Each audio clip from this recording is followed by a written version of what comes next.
Something is deeply wrong. You can feel it. So what has happened to us? And what should we do about it?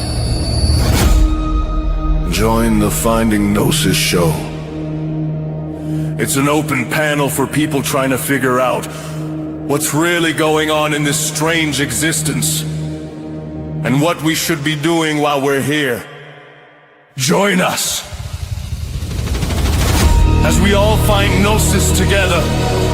Gnosis is knowledge. We need to find out what's going on. We need to find out what we should be doing.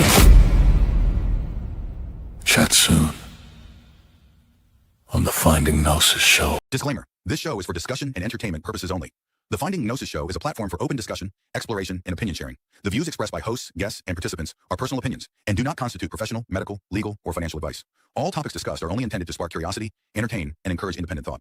If any subject interests you, we strongly advise conducting your own thorough research using reliable and professional sources. Critical thinking and due diligence is key. Stay curious, stay informed, be well, be lucky, and don't be an arsehole.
Hello, everybody. Welcome to another Finding Gnosis. We are trying to find out what is going on, what we should be doing whilst we are here in this strange existence together.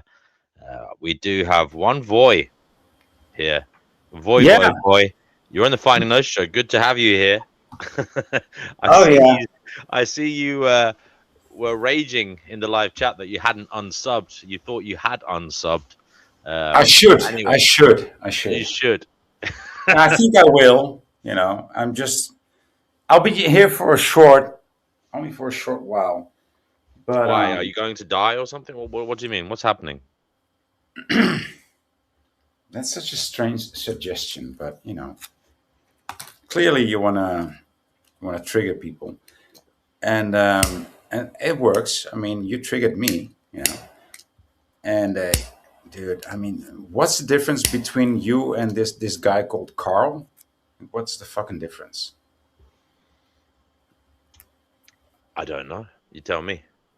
Right? Yeah, well, you don't know. I don't know either. So you're probably just the same. Okay. And what does that mean in the grand scheme of things? Don't you know what the same is? 1 equals 1. 2 equals 2. That's the Why same. does it matter, boy? Well, because you pretend to be somebody else. So that's why it matters.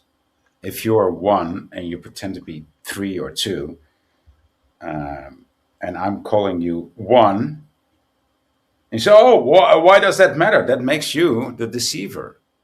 Thank you. There's a typo in the title of the video. No, Thank you for letting me know. No, I was talking to the live that's chat, what it boy. means. That's actually what it means. I think you're a deceiver. I may be wrong, but you know, Why does it matter to you so much? the difference between You think Carl is deceiving us? So you think I'm like Carl? I don't know which the real one is, but yeah, the two of you are deceivers. Yeah. In what regard? Well, in the regard that you just don't even care about what's a deceiver and what's real. I mean, that alone makes you a deceiver.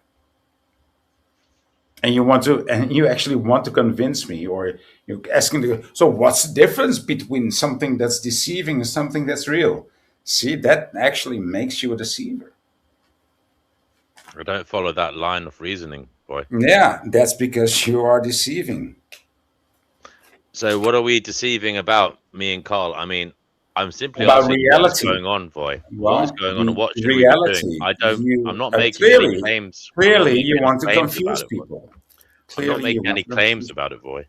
See, I'm asking what's going on, what should we be doing? I'm I trying to told you I'm not going to be instigate the on- conversation. I'm not going to be. Do you here think for I'm one coming month. here with a manifesto? Do you think I'm telling you what to do? I haven't heard anything. That's not what deceivers do. Deceivers do not need a manifesto. That's what real people do. What's your manifesto, boy? Oh, so you actually defined me as a real person. Well, Thank I'm just saying. I mean, Thank you. Yeah. Yeah.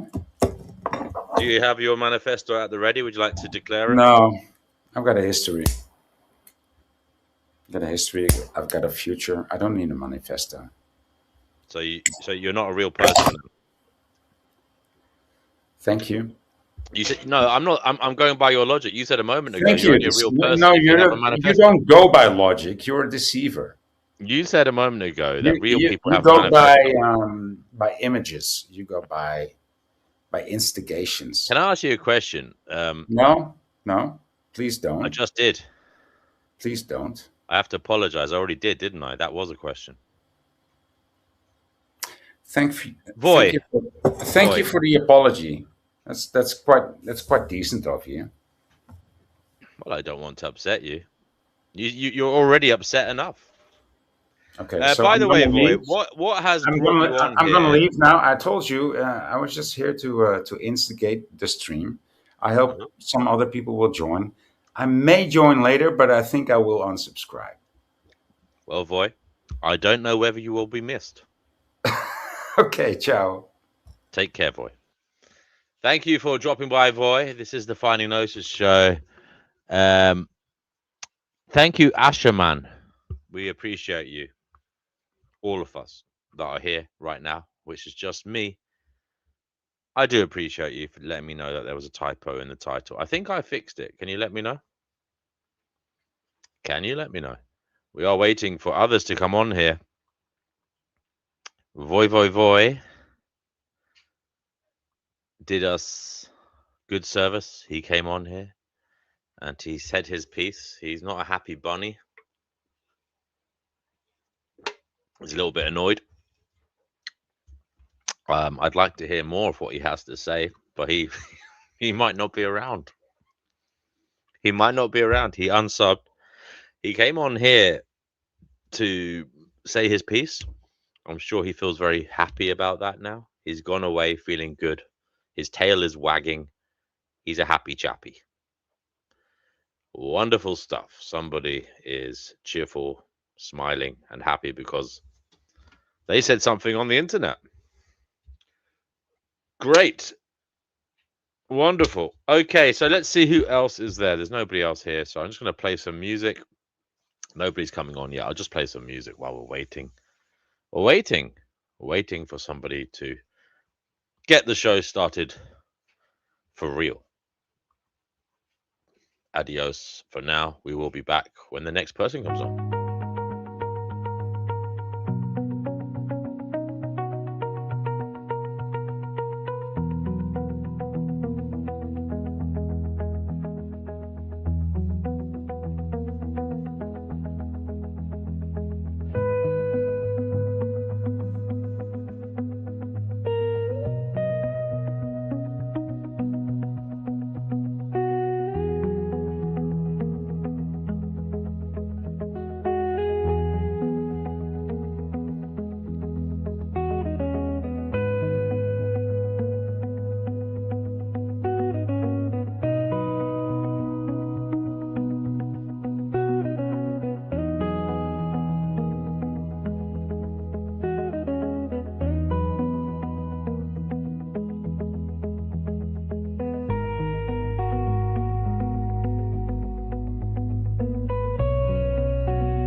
G'day, Tom. Good to see you, my friend. Do come on. Link is in the live chat.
Tom says, can you discuss data centers World War III and are there aliens? Because many have had abductions. Thank you. Your channel is very good.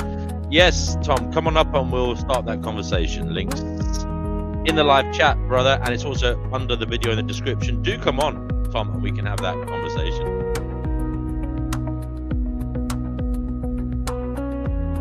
Nibbles says, humans share a surprising amount of genetic similarity with the worm. Okay.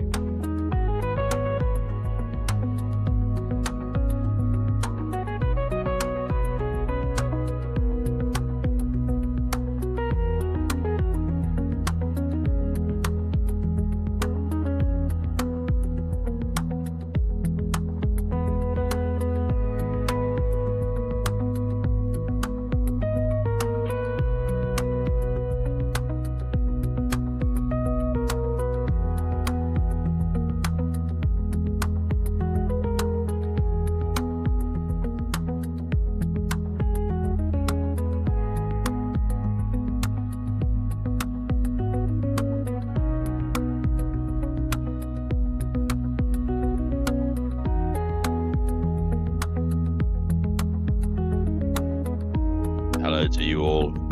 We are waiting for somebody to step up and start the show. This is the Finding Gnosis show. We are trying to find out just what is going on. It's Sunday. No real agenda. We'll go wherever the conversation takes us. We're just trying to find out what's going on in this strange existence that we are all apparently sharing, and what it is we should be doing whilst we are here. So we can talk about whatever you like. We can talk about whatever you like, your experiences, your insights, your opinions, thoughts, views, feelings. We can talk about facts that you want to bring to the table. We can talk about our options as a species, where we can go given what is at stake and what is happening. We can talk about possible dystopian times, or maybe even dare to dream of utopia. There's much we can say, but we can't say anything if nobody comes up. Retro, do you want to come up? Hello to Retro. Retro, good to see you.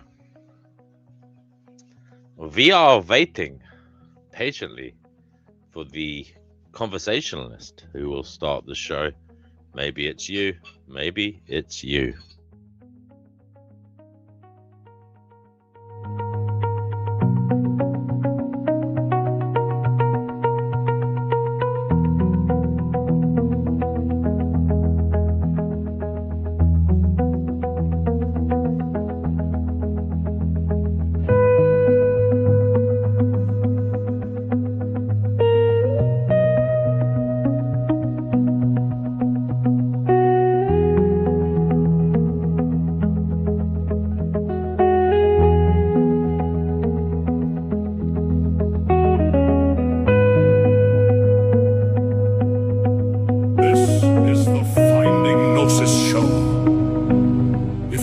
To join the conversation, please click on the link below the video now.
Hello, Jesus Pantheon, aka Carl, aka Guru. Good to see you, brother. It's going okay, mate? Are you coming on? Hello, Director again. Good morning, DW.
the guru.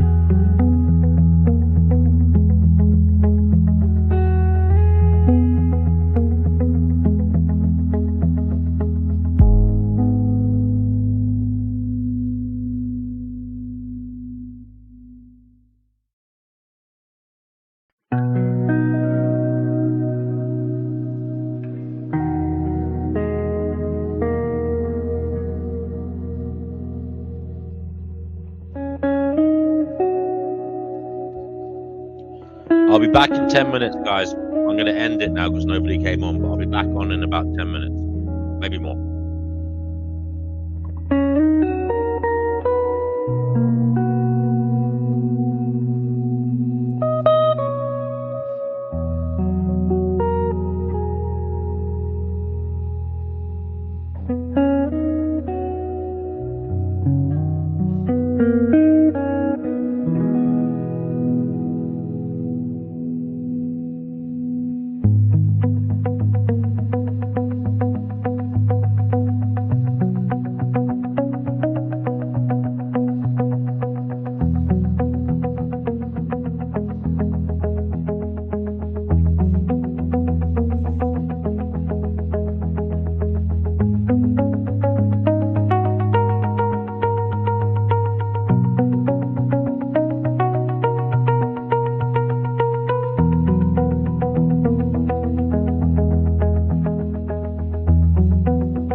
us what topics you would like to see explored on the Finding Gnosis show.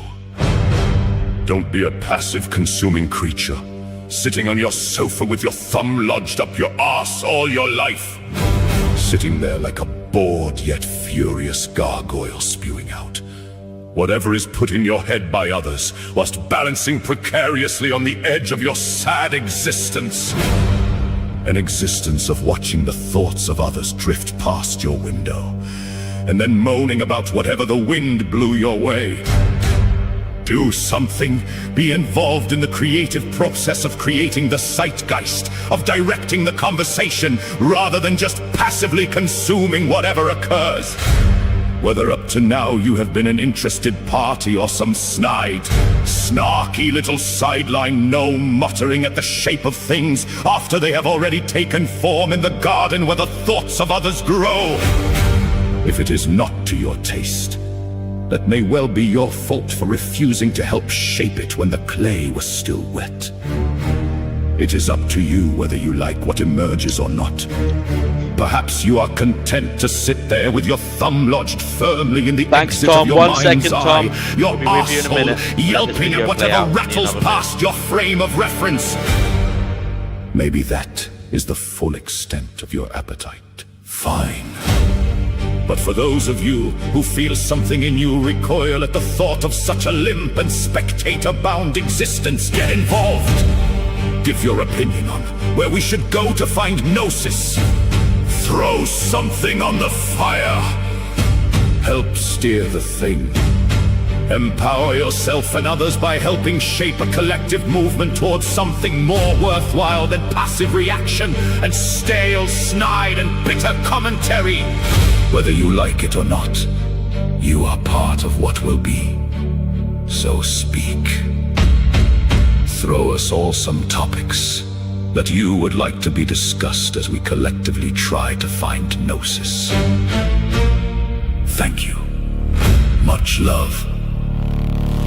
DNW.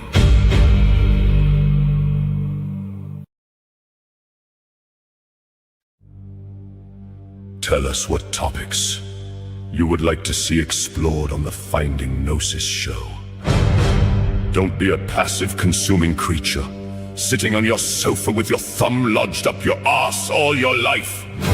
Sitting there like a bored yet furious gargoyle.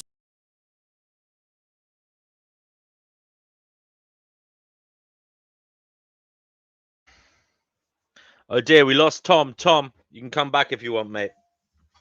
Tom was here whilst that little video was playing. Sorry, Tom. You can come back if you want, all the way from Melbourne, Australia. Do come back, Tom. In the meantime, Voy has potentially graced us with his presence yet again. You're still here, Voy. I thought you were leaving, going. You said you were no longer going to be around. But I was gone, like a fly to a shit. You can't resist me, baby. Maybe So- that's it, right? Maybe that's Maybe it. that's it. So what I think it is, I think I feel sorry for people that want to start a panel but are unable to, and so Right. I will join. That is very Yes. kind-hearted of you. Appreciate Yeah. you. There's about 12 people. There's about 12 people watching, and you're the only one who had the stones to come on here, Voy. So all credit to you for that. See? Given that is the situation, Yeah. you deserve, the opportunity to direct the show. We can meander this way and that. So, Voy, what would you like to talk about in relation to what is going on? Not And- necessarily about anything, but somebody, I think it was somebody who projected themselves as a female. I think it was Alyssa, but your female partner or so, or at least somebody said, "Voy, would you like to join us next time we discuss the Netherlands on your channel, Fighting Gnosis channel?" So that's why I subbed to your channel, and that's why I'm here. Oh, so you want to talk about the Netherlands? You're a Nah. Dutchman, are you? No, not necessarily. Are you in the Netherlands at the moment? Yes. Amsterdam or somewhere else? No, in another place. I'm in a good place. Not in Amsterdam, Okay. more Rotterdam. Yeah. We've had a few. Oh, you're in the port city of Rotterdam. This could be anywhere. No, you're not in Rotterdam. Utrecht. I like that. I like that reference. This could be Rotterdam or anywhere. Yeah, Liverpool or Rome. Yeah, I it's a love nice that song. song, man. It's a Yeah. good song. Tom is here. Tom is from down under Australia. Tommy, good to see you, brother.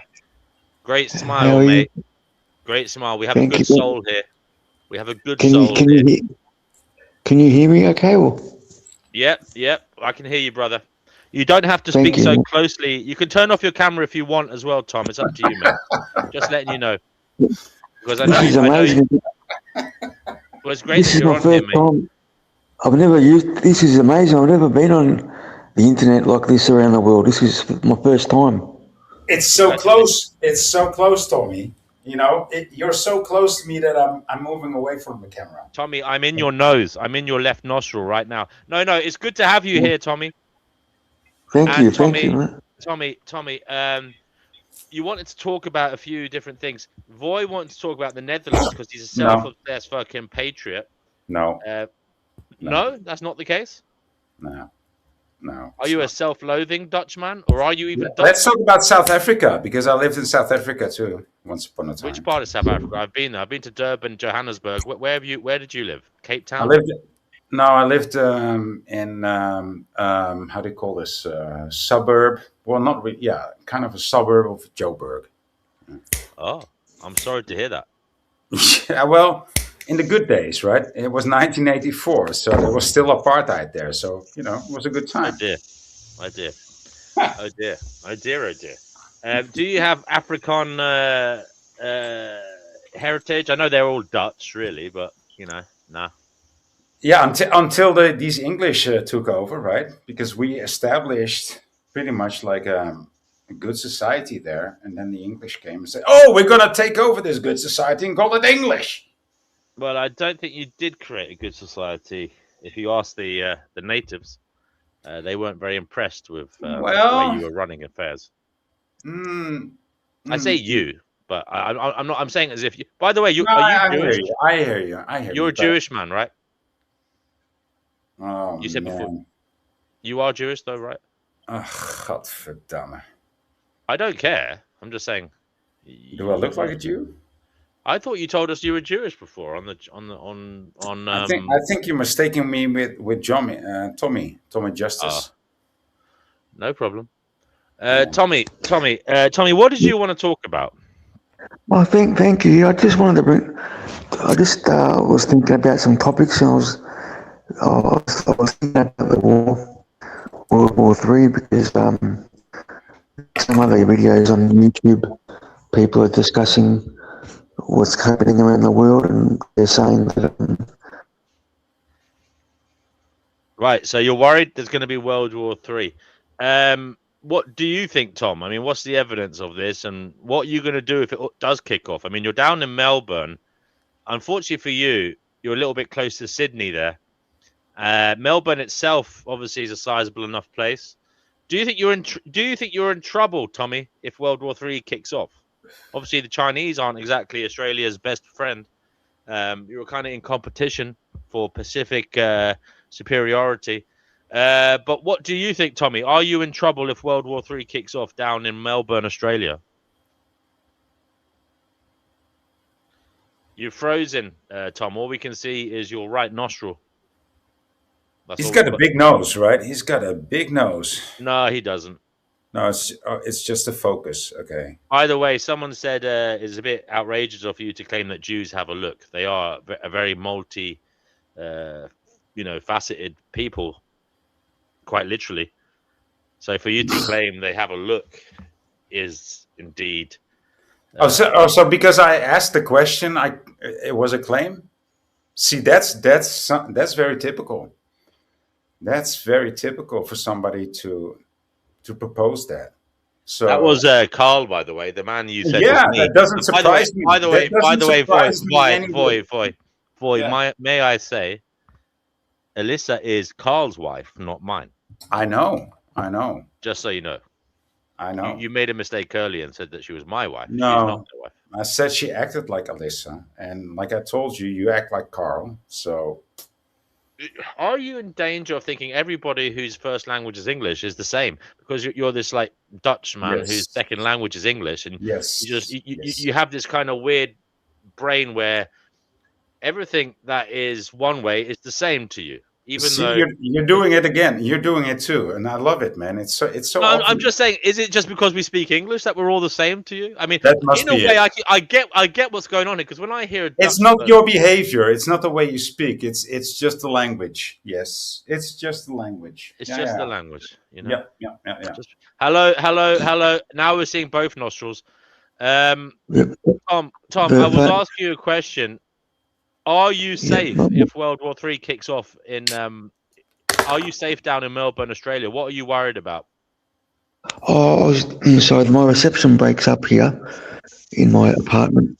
Yeah, I was just thinking about some other people talking about it on YouTube, and they're saying that by 2030 they're hoping that it doesn't turn out to be a nuclear war. You know. Yeah, I mean that's about 4 years away, maybe three Yeah. and a half years away, depending when it happens. I mean, look, as I said, what are you going to do if it does happen? What's the point in worrying about it? I mean, can you stop it yourself? I mean, I know. I know. how is this affecting you? Are you ruminating about this? Is this something you're thinking about quite a lot? I mean, No, no, I'm not really thinking about it. I just thought I'd bring it up just to see what anyone, what other people think about it. But I don't believe it's going to happen anyway. I don't believe anyone's that stupid, well, to start a nuclear war. that's good. That's That's my good. Now, what of that's other my matters? Other matters that the you other, put before. You mentioned aliens. yeah, that's a big topic because there's a lot of YouTube videos talking about people having abductions. I haven't heard about these for some time. I remember back in the 80s, 90s, that was a big thing. Even probably the 70s. I remember hearing that a lot of people were saying they were abducted by aliens, and it was a rather big thing. In fact, I remember in the 90s doing my homework and hearing on the radio that apparently people were being abducted by Pamela Anderson lookalike aliens and being forced to have sex with them. And I do remember Yeah. opening my window just in case they wanted to abduct me, making it a little bit easier for them to Wow, do so. you had access to some good radio there, dude. That's I lived sounds in like London. fun. It was a talk radio show. Yeah. Voy, you're wearing a top hat. I mean, what's going No, on it's there? You're not it's a outside. fun. It's not really a top hat. I've got an actual top hat, but this is just the paper top hat. It's just. I so won't say you are the Pratt in the hat, but you know what? I think it's quite a nice hat. It's quite a nice hat. It's a paper hat, though, is it? Yeah, that's probably why you like it. Because you like cheap. I don't know. I'm just making assumptions here. Yeah, I like it because I can flick a match at it, it'll go up in flames, and I'll get rid of you. But no, Voy, you're quite a mean-spirited man. I just want to get into why that is. What is Well, I going on can't with be you? kind to your. I mean, you have this typical behavior. You want to be asinine, and I want to challenge you. Maybe I can be even more asinine, or even be Who salty. hurt you, Voy? Voy, who hurt you? Uh, I mean, who hurt? why are you triggered by this? Did someone hurt you in your developing years, perhaps like your dad or something? Was Hurt he a me little here. bit? Hurt me here. Just. Oh no, here, deep in my heart. Somebody hurt me deep in my heart. Look, I don't mean Was to it jest. you? I'm I sorry. don't think it was you. That's No. not funny. I do take that back. We've all been hurt somewhere along the way. Yeah. But Voy, I am interested. Obviously, we can all be someone else's archetype of a monster, of a villain. In many ways, you are my villain. I can see this, this rogue in you, this mean-spirited, Yeah. antisocial, I never heard narcissistic, that. I never heard antisocial. nihilistic, attention-seeking, No, no. disingenuous. That's you. That's No, you. I mean I can see it in you. But we're all a bit of everything, without a Yeah. doubt, Voy. Without a doubt, we're all on the spectrum for sure. Okay, But so I'm saying for you, the boxes Okay. are ticking in a higher order, and the arrow is going more to tank full than tank empty, or many of Okay. these negative characteristics. So I'm so you just saying, actually, boy, I might be wrong. I might be wrong. yeah, you usually are, but never mind. But Okay, so you do boy, believe boy. in a difference between good and evil, or do you think it's all the same? No, I firmly believe there is both good and bad outcomes. There are undesirable outcomes and there are desirable outcomes. And for Yeah. me, good is generally a situation where there is an increase in well-being, or there is some kind of situation where well-being is not negatively affected. Also, I try to vie for win-win situations, boy. I don't like oppression. I don't like somebody getting the raw end of a deal. I like people Right. to bring each other up. Bring each other up. Yeah, I like that. I like that That's what definition. I Thank vibe you. about. That's what I like. Thank That's what you. I want. That's what I want, boy. Yeah, because if you really want to trigger me, you need to say there's no difference between good and evil. I've never once said that, boy. No, Never no, once. but I I'm don't know. just I'm just I've telling you. I'm just I've telling you. If you firmly really want I've to trigger firmly me, I have firmly had many an argument with Crazy Guru about that. Now, the thing, boy, what I will say is this: the language is problematic because good and evil, in the sense that many people use it, can be a somewhat. Although we're literally using it to describe good and bad outcomes. That's what we're actually doing. But don't forget, it is tinged with religiosity. It is tinged with the effects of ancient religious minded ways, and that may not be necessarily good. That may I've be a never been hindrance to religious. social I've never been progression. religious. I'm pretty much like Christ. So don't follow me, or just follow me. Just don't make a church. That's what I say. Okay, well, anyway, Void, do you get my point? Do you get I my hear point? you. Yeah, and uh, I actually can support your point. Yeah. so Yeah. maybe, Void, we might end up friends. Well, you never know. You never know. You never know. Yeah. Crazy Guru, you're on the Finding Notions show. You said you were in the middle of Oh writing shit. up. He was in the middle of writing up some articles about the show last night. I don't know what he was doing that for. Nobody has ever done that before, Crazy Guru. Only you. Only you. What did you write about? What did you find out? Putting a transcript through the AI, monster that you feed it to. What the hell did you find out about last night's Finding Notice show? Yeah. Oh, well, from your show, it was mainly humbleness to say thank you to individuals like Vital, Fox, and Emily, who were more than gracious with me, even though I didn't truly deserve it. And when I pushed them, they stood strong. They took the test. They didn't buckle under pressure like others do, like Voy here. They literally took it as it was. They took me as I was, and every single one of them still engaged me one way or another and tried to help me, even though I didn't deserve it. And to me, they earned my utmost respect for that. And so I wrote wonderful pieces about each and every one of them and how they illuminated this entire panel, how individuals like Vital proved courage and strength and discipline above all other members on this show, how Emily was one of the only people I knew that was willing to curse the person who held the pen, but did not curse the work and read it and told me how beautiful it was, even though it came from a disgusting freak like me. She didn't use those words. But obviously, she had difficulty with a lot of things I was doing, and purposeful in many areas, just to see if these individuals were just blowing smoke up my ass somehow.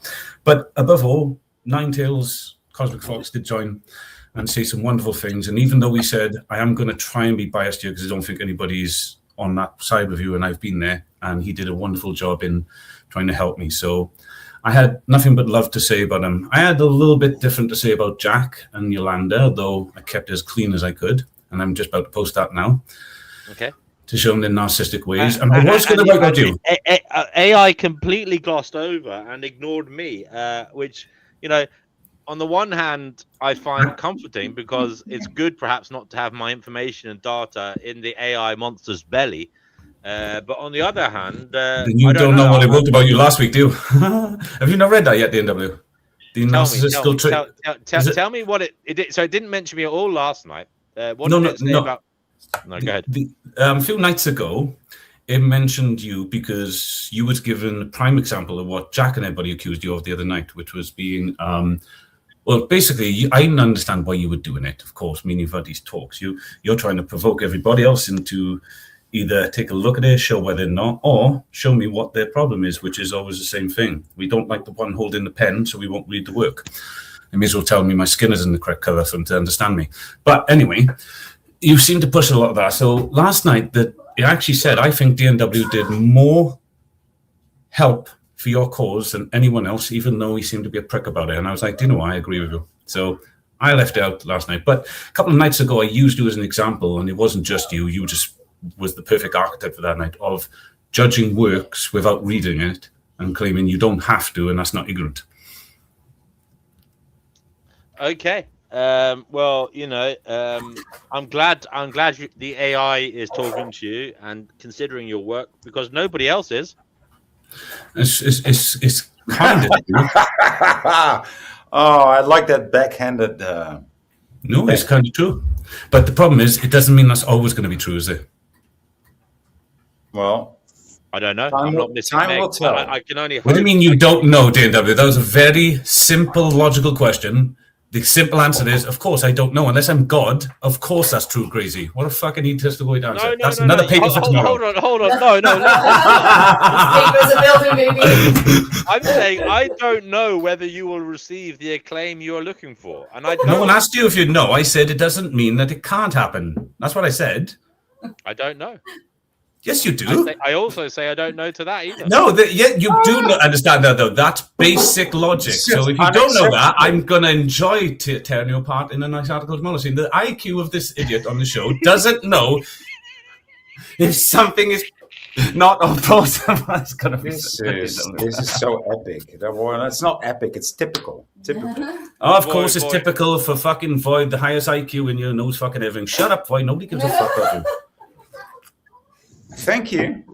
Boy is You're welcome. above you, sitting on a cloud, looking down. Oh, I'm aware. I can feel the shit he keeps He's fucking tethered dropping on my head. He's That's why tethered to objective truth. That's And, why I'm wearing the top hat, right? He's sadistically, Yeah, right. he's sadistically taking merriment in you, a mere little mortal struggling to find meaning and truth. No, he's not. Sometimes I think Voy is just toying with everybody because he hasn't found an intellectual match for him yet. You haven't even known me for 3 days, dude. That's true, and yet I still think what I just said was true. Okay. A lot of amazing things happen in 3 days. True. And all I said, Voy, was I think you're a lot more intelligent when you give on. You're waiting for the correct person to go up against. Clearly not DNW, constantly fucking owning him. But when it comes to me, you turn your crap and fucking camera off and go, uh-oh. And I go, yeah, obviously I scared him. Yeah, I'm so scared of you, dude. Then Boy, debate me then. The bearded boy. Debate Hold me on on a second. DNW Hold show. on a second. Hold on. Again, you are narcissistically taking the reins off the show, and I want to pull you back a little bit there. But I will say one thing: Voy is somewhat in disagreement with you about there being no evil. Yeah, that's why I said debate me. In an open forum. Not me, by the way, Gracie Guru. He's a fucking idiot. You don't want to debate that moron. Debate Charles. So that's my alter ego. Okay, so one of my first Well, if you want, guys, is you can if do it don't right now. make Let's sense. do it live. Let's do it live. Yeah, okay. See, if people don't make sense and they instantly start cussing at me, I would just say, listen See to the me. psychoanalysis. This person, they can't engage in good faith. They got to psychoanalyze you. Can you do it without psychoanalyzing? No, Just it's- be Voy. because No it's- one needs it. No one asks for it. Shut up, Voy. I can do the same for you. This moron thinks he's greater than everybody. Hasn't got original thought. How Never often read a have fucking you paper in said- his life. He won't engage my work, which means he's fucking dismissive and low IQ. And yet How he'll still often- claim shit. What a How fucking often moron have to me. you blamed me and said, shut up? Oh, crying out. No one gives a fuck, Roy, about your feelings. Shut up and give us some substance. Something. Joe, Give us something original, I Roy. mean, that's- Tell it's- me, it's what hardly does the- evil mean, Roy? Tell me what evil is. It's hard. It's hardly to be taken serious. anything. Yeah, that's what narcissists say when they're See that, fucking guys? stuck and they're scared. I See, think there you're a you do it narcissist again. who's scared. Beautiful, beautiful, it Ricardo. again. The scenery of Dorset is on camera now, guys. We've got the coast, Wow, Ricardo, the Jurassic Coast. Hiya. Hello, Ricardo. We're getting a little slice of heaven in amongst the hellishness of Guru's tirade against Voy. Ricardo, what is going on? What are you doing? And how can it help us all? Go ahead. It's one of my best friends, Ricardo Ross. Yeah. He's a cool dude. Well, I was just cycling home along the beach. I've gone for a Tell long, people where you are exactly here now, because it does look long bike heavenly. ride today. Beautiful. Beautiful. Bit of an echo. Hang on a sec. Okay. Well, good look, guys. I hadn't turned YouTube off. I'm sorry. My That's apologies. okay. That's okay. We're Yeah, asking so I was you. just riding along the beach and tune in. Yeah. I didn't have Wi-Fi for a while, and then this restaurant I used to work at a few years ago.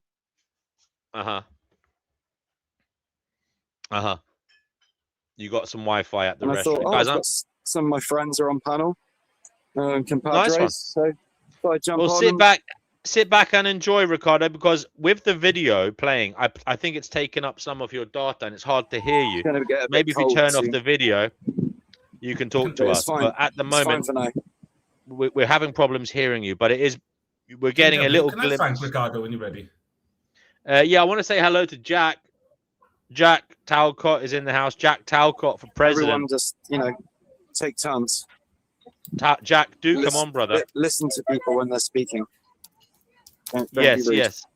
Thank you, Ricardo. Thank you for laying down the law. Laying down the law. Somebody needed to do it, and it was Ricardo that stood up and had the stones to say, "Enough is enough, guys. Be polite, be respectful, Okay, I can't hear and anyone. treat others as you'd like to be treated yourself." So, no swearing today, Guru. No C words, please. Oh, okay, I'll go. No problems. No, he's Guru. And he's gone. He's gone. He's gone. So, well, he can't take a joke. He can't take a joke. But anyway, look, Voy, what is your kind of beef with one Mr. Guru? Well, there's no beef, but I thought his behavior was just quite unacceptable for many reasons. And yeah. Interesting. Yeah, I mean, you've seen his when I speak and you hear him speak over me and calling me all kinds of names, so many accusations roll over, and I'm like, come on, dude, I cannot even seriously react to that. So I don't have any beef. I think just my presence alone. Me if you want. Just my presence there a long alone makes his beef against me, I guess. I'm gonna go and come back because I can't hear anybody. Okay, Ricardo. So you feel like your presence alone is enough of an aggravation for him? Yeah, I There's guess something so. about you. He's kind of repulsed by you now, or maybe even afraid of you. I don't know what. What do you think it is? Is he repulsed by you, or afraid of you, or I've never heard jealous of you? people. I've never had a good conversation with people that have that actual reaction. So. Well, maybe we can find out what exactly it is. Yeah. That is going on. Why is he so unnerved Interesting. by you, Voy? Interesting. Yeah. Because Because- I find you a completely harmless individual. Yeah. Thank you. And so we first met on Jack's channel, right?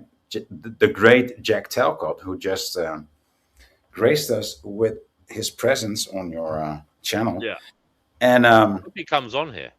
yeah, and so I don't know what happened, but I think I only said 3 words, and he just said that I'm narcissistic and all the kind of shit that just flows out of him quite naturally.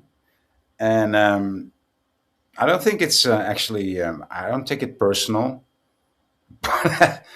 But again, but then again, it's like it's there, Hello again. What's up, Ricardo? Hello, Ricardo. On this problem, I can't hear anything. We can hear you, brother. Good. Jack Talcott is going to set up to join, and we can even stream it to Jack's channel once he comes on. That would be cool. you can do that No, from I'm my getting channel. nothing. I'm going to restart my phone. I'll be Guru, back. you can come on. Just don't say the Should C fix it. word unnecessarily. That's it. That's Peace. simple. You know, it will make a lady happy. You know, there was a lady who was most perturbed and upset by the fact that the C word was being used so freely on the show. It's a little bit to give. What's Are the we C not word? able? What's the It C word? rhymes. We'll see It you rhymes. next Tuesday? Yes, yes, yes. Okay.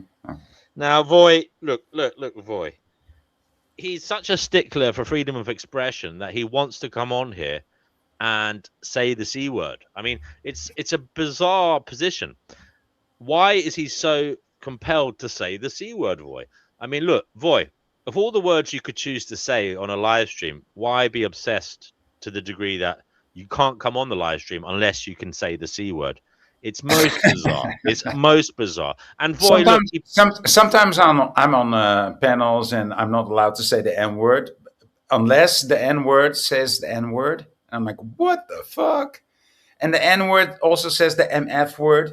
Like all these motherfuckers. no, and all my N Voy, you're word. not allowed to say the N word here either. Now, no, but the I point, don't. I don't. exactly. I don't. The Right? point And is, so Voy, the point is, I don't. I there's don't. no need. There's no need. I know. Sometimes in I life know. we accept rules. I know. But when there's an N word in the panel and he Oh, shut up, extensively. Voy, you're walking a thin line there.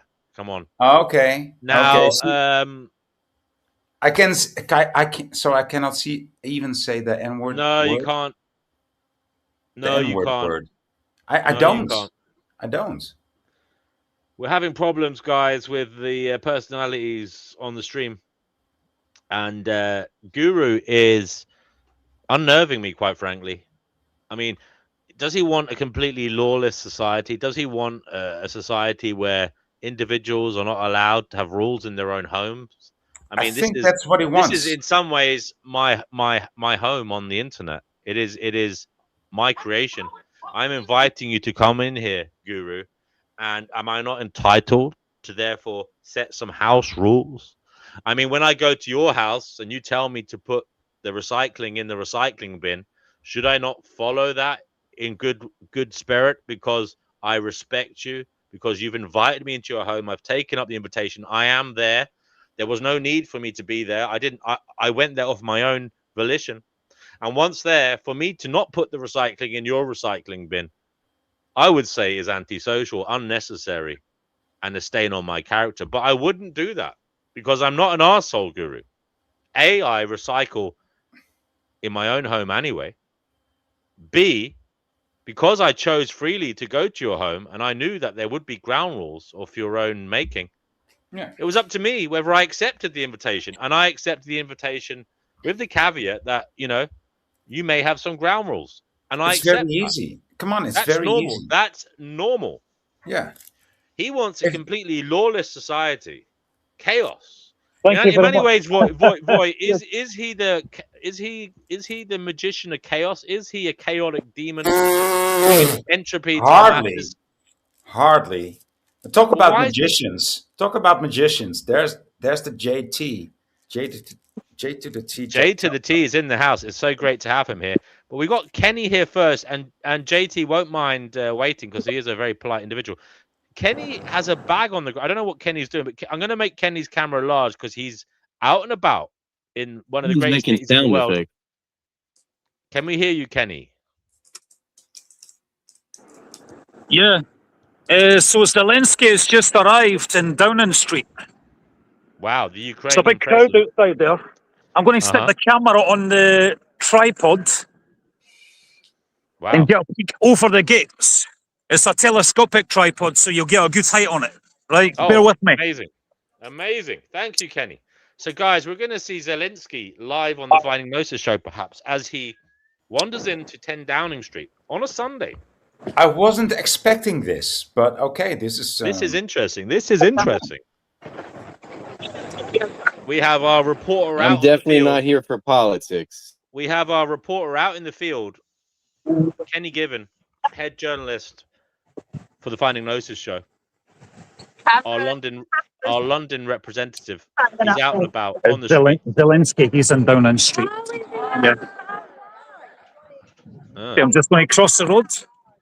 Okay, Kenny. Careful, don't get hit by a bus live on the Finding Gnosis show. We see a Ukrainian flag. Oh shit, man! Wow, how did you get so close, Kenny? That's him. That's him. Yeah. Okay. Wow. Here we go.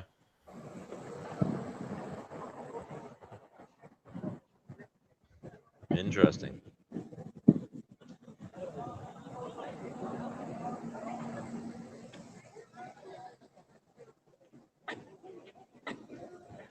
So, Kenny, would you like to give a running commentary of where you are for the people watching? Because they're watching. Give me from all 1 around the second. world. I'm going to put my earphones in so I can actually hear you as well.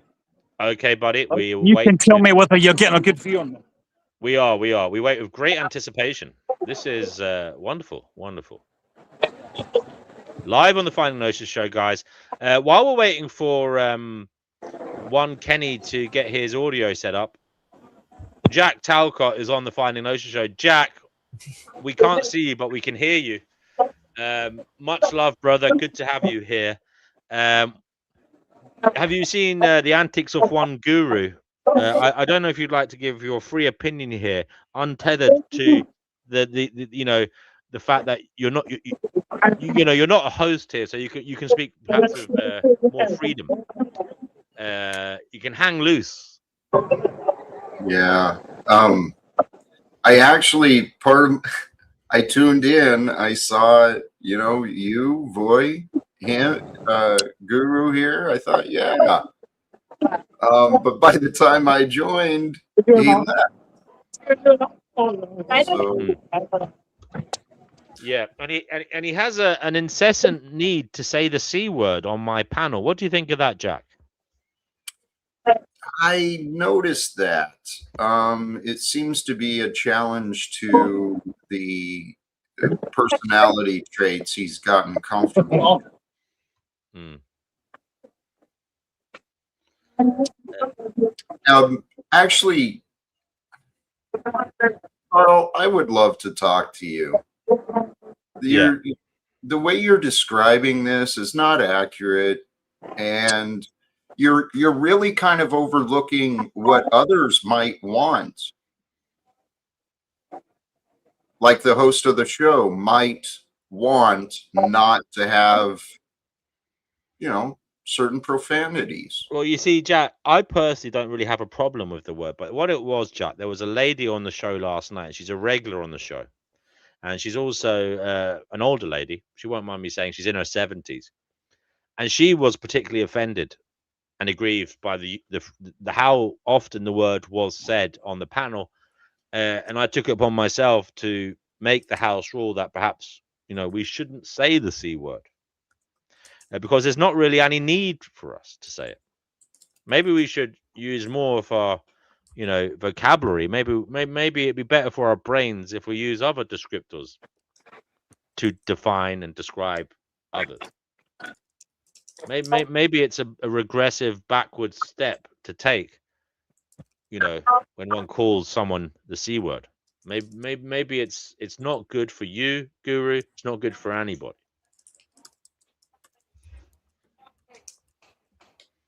Sorry for the noise. That's okay, Jack. We're just here. Kenny, can you hear us?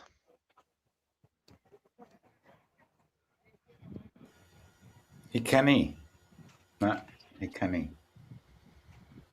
Grazy Guru is backstage. I'm going to let you on in a moment, Grazy, because I have a feeling that you're going to start shouting the C word, and I'm a bit worried. Grazy, can you give me... Hello, Tom.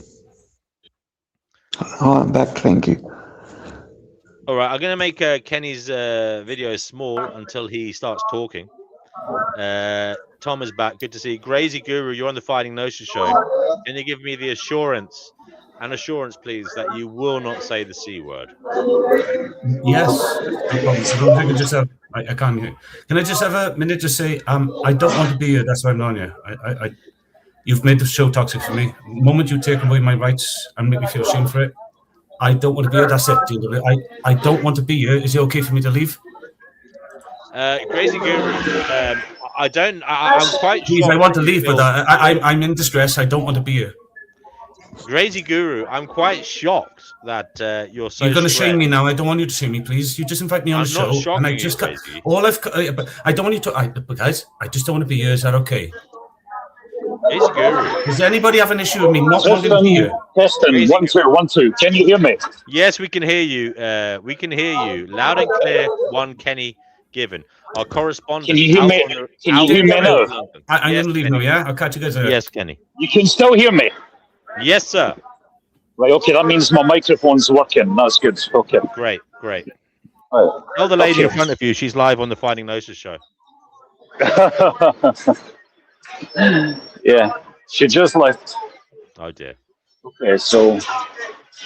Yeah, there's a lot of media up there. I'm going to lift it up for you. Yeah. So I seen a police escort, an entourage of black cars going into the backside of Downing Street. I know Zelensky is in London. He done an interview with Keir Starmer and to Sky News, and that's going to be available. Well, that's from 7. It should be available on 7 o'clock on Sky News on YouTube right now. The gates are opening up. They're preparing for something or someone exiting Wow. or entering. Everybody's so well behaved. Like, Yeah. I'm surprised actually, given what is occurring, there's not that many people there. right?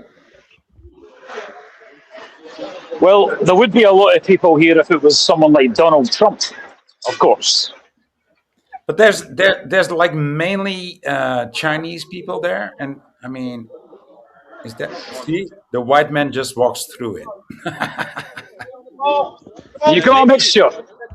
Okay, so the police are clearing. There's some Here we go. entourage going in. There's a few of the big wigs. USA! USA! USA! USA! I was just getting a bit of Donald Trump. They must have promotion lizard there. food in that direction. You should hold up a sign that says lizard food and it points that way. Would you like You're to live on the interview Find That someone? Gnosis show. Oh, that's hilarious. That's hilarious. Great, great. Thank you, Kenny. Thank you, Kenny. Kenny, would you like to interview someone and ask them what on earth they're doing there? Sure, yeah. Let me turn the camera around. Okay. Here we are. Thank you, Kenny. Would somebody like to do an interview? Okay. The thing is, it's mostly tourists here. There isn't really anybody who is here specifically for any political or activist okay. reasons, or it's mostly tourists just taking photographs and having a look. And but I've got an eagle eye. I'm good at reading body language if I see anyone. Okay, buddy. Hi, okay, here. It's Zelensky, the president of Ukraine. He's going to do a meeting with Keir Starmer. Either that or that's Keir Starmer and Zelensky's already in there, because I've seen already someone going in the other entrance at the side. Yeah. What about yourself? Do you have a political interest in world affairs, or what are you then? So you're live on the Finding Gnosis show on YouTube. So it's a topical panel. It's live on YouTube. Yeah. Where are you from, sir? Just around here. All right. Are you affiliated with any political party, or? Absolutely not. No. What do you think of the situation in Ukraine then? It's terrible. Absolutely terrible. Right. And do you think? It's all involved as soon as possible. Yeah. And what do you think Keir Starmer should do to help Ukraine? Whatever's possible.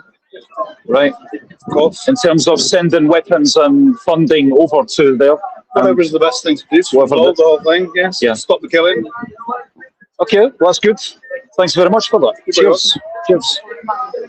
Okay, so that guy's in support of Ukraine and thinks that Keir Starmer should do everything to help Zelensky in Ukraine defend his country against the Russians.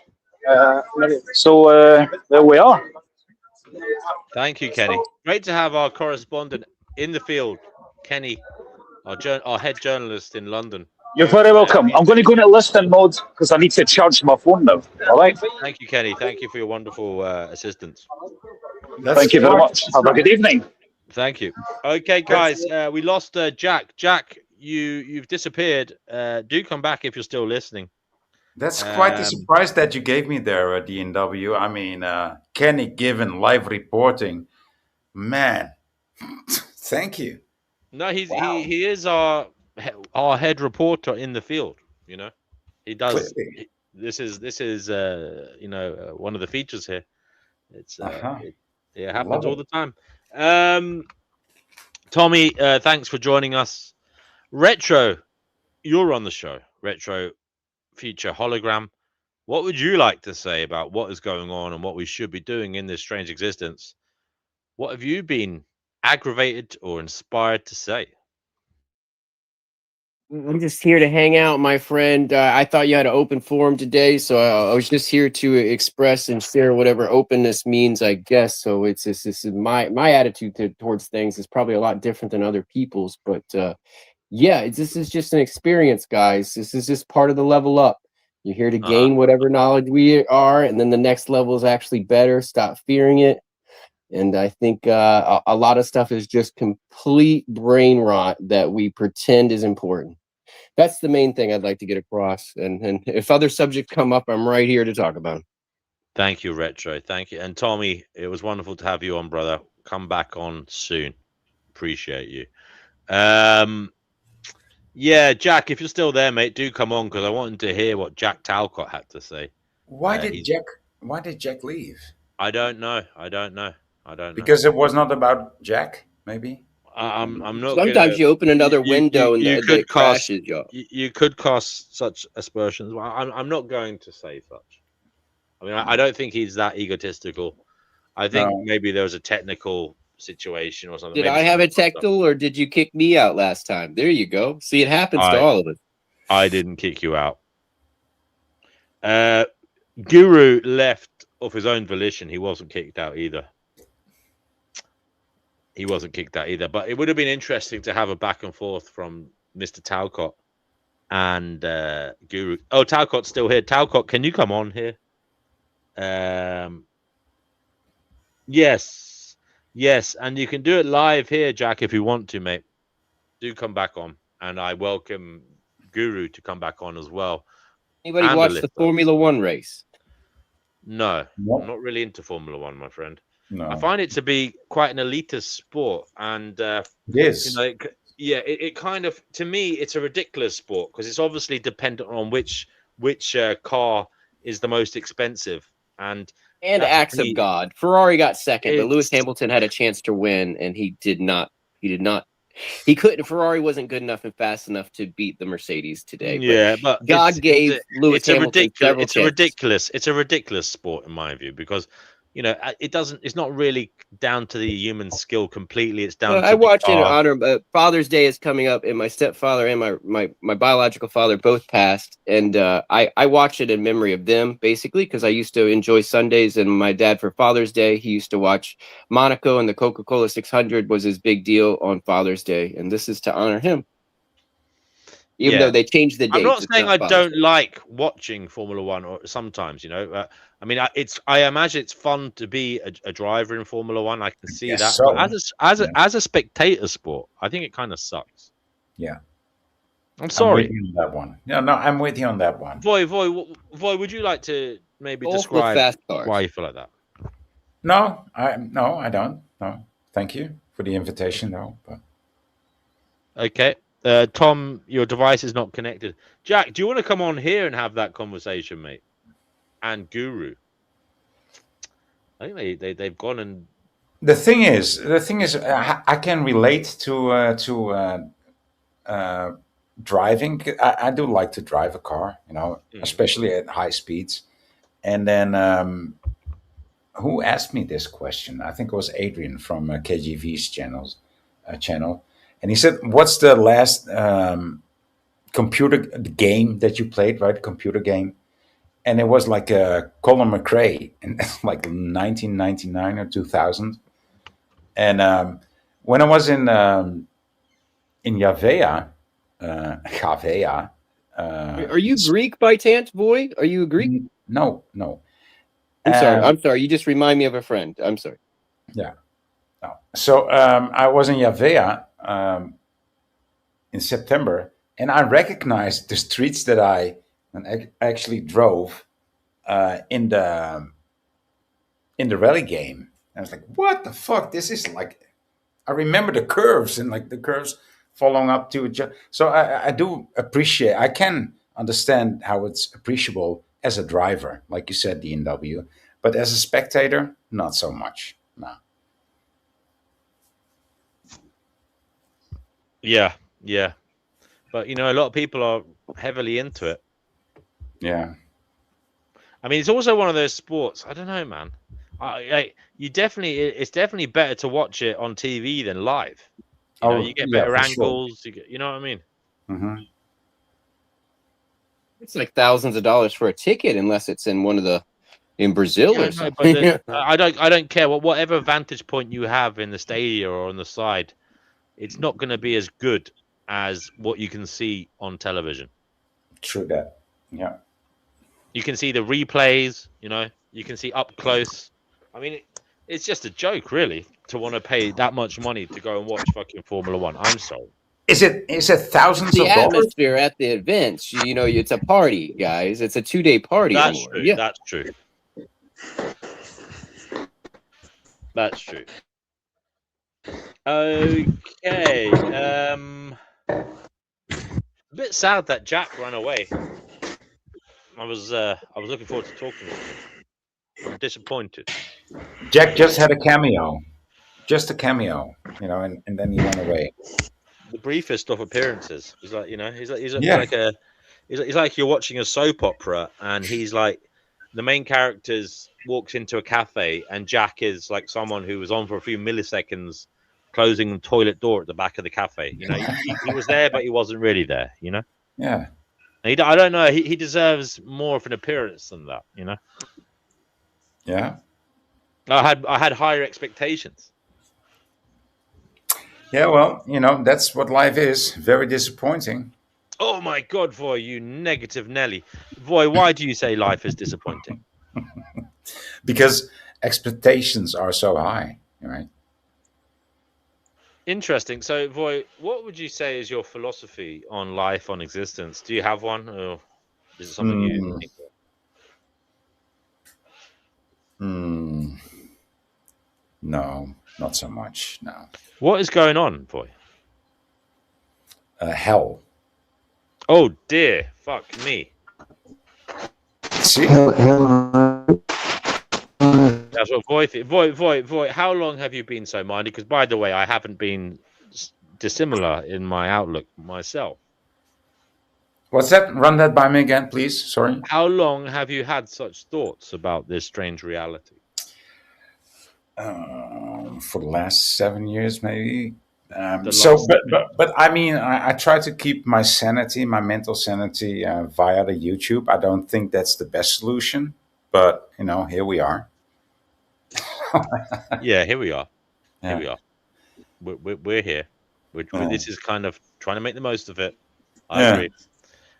Trying to pick up scraps of knowledge and retain some sanity in amongst the chaos and the madness. But Voy, why do you say it's hell? I mean, what makes you? I've said this. I've said similar things, so don't feel like you're alien to well, us. That's why you're so interested in that answer, right? Yeah. Yes, of course. Well, I don't think this is hell. I don't think this is Bardos, but I think that something took over. Maybe Satan took over. I actually started to think that this might not even be God's green earth. I think that this is Satan's realm. So you are a believer in the Abrahamic version of events. No. Interesting, but you do think there is some kind of evil I know. entity. I know Oh, there's a shit. creator. I know there's a creator, and I know there's an evil entity. Yeah. Tell us how you know all these things, because this is very interesting. You're gonna have to find out for yourself.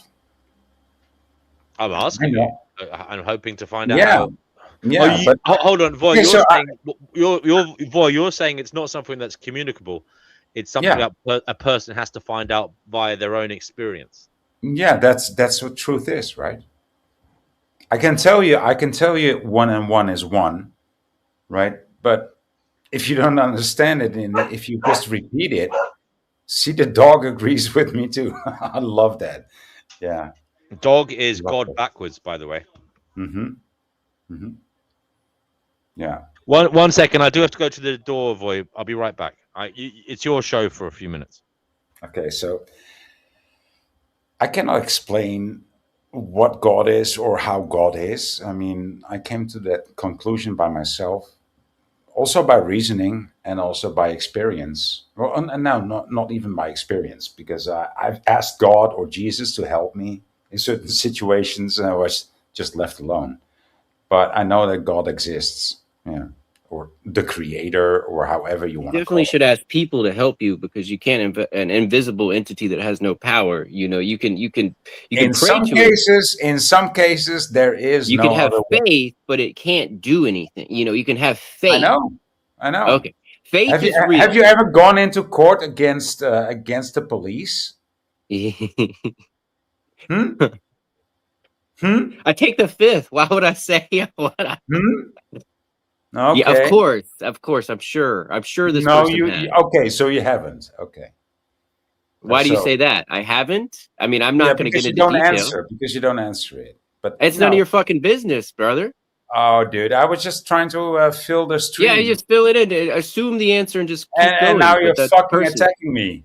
Now you're But that's attacking me. personal. That's personal to me. Did you hear that fart? It was especially for you. Yeah. Guys, I go away for 2 minutes and World War III starts. What the hell just happened? Because I had to talk. That wasn't even 30 seconds, DNW. Come on. Go on. Tell me what happened, because I'm What's missing. your criminal record, DNW? How many times you've been in court? You go against the police or what? I don't have a criminal record. What? Why did he ask you that? Is that what you asked him, boy? I said I take the fifth, and that wasn't a good answer. So I want to move on, or he can assume the answer. Oh, we have another dog bark there. Oh, I love it. Dogs are always with me. They will lick my bones once my Okay, Voy, I want to get back into. I know you say we can't know unless we experience it, Voy. And look, I think that's a great answer, Voy. But let's just see if there's any commonalities in our observations, in our feelings. You're saying strong words about this reality, and I want to know, what is it that you've observed or experienced that make you say these things? You got to be more specific. And also, what can be done about it? Well, look, I think we're in a dark place, no doubt about it. But we must continue. There's nothing else we can do. We're condemned to try and make the most of it, and to try and find out what is going on, and to try and help others. Okay, I hear you, but I stopped trying to find out what is going on. I'm just doing what I can do, and I would just like good results, and most of the days I get good results. So, what are good results? Beauty or duty? Is that what we're talking about? Let's talk about it. Yeah, good results. Okay, good results beauty is a good result. Gratitude is a good result. Define beauty. Define beauty. That makes you ugly. If you want me to define beauty, that makes you ugly. If you don't know what beauty is, that makes you ugly. So you Wow. refuse to define a word? I'm just trying to catch your You- drift, brother. I think beauty No, is the no. result If of you don't alchemy. know, if you You're don't not. know You're what, interrupting me. What okay, beauty so is if the you don't result. know what beauty is, Beauty is the result of listen alchemy. to yourself. It's like a Listen to thunderstorm yourself. creates a That's beautiful ugly. flower. That's ugly. Oh, so you know Okay. what? So you know what beauty I'm is. gonna let you talk. You take the Okay, floor so and you you know condemn what yourself, beauty brother. is. So you know what beauty is, but still you want to ask me. No, I need your See, definition. that's what's wrong with you. You said you create beauty. I want to know what you create. That makes you ugly in this moment. No, There no. you What go. beauty do you create that you define? There you Can you go. define it? There you have your answer. You can't define anything you can create because all you do is create shit? Is that your definition, brother? Sorry, it sounds like it. Yeah. I'm just listening to you. If you're ready to listen, I was saying beauty is the result of alchemy. It's someone turning something not so beautiful into something that is beautiful. Like if you know fashion, if you know actually real things in life, movies, stories, beautiful paintings, most of them come from very damaged people that turn something terrible into something that you called beauty, which is a power of alchemical. So you know perfectly fine how to define beauty. But still you ask me. So that's what makes you ugly.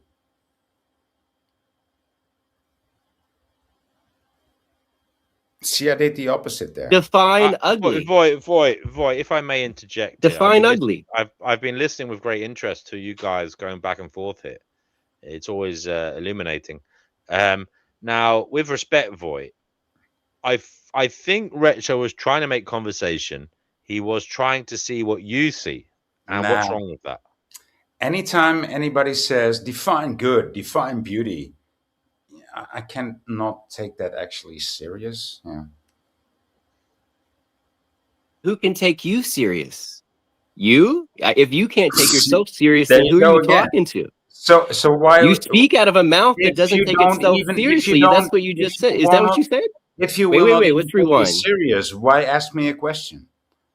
So your lips aren't serious, therefore nothing would ever come out that anybody should listen to? I'm confused of your logic, Yes, brother. you are confused. So Yes. what beauty do you So, create that you since said are satisfies confused, you? I know you're not really confused, but you're not Can confused. you define what cannot- satisfies I mean, you without the You word want beauty? to confuse me, but I'm not really triggered to be confused in the moment.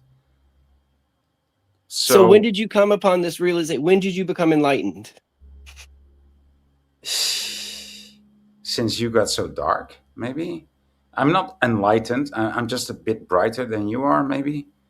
But you want to, especially you want to be dark, right? You want to project the darkness upon me.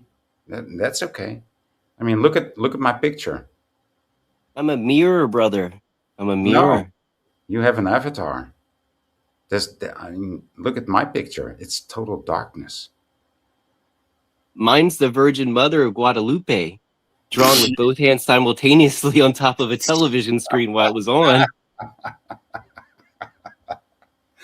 Guadalupe. Yes. Okay. Hallelujah. So what next, DNW? Because this is boring. I'm interested. You said your darkness. I heard recently that there's no such thing as darkness. There's only light that is not reflected towards you. Oh. Mm-hmm. So what now? Well, boy, you're right. Is this a stand-up act? I'm so confused. No. Yes. No. Again, you are so confused. Yeah. No. If it was a stand-up act, you might get laughter or applause. You're not getting either. So I'm still. That's what. Would you get to your point? Just whatever it is. Let's give this man at least 65 seconds to 2 minutes. Just let it all out. Just woo. Whatever you want to get out today, let's do it. Let it go. I'm gonna be quiet. Who's the one who wants to let things out? I think it's you. So just go ahead.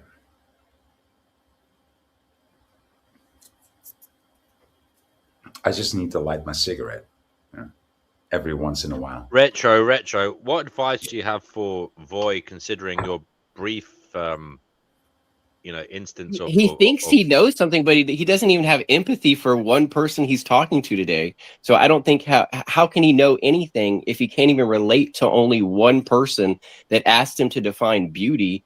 I mean, Guru was less offended by the word "we" than this guy is by the word "beauty" that he brought up.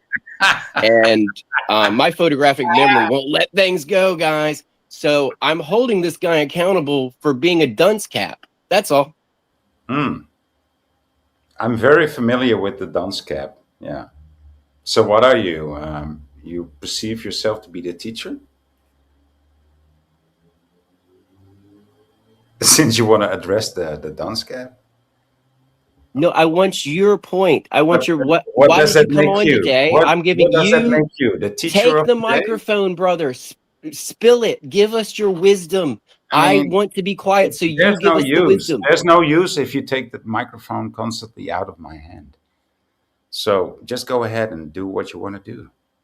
No, I've said it before. I'll be quiet. You go on, and you keep saying other stuff. You're asking me questions. I don't have any questions for you. Take it. You Here's the cannot even pulpit. be quiet. Preach for 2 minutes. We want to listen. 2 minutes. 2 minutes without saying, I'm going to light my cigarette. You don't know what you're talking about. Go. Please tell us what you are talking about. This is your Listen to time. yourself. Shine, brother. Shine it- your light on us all. It's so typical. It's so typical. Even if I would take the 2 minutes, there would not be Guru, do come on, and Jack Talcott if you're still listening. Yeah, see, that's what happens. But thank you for the opportunity, Retro, or however you call yourself today. At least I can be just Voy, or Voy. You have to attain a different name each and every time you come on. I'm sorry. I have to mute my mic because I can't stop hysterically laughing at this idiot with 3 letters. I'm sorry, but I think it should say boy because his understanding is that of an adolescent. And we're waiting for him to grow up live on air and give him the microphone so he can tell us what he's learned. What have you learned, sir? Here's the mic. Tell us everything.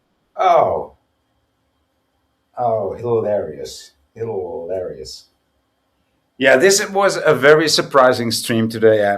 I'm not talking about this character once again, but the most surprising thing was Kenny Given in front of the, what's it called? That wasn't Downing Street 10. Yeah, Or 10 what- Downing Street. Yeah, Was it? Yeah. it was. Yeah. Hold on a second. Jesus, No. he says, "No thanks, pal. He doesn't like being shamed for being him. If little old ladies create the rules of your show, no thanks, pal. Dogma much." It's Come on, just a explain word, what you Guru. mean by Come on that, and just Guru. omit that one word and just make up a new word for the word. Say cauliflower. Yeah, Guru, honestly, please, Guru, this will be helpful to us as we try to find gnosis. What do you mean by that, and why are you so aggrieved? We really would like to learn, brother, why it's so important. Why it's so important for you to be able to say the C word. Please, brother, come on and explain to us why it's important for you as an individual to be able to say the C word freely on the internet. Live on the internet. Why do you think it's so important for him, Voy? Why ask me?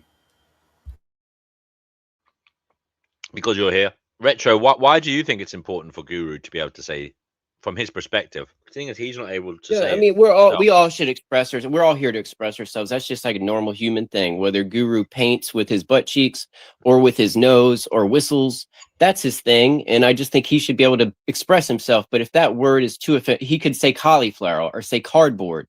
It's just as effective. So it's just like, I don't know. I think it's a small omission to be able to freely speak. Is just replace the word with something more, acceptable. Cupcake. I mean, another thing he could do is he could write it on a piece of paper and then hold it up every time he wants to say it. I mean, that might be a way of getting around. I think that's what he will do. I think that's the best advice that you gave him, and he will do that. Yeah. It will do it. The boy with a beard, the bearded boy will do it. That's a bit harsh. You consider him a boy? The bearded boy, the boy with the beard. Why do you diminish him to a prepubescent state? Well, for obvious reasons. Come on, man. Do I have to explain that? I think you do.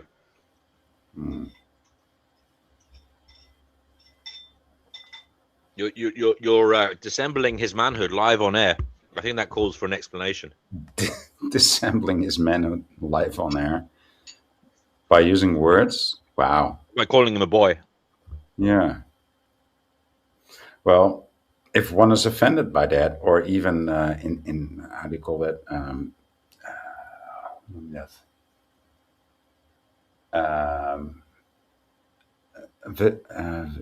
Visceral. Help me out here, guys. Like, if one is in second instance even insulted by that, that makes you one of them, DNW. I mean, what are you? His second stance? Vicariously. If one is even vicariously offended by that, as you pretend to be, I mean, what does that say about you? Boy, I'm terribly sorry. Can you repeat your insight there? Because I was reading something. I'm really sorry. I want to say. So you're not really, I thought you were the host. I am the host, and sometimes I fail miserably, Voy. I do admit that. Yeah, you did. If you are vicariously insulted by me calling him the bearded boy, what's wrong with you? No, I'm not vicariously insulted at all. Yeah. I'm just really. Yes, you were. I'm trying to ask. Look. Basically, what you're saying is he's underdeveloped. That's indeed. He's not reached his full potential. Yeah. So, how does the man have gray hair and a long beard when he's acting like a boy? I don't know how and why it happens. But I just said that. And you want to hold that against me? No. When you actually just admitted to the fact. So basically, you're saying, yeah, okay, I get you, Voy. I get what you're saying. Okay, thank you. I get what you're saying. So I will refer to him. You're describing him as in what he is, but you're not giving any guess as to how he is like that. I don't care. I don't care about You don't care. No, because that's what makes life you is too man. short to care. Well, that's not what I said. Okay. A boy is a boy, and a man is a man. Okay. Some boys have long beards. Some men don't have any beard. Some ladies have beards. Right? But they're usually they're in a circus or in a carnival, right? Skyworks says it's an overinflated sense of self-importance. Mm-hmm.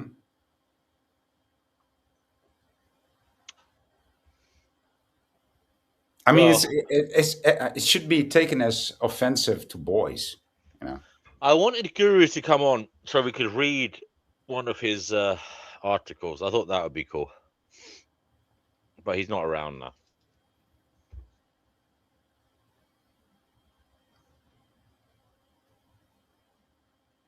Retro has been too quiet.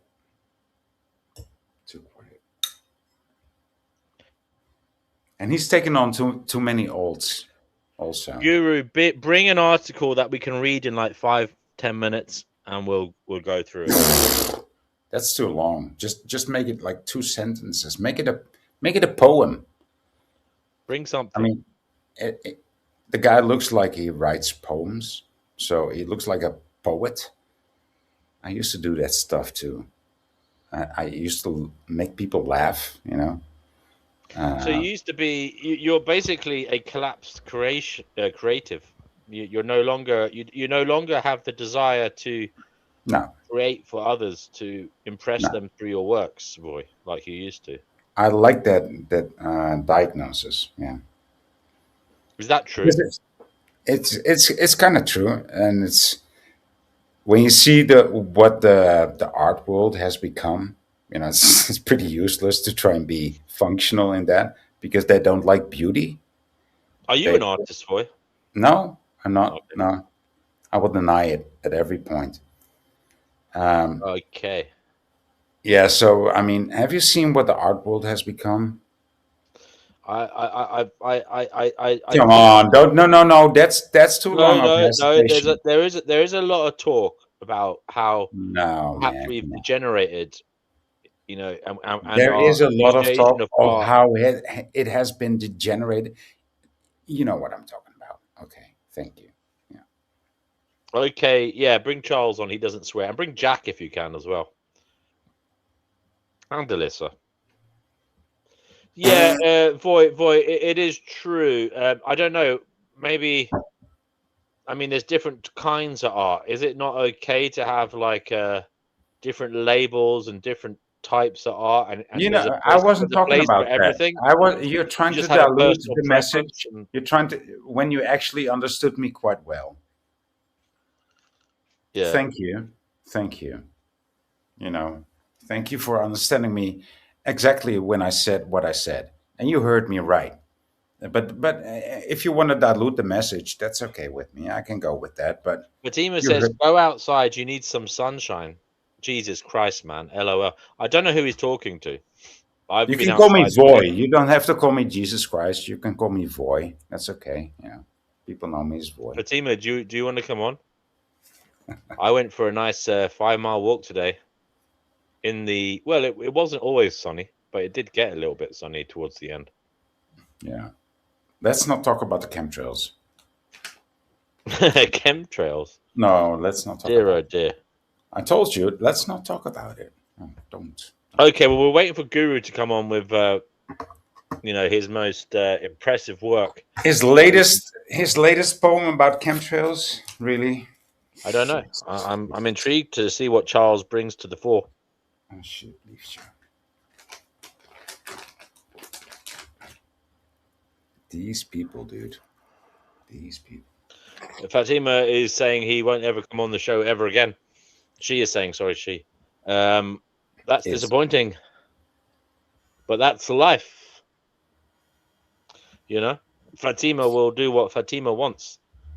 And that's okay, I suppose. Charles, you're on the Finding Gnosis show. Charles William Phillips. Charles William Phillips, what do you bring to the table? Clarity. So, clarity is what I said. You obviously waiting for me to go on. May I read something I wrote today? A poem, as Voy calls it, for a dear guest you had on last night. His name was Nine Tails Cosmic Fox. He was an amazing asset to me, as well the members. May I read what I wrote today? I hate the guy that just came on. Is it because? Yeah. you can read the poem. Do you want to go center screen, Charles? Do you want to turn your camera on as you read it? Oh, wait a minute. That's the visual effects on there doesn't belong to me. So if you give me a chance to change the avatar, I'm a Muslim, not a Christian Gnostic. Let me change that image. I'm Muslim, not a Christian Gnostic. So I'm going to change that image. Who? What the fuck? Hold on a second. So is this the real is this the person behind? I'm offended. I'm offended when somebody identifies as Muslim. So can you please leave? No, I'm not identifying as Muslim. See, my structure is Muslim. I don't identify. But just the word alone, just the word alone is just enough to. I have nothing to do with Islam. I just love the culture of science. Since people can request words to be offended by on this stream or on this panel, I'm offended by the word. So please don't use the word. Okay. Which word? We got to get the pronunciation of the words. I see. right. I Which see word? what he's doing there. I see what he's doing there. He's Thank trying you. to. Thank But you. with respect, Voy, you haven't been here as We're long. not as Chickpeas. bunding anything. No, I'm Chickpea. happy. I This don't boy mind guy any is a words. total Just tell me cut. which way The do you boy want. guy is a cut. I'm happy C-U-C-K. to Let's get it oblige by right. Voy's request. C-U-C-K for Voy. Adios, Okay. Voy. Enough already. Fatima says, Guru, you annoyed me today on Twitter or X. Sorry, your wife is an enabler to your horrid behavior. That's from one Miss Fatima Sepazuzu. I don't know why she felt the need to say that here in the public square. And I don't even know why I relayed that message to you, Charles. Maybe I should apologize because it actually has nothing to do with the show. Has Do you nothing to accept do my with me apology? either, so you don't have to apologize Do to you- me, sir. I probably that's do a that. good point because it wasn't Charles, was it? It was to Guru. No, Guru's an absolute. Don't swear, Guru. I don't swear, people. Guru's an absolute maniac. Everything DNW says about him is pretty much true, and his only brilliance he gets from me. He doesn't get it from anyone else. Always wind him up with that DNW. It's me, not him. He is not the Metacog I am. Would you like me to read this? Because I don't like performance. I want to leave. Yeah, do you want to do it on camera or do you want to do it as you are now? I'll just do it. I don't like performance. Okay. Or do you, yeah, well, maybe your wife could perform it for us. Well, I could ask her to go on later on. She's not my wife. I don't care. Hold a second. I she's thought not so. your I wife. thought so. She didn't actually act like your wife. She acted pretty much. Oh, like, she's Carl's wife. She's just not my wife. She didn't yeah. marry me. Somebody you rent. Somebody you Hold on a rent. second. Hold on. I forgot that this is the third person here. So basically, there's Guru, there's Carl, and there's. Did also you just call Charles. me? Oh, I see what you're doing. You were saying there. Yeah, I'm following you. There's 3 in 1. Are you're kind of like the Trinity? Or is There's there more actually. Yeah. So All right. Well, look, Fatima here says you did annoy her. Sorry, you did annoy her. You DM'd on both Discord and X about how they're not being a good friend to you. Sounds like you were being manipulative. Dare I say it? no, Charles he was Guru. definitely being manipulative. That's what Guru does. He's a highly manipulative being. He was probably just hurt because his friend was saying things that he didn't want him to. You know, narcissists are, and because because he's a little baby. You are a little baby, sure, and because he's a little baby, Gracie, I don't swear because he's a little baby. Guys, if I swear, it's not me. And DNW tell him. He's a little baby when he gets on. I'm not being derogatory. I'm telling him the truth. He's a baby, guys, who just pulls on his wiener every now and again because he can't take the people won't listen to him. And that's a fact. There you go. I told him. Anyway, would you like me to read this or no? I don't like this bollocks. I'm not one of you. Can I leave or can I read Yes, this? you can read this. Jack, do come on, brother. Go ahead, Oh. Charles, and read the poem. That, by the way, did you write this or did Guru or? It's Carl not a write it? poem. If it was I'm joking. I don't write poems. I write metaphysics. It's an But you observation. look of like a last night. poet. You look like a boy, and you look like a poet. You look like a boy that grew a beard. That's what normally happens to humans. They're boys and they grow up and grow beards. Fatima Is makes that the point different to that you? it's rich for you to call her a baby when you are the person who. Oh no, cried I was twice calling on Guru a camera- baby, not her. cried twice on camera on this show. Oh, so okay, so you weren't calling Fatima a baby. Okay. No, I was shouting at Guru. He's an idiot and a baby when he's narcissistic and he shouts out to people and tells them off and everything. I'm the one that told Fatima afterwards, "Don't worry, babe. He's just an idiot." Just do what you came for, please. Do the. I would poem. love to. Thank you. Thank you very much, Viola. Fuck Voice you. of reason at last. I'm Thank you, already Viola. bored. I'm already bored. but- DW, could I request that you just mute everybody and leave me upset, friends, that you requested? Go fucking ahead. should have taken it. Voy, Guru, stop swearing. Voy is Sorry. capable of allowing you to speak. Go ahead, read whatever this is. You said it's not a poem; it's The metaphysics. love and Go care ahead. of a fox. Burned souls see brighter sparks than Can you most. start That was again, Guru's- please? Start again. Start again. Thank you. The love and care Once of a more fox. with feeling.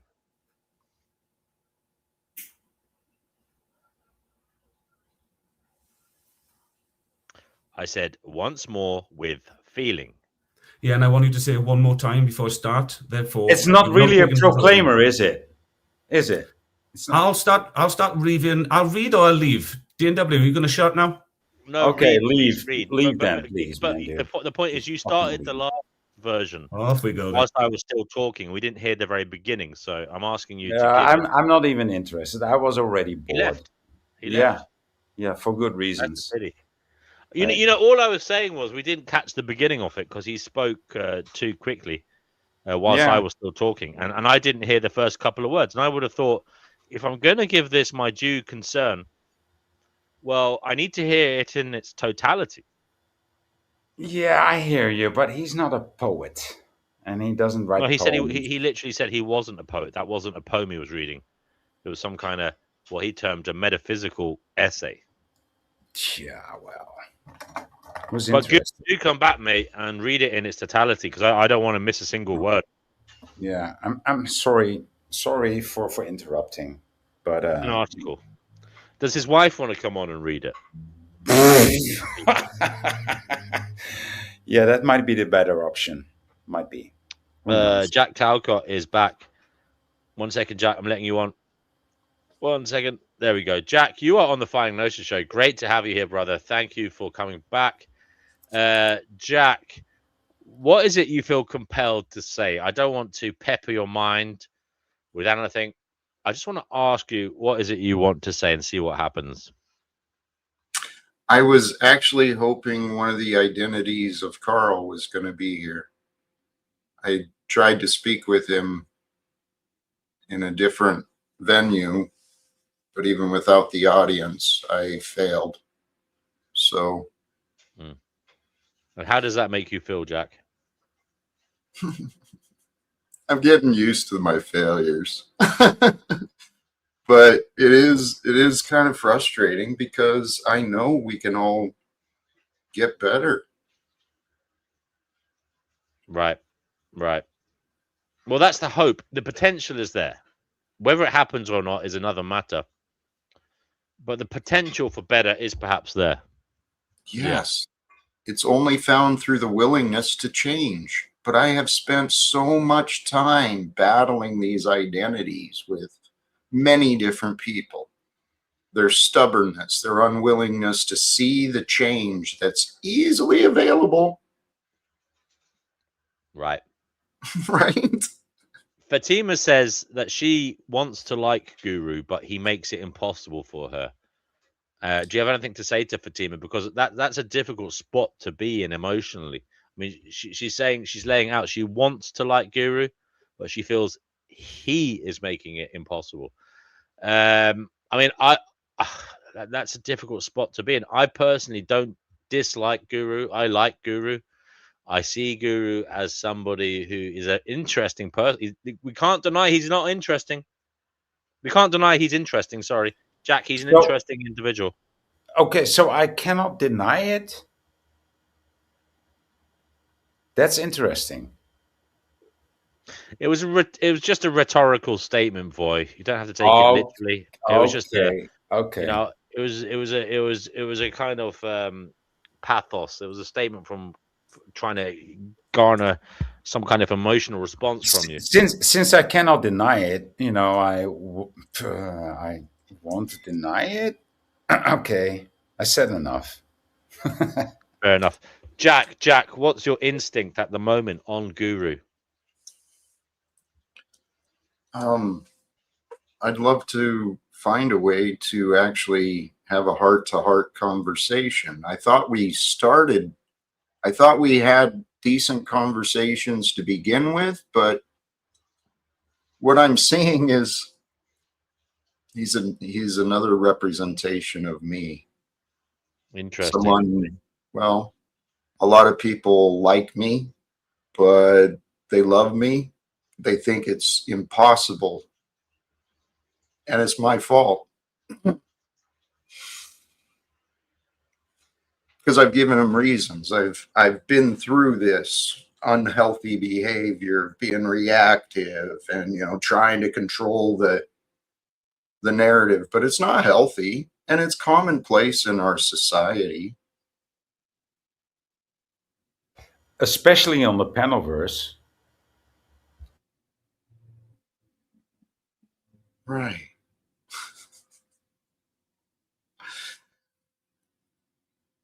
Alyssa, are you available to join perhaps? It's a good idea, Jack. Jack says, this is a question for Alyssa. Do you have do you put any responsibility on your husband for the choices he makes, Alyssa? And why do you ask that question, Jack?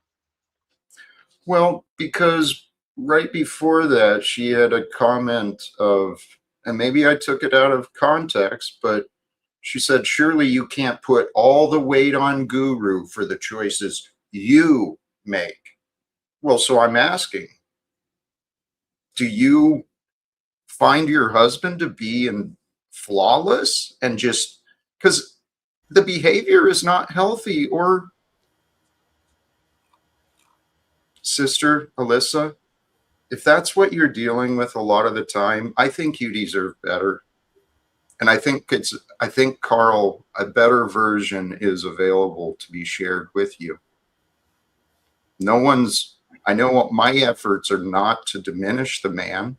I'm not trying to cause him any harm, any frustration, but I can help.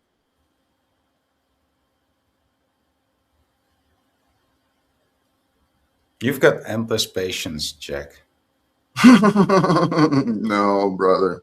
No, not endless, but you do have an angel's patience.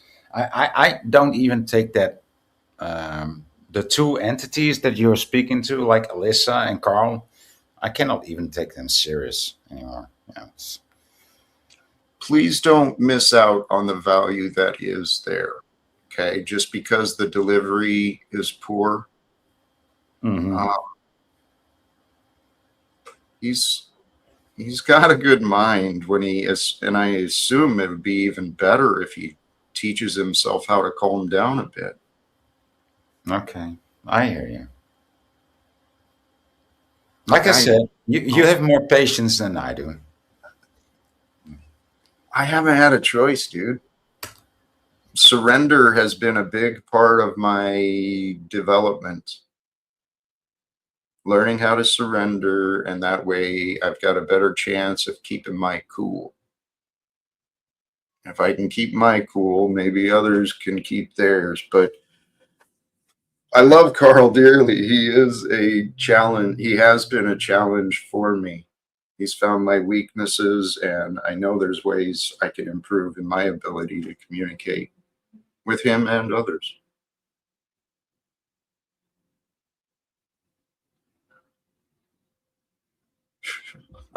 She's asking me to read his articles here. I've already suggested he comes on, and Alyssa, I'm asking you to come on and present said articles. I'm giving you the opportunity. The soapbox is there, standing empty. You can come on here, stand upon it, and declare unto the world your views through the conduit that is your husband, because I believe you're on the same page. So it's not going to happen. Come on here. It's not going to happen, DNW. Why won't it happen? If they want to be heard so much, this is my prediction. Aren't they availing off this opportunity? I might not even have a reason to make that prediction, but I will still make that prediction. Sometimes intuition is just born from a feeling, and it's often right. No, that is one of the mysteries of life.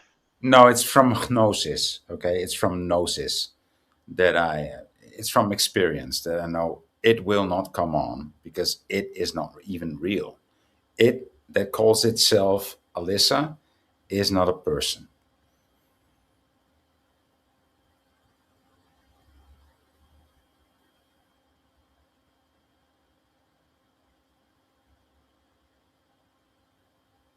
That may sound a bit harsh, but that's what I'm saying. I may be wrong. I usually am not, though, but I can be wrong. She has been on before. That's what someone is saying in the chat. And she has been. Yeah. She's made many a contribution here. Mm. She's not camera shy either. Like I said, I think that you might be, what's his name? Carl. And you said, "Oh no, boy, you're so wrong." Well, I don't think I am. Alyssa says, "Can any of you say what Carl thinks love is?" show everyone you listen to him. Alyssa, I'm asking you to come on and define the terms, explain exactly what he means, because, you know, for us, that's most important. We're giving you an opportunity to speak for the man you love. You claim to love. Show us what love is. Show us what love is. Speak for the man you love, who cannot explain it in his own way. Explain it for him if you love him.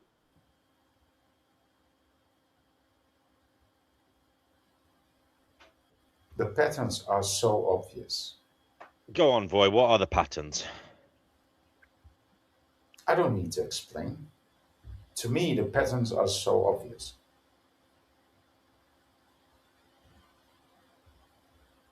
Hello, Zog, who says, define definitions and do it for 5 hours.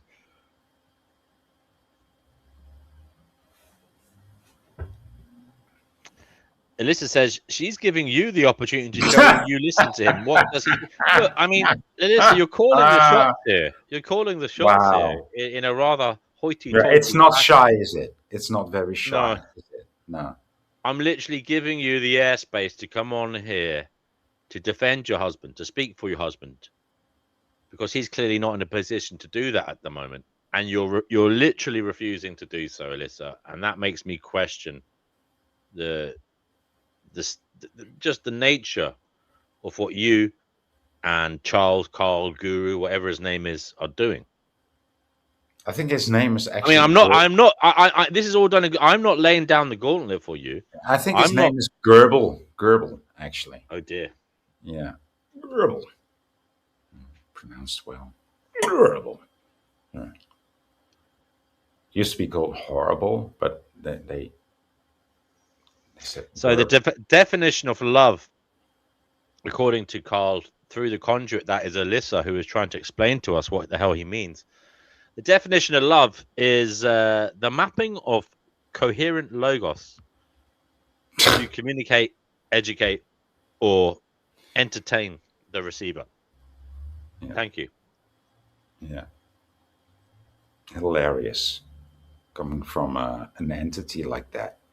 Fatima comes in rather harshly with the metaphorical boot into the arse of Guru and Alyssa by saying they are the definition of the fall of Western civilization.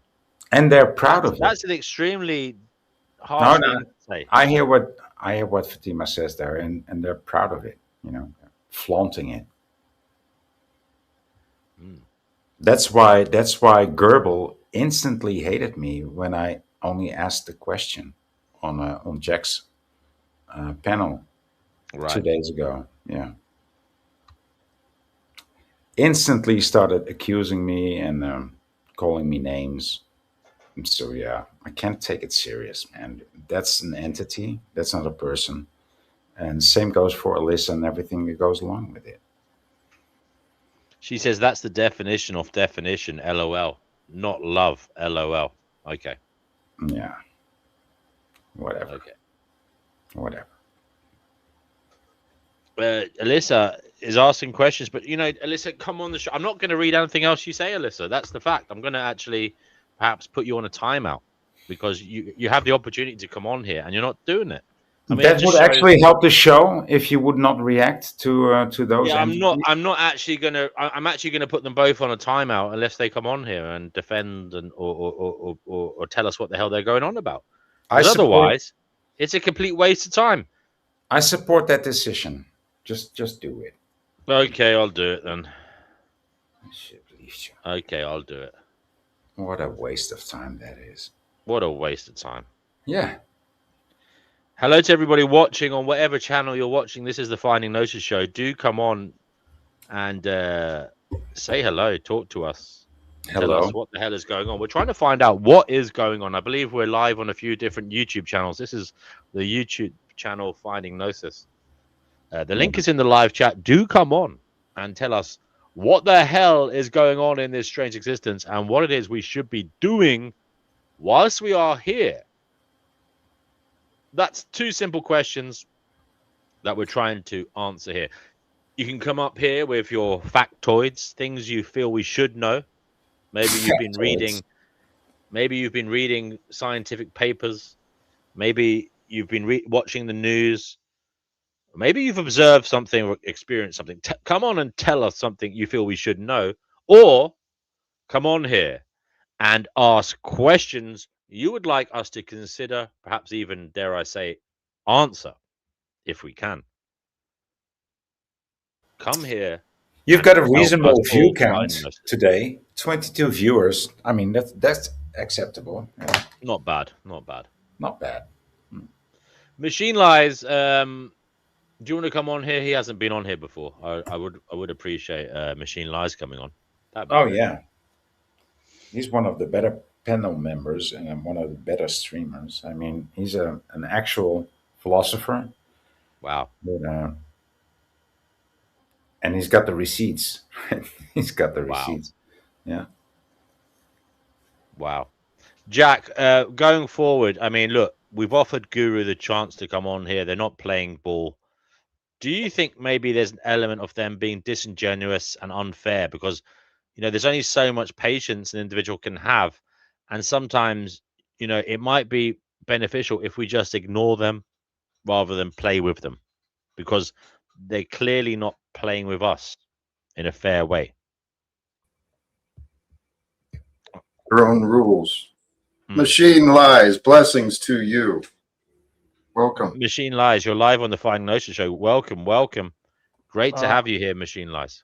Yeah, blessings. Yeah, let me come back in real quick. Sorry about that. No problem. Having trouble situating my audio here. No worries. You take as long as you need, but hopefully not too long. So Jack, what can we do with this? I don't like to call them problems, but they're not a problem. But there is a problem. I won't say they're the problem, but there is a problem. And the problem is disharmony, upset, anger, frustration. I mean, there's a whole load of things going on in this bubble, this problematic bubble. I want to pop that bubble. I want it to go away, but I don't want to do it in a way that hurts anybody, that is upsetting to anybody. So how can we deal with the terror that is Crazy Guru and Alyssa trying to communicate something that we can't understand in an incessant manner, whilst also, making out that we are dumb, we are the hostile ones, just because we cannot understand what the hell they're going on about. And when I give them an opportunity to come on here and explain, they don't do so. Alyssa is there. She won't even come on and explain her husband's philosophy, of which she is a devout follower, by the way.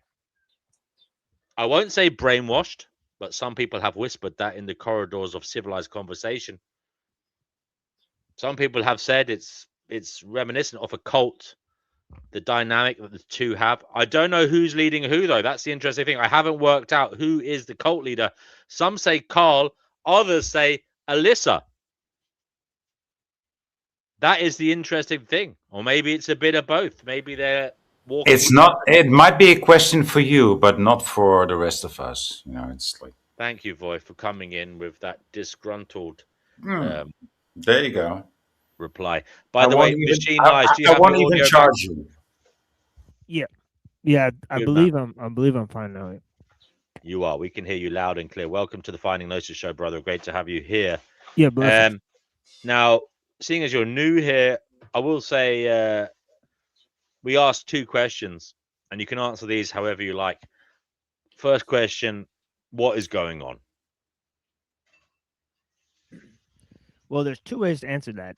Do you mean with me? Because there's an infinity. I want to say one thing before you ask any questions about.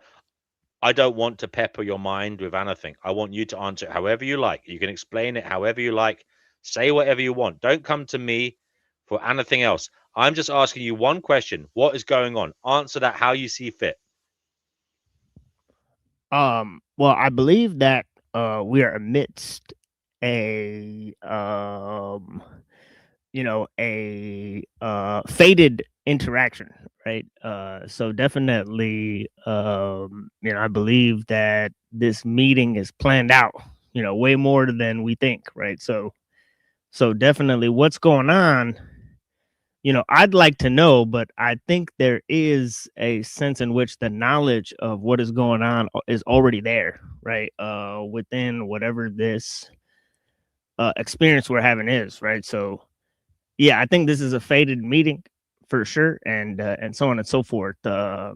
So what I think is going on, I think it's well, I want to be clear because I think there's a difference between destiny and fatalism, right? I'm on the side of destiny, right? I think God's creation is spontaneous, right? And then I think that whatever's happening is happening now, right? So yeah, so I mean, I'm more on the side of destiny than fatalism. Right? I don't believe in fatalism, but I think we have a destiny, right? Meaning we have Interesting. a purpose. So when you say you don't believe in fatalism, you believe in destiny, and now, to me, that says there's always an opportunity to change. There's always an opportunity to change for the individual, but not the greater plan of whatever is going on. Is that? Am I reading you wrong? Well, I don't really believe in individuals, right? But I definitely think that there is not a time in which we didn't exist, right? So there's definitely a sense in which we're having an experience that we've always had, right? That we're so that's kind of like what I mean by like. Do you mean like in the block universe theory, like time is an illusion, like everything is happening, everything has happened, it's all just one thing? Oh yeah, definitely in that sense. Yeah, definitely in that sense. Yeah, the block theory of time. Yeah, but sure. on a local level, localized level, time exists, right? I mean, but when you zoom out far enough, it's all contained in one kind of bubble, if you like. But on a local level, that's right. Machine-Lies, time is apparent. Time means something to us, right? Yeah, that's really what I think. See, I'm a follower of Parmenides, right, and a follower of the Tao, right? So I think that there's only one being that's happening now, and that it's spontaneous and nameless, right, in a sense, right? So it has no identification, right? So it has no definition to it, right? As Shang Tzu says, it is essence with no form, right? So you ask me what I think is happening, that's definitely what's happening, in my opinion, right? Is being with a capital B, essence with no form, right, and all its expressions, right? Okay, thank you for that. For sure. I have much questions about that later on, but it's a grand start, one of the best. Thank you. Machine-Lies. This is another question. Take it however you want. It's interesting to some people. Have you ever had a paranormal experience? Oh yeah, tons. Especially when I take tons of mushrooms. I think it's reliable on psilocybin mushrooms that I'll have a paranormal experience as long as I do the proper sort of preparations, right? So I think I can actually trigger a paranormal experience, right? I think I'm able to summon a paranormal experience with the right amount of psilocybin mushrooms. Granted that I have access to psilocybin. Yeah, granted that I have access to psilocybin mushrooms, I could quite regularly have a paranormal experience. so yeah, guaranteed I've experienced paranormal. Interesting. Would you like to tell us about any of that? Oh yeah, like I've talked to beings that either went in and out of my body and either fixed things within me that were not part of my physical body, which I didn't understand that I had a subtle body, and so on and so forth, where they could fix things and remove this or that ailment, right? So I was like on a kind of medical table, right, where there was like these sort of elf like things, and they were sort of it's kind of like I was like at a pit stop, but I was the motor vehicle, right? And they were like revving me up and doing all this thing, so it was like a weird experience. And then there's another, so it kind of like seemed like an alien operating table, but it was like with these spiritual benevolent elf like things. And then there's another experience I had where I zoomed out and there's like a giant machine and it was like a giant clock and it was like this lady's helmet. Right. And then this lady started talking to me and her helmet was like a giant machine that existed in space. So I noticed that this lady was like giant, like her head was like the size of a planet. Right. And then she started to speak at me. So what did she say? Sorry. It was really strange. She said things that I highly doubt. I highly doubt it. Let's just put it this way, right? So I felt like she was lying to me and so on and so forth. So, but you know, she did try to tell me that I was her son, and that I was not part of the humanity, and that there's another figure that was standing behind her, right? That sort of had like a space helmet on, but this dude was red and she was green, right? Did that resonate with you, that you're not part of humanity? No, it didn't. It didn't. That's why I didn't like what she was saying to me. You know, it kind of felt like she was trying to lie to me or shake me out of my experience or trying to convince me that I'm something I'm not. Right. But I definitely talked to this being whose head was like a giant helmet machine thing. It was weird, but yeah. Interesting. But this is all, forgive me, but this is all whilst you've been off your nut on psilocybin. Have you ever had a sober experience? Definitely weird experiences. Like, for example, right, like I think of somebody and then they call, or I end up meeting them in a particular place where you know, or I warned them about something and then it happened that I saw in a dream. Right. So I've had those types of paranormal experiences as well. Right. But nothing that cerebral where it actually shook me out of my skull and I saw something that I didn't think was real. Right. That only happened when I was on psilocybin or in my dreams. Right. I do have a recurring dream that I see that I think is quite paranormal. Right. And how long have you been having that dream? Is it a dream that's oh yeah, my entire adult life I've been having this dream where I see these giant stone temples, right, that are sort of hidden around this like a forest that exists outside of this city. And I live in the city, and sometimes I venture outside the city to see these giant lakes and these temples. And this is a place I've been going ever since I was it feels like I've been going there since I was a kid. Is it a lucid dream? I mean, does it seem hyper real when you're in it? Oh, can you do things whilst you're in the dream? Are you able to move around and touch things off your own free will, or do you have any agency in the dream? Yeah, I'm able to touch things, but there's like whatever building exists in this dream, it's not a physical building, I'm convinced, because it changes structure. It develops new rooms. So I call it the terminal, right? But it's like this structure that exists that, you know, I just call it the terminal, right? Where it's like where the rooms exist in the dream, right? Fair enough. Fair enough.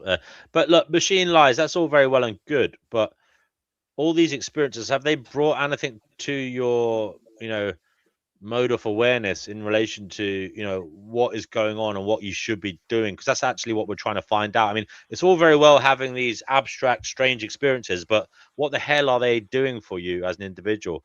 And what the hell can we garner from your experience? Well, in terms of what I think we should be doing, you know, with this knowledge, right? I think it's very important that we investigate the nature of consciousness, right? And I think one of the primary elements in which we can examine this idea is within the philosophy of mind, right? Or within sort of spiritual and religious methodologies, right? So it's led me to contemplate, right, maybe what is the true nature of existence? What is the true nature of mind? It's made me seriously doubt physical reality and scientism, right? So when I look out into the world, right, and we talked a lot about this yesterday on the show, right? You know, because we were looking at The Crisis of Modernity by Rene Guénon, right? And he said there's a number of peculiarities right, with the way we look at knowledge or perceive knowledge within the modern context, right, that is totally divorced from the way they saw it in ancient, religious traditions, right? So, one of the ways in which we've sort of dealt with knowledge is that knowledge has become compartmentalized, Yeah. right? So And knowledge used to be way more mythical and legendary, right? right. So this whole idea about knowledge being related to the correlation of external physical facts instead of internal realities, right? That correspond, right, with a deeper truth, a deeper search for meaning. So the reign of quantity, right, and the rise of physicalism, right, and the loss of the sacred and the loss of our connection with wild nature, right? So I think those are of a primary element of importance, and I think one thing that can help reawaken this desire within us is a sort of techno shamanism.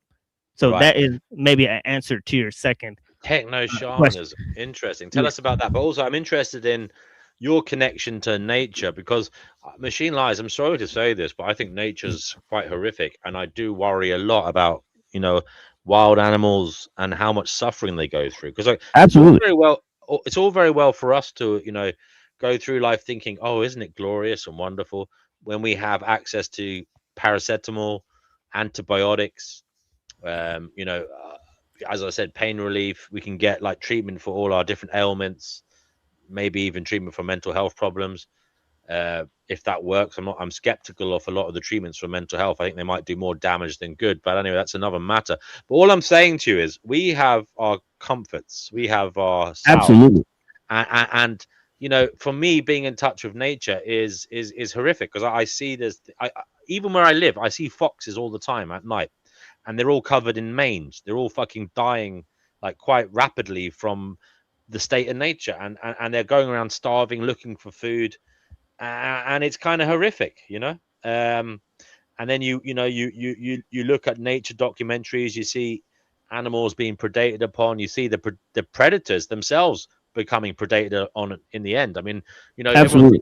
everyone thinks of powerful lions ruling the jungle or the grasslands, but even they eventually get attacked by a group of hyenas and torn apart horrifically. So like what have you discovered about nature, and what do you think should be done about it, if anything? Well, it's interesting because the philosopher Hobbes, right? He said that nature is bellum contra hominum homines, right? In other words, it's a Latin translation of the war of all against always all. exists, right? The war that always exists. Right. The war of all against all, right? Yeah. So this idea of the war of all against all and looking at nature in this way of course Locke was sort of no better, right? He said that a nature that lies without the development of humane industry lies in waste. And this is the actual term that he used. He said nature that is undeveloped by humane industry is a waste, right? So this whole idea of how human civilization is based on a organizational capacity of humanity that sort of operates separate from nature itself, right? Meaning that we rely more on other humans than we do on nature, right? And of course, the whole idea that established this was, not only agricultural techniques, right, but also the invention of simple tools, especially writing and so on and so forth, right?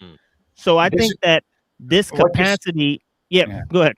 Yeah, what you said there reminds me of the woman that was sitting behind me in the airplane when I was just about to land on airport Rotterdam, and she said, "Oh, look at this land! Everything has been cultivated, right? Oh, there's no more raw nature there."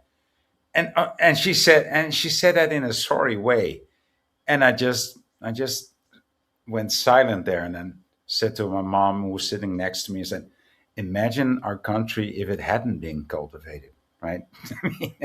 Yeah, That's- yeah. I mean, I vibe with that. I vibe with Yeah, that, Machine Lies. yeah, I mean, do you think yeah, that this we have a duty to intervene in nature and maybe Well- develop the world more and more so that there Well, aren't no, it's any like you- animals suffering horrifically? Well, no, it's like you said, right? We live under the a natural necessity, right, that dominates over us when we are stripped of our technological inventions, right? So when we don't have access to technology, like for example, right now, if you shut off the internet, right, Yeah. if there's no more pesticides, right, if the hospitals shut down and there's no more medicine for the people, right, millions of people are just automatically just going to die, Yeah. right, probably within weeks and months, right? So people's reliance on the technological system, which is actually a global system, right, this system I call the technosphere, right? So the technosphere corresponds to something called the ecosphere, but it supervenes on something called human civilization, right? So human civilization is sort of the intermediary between the ecosphere and the technosphere. The same way that human civilization parasitizes on nature, the technosphere parasitizes on the human civilization, right? So so this is essentially a thing that's going on, right?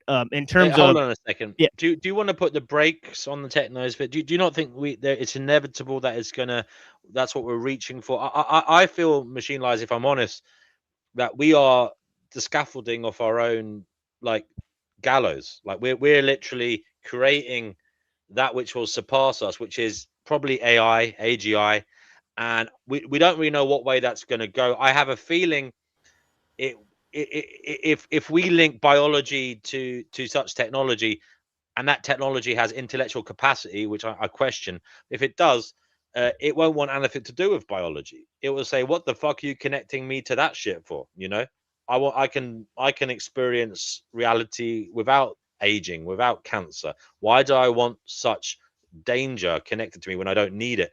And it will probably just let go of biology. And whether it keeps us around or not is another thing. I don't know what it will do. I think best case scenario is it kind of keeps us in some kind of zoological garden. And I put it that it's kind of like it will create like a Garden of Eden for us, where it will keep us ignorant. It won't want us to know what is actually going on because we can't handle the truth. We can't handle it. We can't even know the truth, but we can't handle it. Would you want to be? Would you be so one it of just- one of the human beings that is captivated in that zoo, DNW? Would I want to be? Yeah. Well, the thing is, Vi, we may not even know that we're captivated. That's the funny thing. It may because it may create it so that we won't even know that we are, as you But say. would you want to be one of the tigers that was killed, or one of the tigers in the cage? That's what I'm asking. I mean, it's a very good question, and I get why you're asking it, but I'm not sure that a tiger born into captivity knows any different.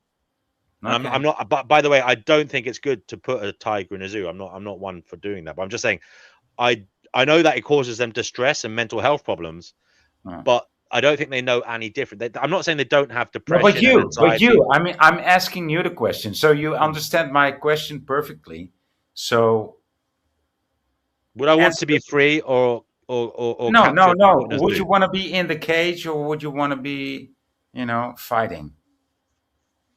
Well, then, I'm sorry to say this, Void, but you have to Just ask answer the what- question. No, it's the Void. Me and you always have this Okay. little back and forth sometimes. No, not and you- always. This is the first time that I got on your panel. No, a few times. You've made it sound Okay. extremely. You make things sound extremely simple when I don't Yeah. believe they are, and Yeah. that's the huge problem between me and you.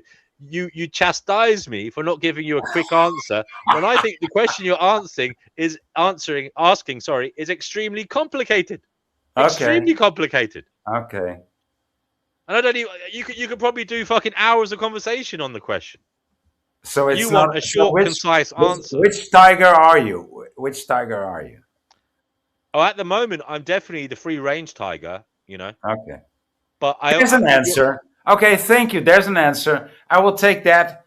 No, it's take not that the as an answer. You answer. said which would I prefer? I mean, look, if all my needs were being catered for, and I was given a position where I was in ecstatic bliss, and I didn't know that I was confined in a zoo, I didn't know I had been captured, I didn't know I was imprisoned, but yet all my needs were met, and I was in a blissful state of being. I mean, I clearly wouldn't have any problems with that if I didn't know any better. And even if I knew, I mean, the fact that you're cerebrally being boosted with joy and pleasure, and your hormones are spurting all kinds of oxytocin and joyful chemicals. I mean, quite frankly, I don't think you'd have a problem even if you knew. Are you talking about me now? Yes, everybody. Oh. Okay. If No. you were plugged into some kind of mainframe that made you feel happy and joyful all the time, Oh, you're going I don't so think you'd have far any beyond. problem with I mean, it was a very simple, it was a very well confined question, and I and you didn't answer it understood me. You satisfactorily. I understood mean, me not for the quite first time. well, Not but for the you first time. understood me quite well. But you wanted to take it, beyond that. That's okay. I mean, that's an answer too. Okay, boy. Machine Lies. Are you still there? Jack, what do you have to yeah. say? Oh, sorry, Machine Lies. I had moved on to Jack. I'll come back to you in a moment. Jack, he says go back to Machine Lies. No problem. Machine Lies, go ahead, He's mate. giving the paw. He's giving the paw. Like, He is. He's listening. He's taking it in. But, he's the maestro of discernment. He speaks only when he has to speak. He's reached that Zen state of awareness. Go ahead, Machine Lies. Well, I like that. The Machine Lies looks more like an antichrist rather than a standard boring Christ. I think maybe they're excited by that. So yeah. So if that works for you, that's cool, right? But yeah. Sometimes I get Rob Zombie and stuff. I look like Rob Zombie, and whatnot. So yeah, I appreciate you guys. Yeah, I have long black dreadlocks, so there's nothing I could do about that. I do look like a weird pirate, so it is what it is. But I appreciate you guys. But yeah, in terms of what you said, DNW, I appreciate the sentiment, right? Definitely, I think that there is a sense in which the technological system, as I described it, right, man's reliance on it and the sort of loss of autonomy, in the face of technological advancement or technological progress, right, definitely does seem like there may be a sense in which technology might be creating a system or some type of entity that we do not control, right? And it may have a benevolent view towards humans, right? But it may more function, as I said, right? We've created an artificial environment, right, called the technosphere that we rely on instead of nature, right? Even though human society does use nature for resources, the technosphere uses humans as resources, right? Okay, So but using nature for resources, I don't think has been a sustainable way forward. Clearly, also, I mean, Machine Lies. Would you not agree that the whole state of our nature is this bizarre situation where we have always been trying to get away from nature? We've been trying to get away from the fact that we are vulnerable beings. We can't survive out in the field. We're not built for it. So our whole raison d'etre has been to get away from nature. Yeah, you brought up a salient point, and that might be why we invented such a thing as the technosphere to shield us from nature or from natural limitations in the first place, right? So I mean, in terms of this sort of artificial natural environment, yeah, this might be man's own sort of inner quest, right? Man might be technological at his very nature, but also nature may be using man in order to get to the machine, right, or to the mechanical reality, right? So man could just be an intermediary, as you said, right, between the between the natural and the mechanical, as you put it earlier. We're the strange biological living breathing phenomenon between two states of materiality that aren't de facto alive. So, So what what I I want mean to by bring that is in, it's like we're made of some less. people. Okay, Do so you get what some I'm saying there, people, Machine Lies? Yeah. some people might say that we evolved from farmers or from farming, but there's this other movement that says no, we started cities first, right? Because it's way hard. It's way hard to farm. You know, you need a fucking city to farm the land. You cannot farm the land. We can't farm the land just by one person because we have tractors now, right? But that wasn't. You weren't able to do that back in the day. So you needed a lot of people. And I don't know. It depends what you mean, but I mean, it depends on the population. I mean, you could have yeah, a subsistence farmers, low level population, maybe a settlement even doing it. I mean, if they yeah. were growing like crops, I mean, look, you can see why it might have happened. Maybe that's not how it happened. Maybe cities started Well, out. my theory is they were staying in caves, you know, and maybe they were eating Oh certain things, no. and maybe they were taking a dump in a certain location, and then Yeah. one day they saw What are blueberry you, bushes or Indian? apple trees What are you, growing out Indian? of. Are you a Hindu? No, Like you sound like one. I'll take that as a compliment. A Hindu people I've met have been very lovely people. Uh-huh. No, we No. didn't start out in caves, dude.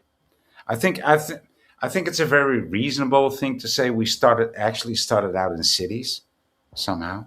Oh my God, are you one of these people who believe we were much more developed long ago than people are led to believe? I'm not one of those people, but I will take that as an option. Yeah. Okay. Because there's some people who believe, I forget what the word Tartanian or Oh yeah. I have a whole group of them. Yeah, I have a whole group of them on my show. Explain that, Machine Lies, because I've heard Well- about it. I'm not convinced myself, but explain what Well, they think. Well, actually, it's funny because I mentioned Guanan earlier, right? And Guanan and others have come up with this cyclical view of history, right? So they've said that there's good reason to doubt that history has been a linear progress all the way to technology. Yeah. Right. So what they say is that actually what happens is that civilizations ebb and flow, right? So there might be more advanced civilizations in the past, right? So they call this cycle, right? This idea from Hinduism called the Kali Yuga, right? So they say that, mankind sort of goes into a world civilization and then that collapses into a great apocalypse thing. And then it sort of begins again. Right. So that was a alternative view of history other than the linear view, right, that's sort of implanted by the myth of progress. So he came up with all of these conceptions, like, for example, Shambhala and Atlantis and Agartha. Right, who's the person that you mentioned? Because I was reading a comment. Who came? There's a whole slew. Graham there's a whole Hancock slew- talks about this kind of thing, doesn't he? Oh yeah, he's taken it from the occult literature, right, Oh. about Shambhala and And so- Agartha. I don't think that but one also or Atlantis. the other is true, but both can be true. Well, Maybe Plato was the first, right? Plato was the first to comment on it, right? Yeah. He talked about this back in the day. Interestingly, he was the one who came up with the concept of the demiurge. You know, the kind of Right, Gnostic yeah. thing. Oh yeah, the Gnostics borrowed heavily from Plato because and maybe Plato it's actually not was a one or Gnostic. the other, guys. Maybe it's not one or the other. Maybe the two can exist at the same Yeah. time. Yeah, Plato, he was part of a sort of pre-Gnostic cult called Orphic Pythagoreanism, right? So he was a sort of Gnostic. It was a sort of cult that heavily influenced the Gnostics of the of the 2nd century, right? Yeah. And so it's like some people may say, like, oh, if it's not this, it's that. But that's never the case. I mean, I'm saying that through my experience. It's never this, neither that. It's usually it's both, and it's Right. not. Usually it's both, and they don't negate each other, right? I'm just talking about. Absolutely. Yeah, right. It's never this or that. It's usually it's both, and they exist at the same. It's neither black or white. Well, usually it's black and white and all the colors in between. That's usually the answer. Yeah. Yeah. Interesting. What do you think is behind this, Machine Lies? There is a drive here. I mean, I've thought about how abiogenesis, and one can understand like little particles are being attracted and repulsed to each other, and somehow they randomly form shapes, and then those shapes are attracted and repulsed by each other, and then they somehow form bigger shapes, and this just keeps happening up the chain, Yeah. to RNA, DNA, and then us. And Yeah. this is what is going on. There's all kind of gravity, there's Oh, yeah. repulsion, attraction. We can understand how it happened, but like, what is the driving force? Do you call it, what is the driving force? Do you call it the will? Do you believe in some kind of Well, strange it's phenomenon it's even of awareness? it's even simpler than the will, right? Because consciousness is not reducible to any physical substrate. So right, so we could sort of start there, right? I think consciousness is sort of fundamental, right? So I if you don't know, could, though. Machina, I've tried to think about it. Obviously, no one can define consciousness very well, like Right. how it comes about and what the fuck. Like it Right. is. Look, machine lies. It is so weird that we're aware. It's weird that we're aware of what we're doing. B, it's weird that we're aware of the fact that we're aware. We've got that meta level kind of thinking. I mean, look, I don't know what you're like, but you talk about the machine. I mean, I view reality as mechanistic. It seems deterministic. It seems like there's a preceding cause for things, and it was always gonna be the way it was. The dominoes fell, and when the dominoes started falling, there was no other way for things to occur. Are you a hard determinist? Do you believe in free will? Do you believe in and how does that relate to your view on what you've been saying? Sorry to interject, but I'm going to leave the stream. This has been quite an enlightening stream at the NW. I'm glad I joined. Yeah, thank you for joining, Jack and TML. Yeah, thanks for Until the being here next with one. us, boy. Voy, I'm very delighted you joined, and I enjoy your little sarcasm and witty remarks. I enjoy them. So thank you for the merriment. Ciao. Okay, brother. So yeah, Machine Lies, if you can remember the convoluted way that I said that, hopefully it will get a response from you. Well, I mean, in terms of determinism and free will, I think there's good reasons to doubt it, but I think that there's also good reason to doubt physicalism, right, naturalism, right, materialism, and to doubt this idea that things are sort of just billiard balls, right, smashing into one another, because as Hume said, right, with this sort of radical empiricism, right, that there's always causes in between other causes that we cannot perceive, right? So so to reduce everything to causality, right, first of all, Aristotle said there's 4 different types of causality, right? So which one is which one is fundamental, right, to existence, right? So we really have to ask deeper questions. Now we know that there's no sense in which dead matter, right, we can't figure out what combination of dead matter produces consciousness, right? So that is one of the main things, that consciousness seems irreducible to physical matter. It's very strange. I mean, I could give you a description of evolutionarily why it might have happened, but it's still really strange. I mean, you can say that, all the different parts were that were, as I said earlier, being attracted and repulsed by each other, forming these new shapes, and then rolling on through existence, and bashing into each other, and then life appears because of that brute process of this attraction and repulsion, just randomness. Life somehow comes out of that, and then in life we are there is evolution. We're competing against each other. We're also living in a hostile environment that is dangerous and not always favorable for survival. So we're trying to.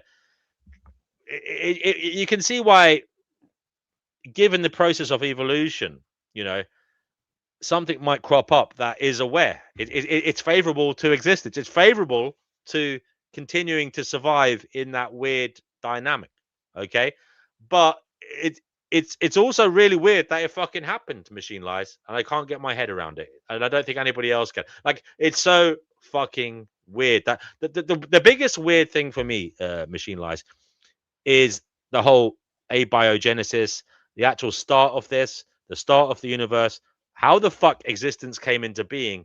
Because I think, and I don't know if we'll ever know, was it always there? How did it occur? Why did it occur? To me, that's the really weird shit. Because as I said, I don't know if you can agree with me, you can kind of see why, given the dynamic of this, given the trajectory of existence causing evolution, that consciousness would have formed as a way of surviving, you know. But why it all started in the first place, that's the fucking mega mystery to me, and I think it's very important we try and find out. If we ever will, I don't know. But what anyway, I'm going to shut up now, Machine Lies. Yeah, I mean, evolution is a great question, right? Well, there's been, people, right? Like, well, you could look at the great theorist Alfred Russel Wallace, right, who actually came up with the theory of natural selection, right? And he actually thought, as remarked by Gregory Bateson and others, right, that actually in evolution it appeared to be a guided process, right? And actually, if you look at the rise of complexity, right, and the notion of cosmic evolution by Eric Chason and others, right, they actually say that the energy rate per density, right, of a living object when compared, in terms of complexity, right, to a simple, right, a sort of chemical structure, in other words, a non-organic structure, it's extremely simple, right? So the complexity of life is actually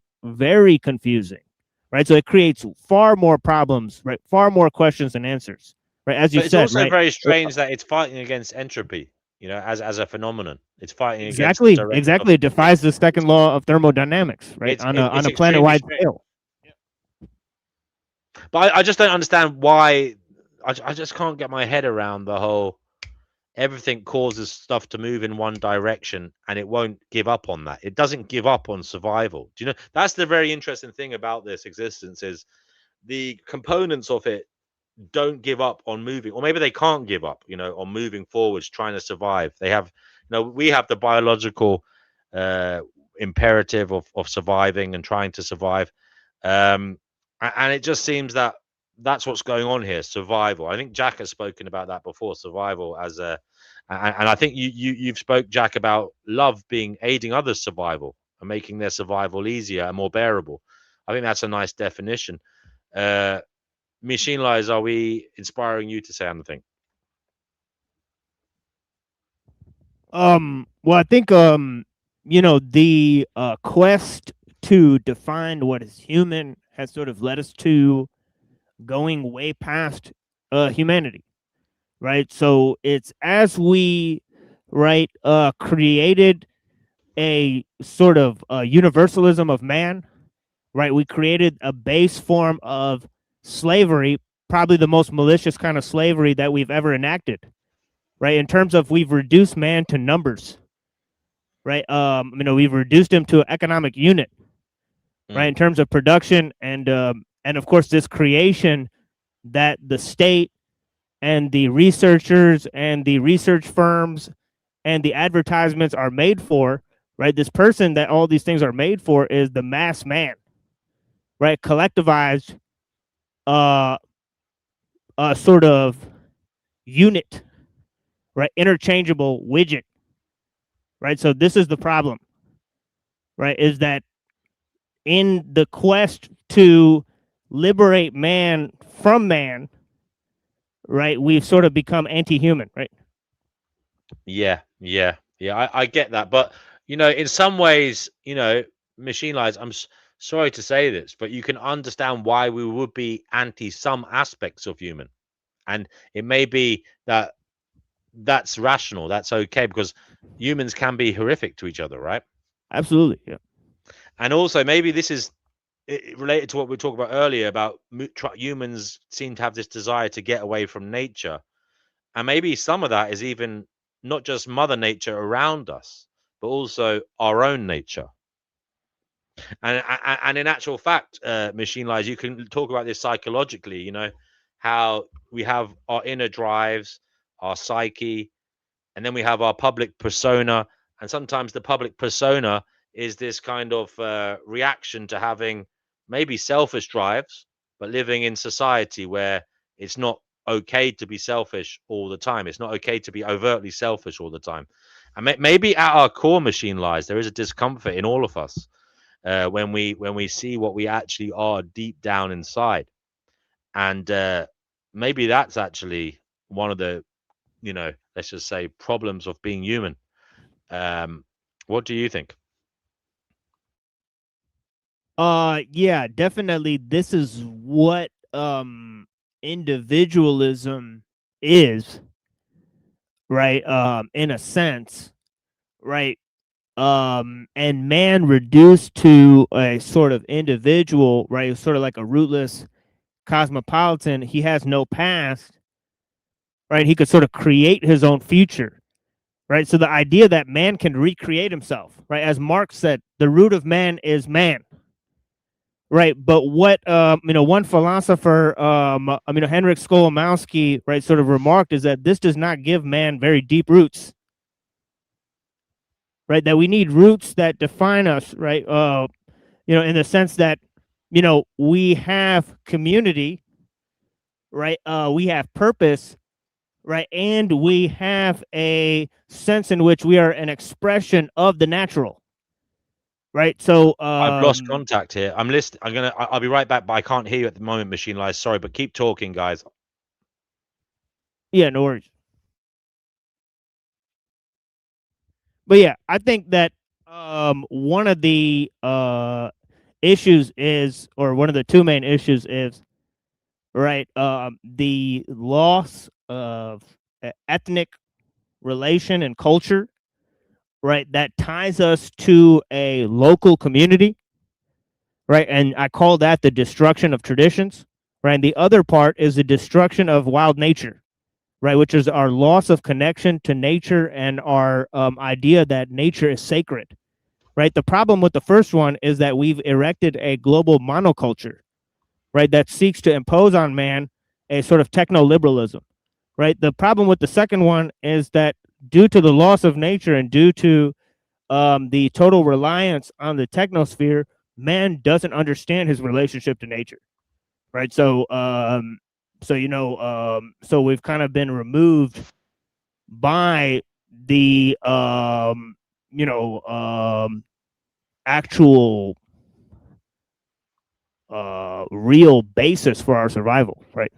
And essentially most of our life is governed by experts that we will never meet by face and name, and they don't know why they do the things they do, right, because they're conditioned and trained to perform certain tasks, right, and they're part of a system that corresponds to a compartmentalization of knowledge, so they can't take full responsibility for their actions, right, and so on and so forth.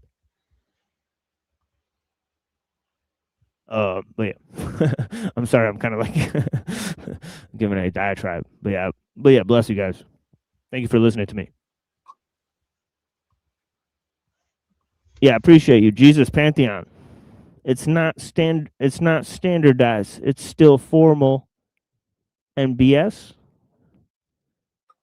Yeah, perhaps. Not sure what you're trying to communicate, but yeah, I think I understand what you're saying. Yeah. Yeah.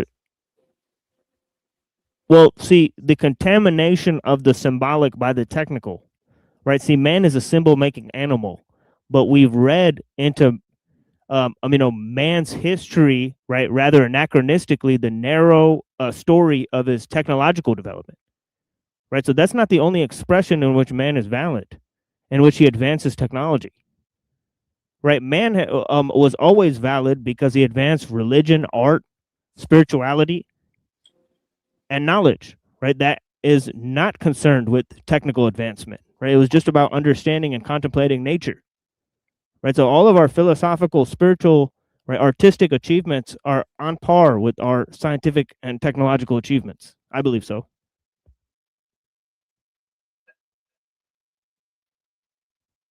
Yeah, but throughout time, we did get separated from not just nature, but respect of knowledge too. Absolutely. Yeah.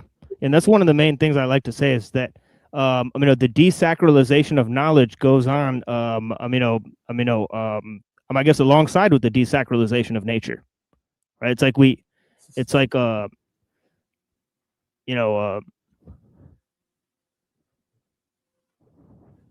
and also that goes along with the deification of man, right? That we think there's no greater truth beyond ourselves, Right. and so we become stultified. This experience of life as a human, it really is a fascinating journey. Because from our perspective, we have no clue what the future holds, right? But we're all here to figure it out. The aspect of consciousness, that's the big thing that creates us all into who we are. And our consciousness is only limited by the knowledge we've learned, right? Through that environment. Something D&W brought up earlier. Nature is hostile. No denying that. But that's only part of the story. Nature is only hostile to those who live, right? And those who think, or those who live only think they live. They only think they know what's going on.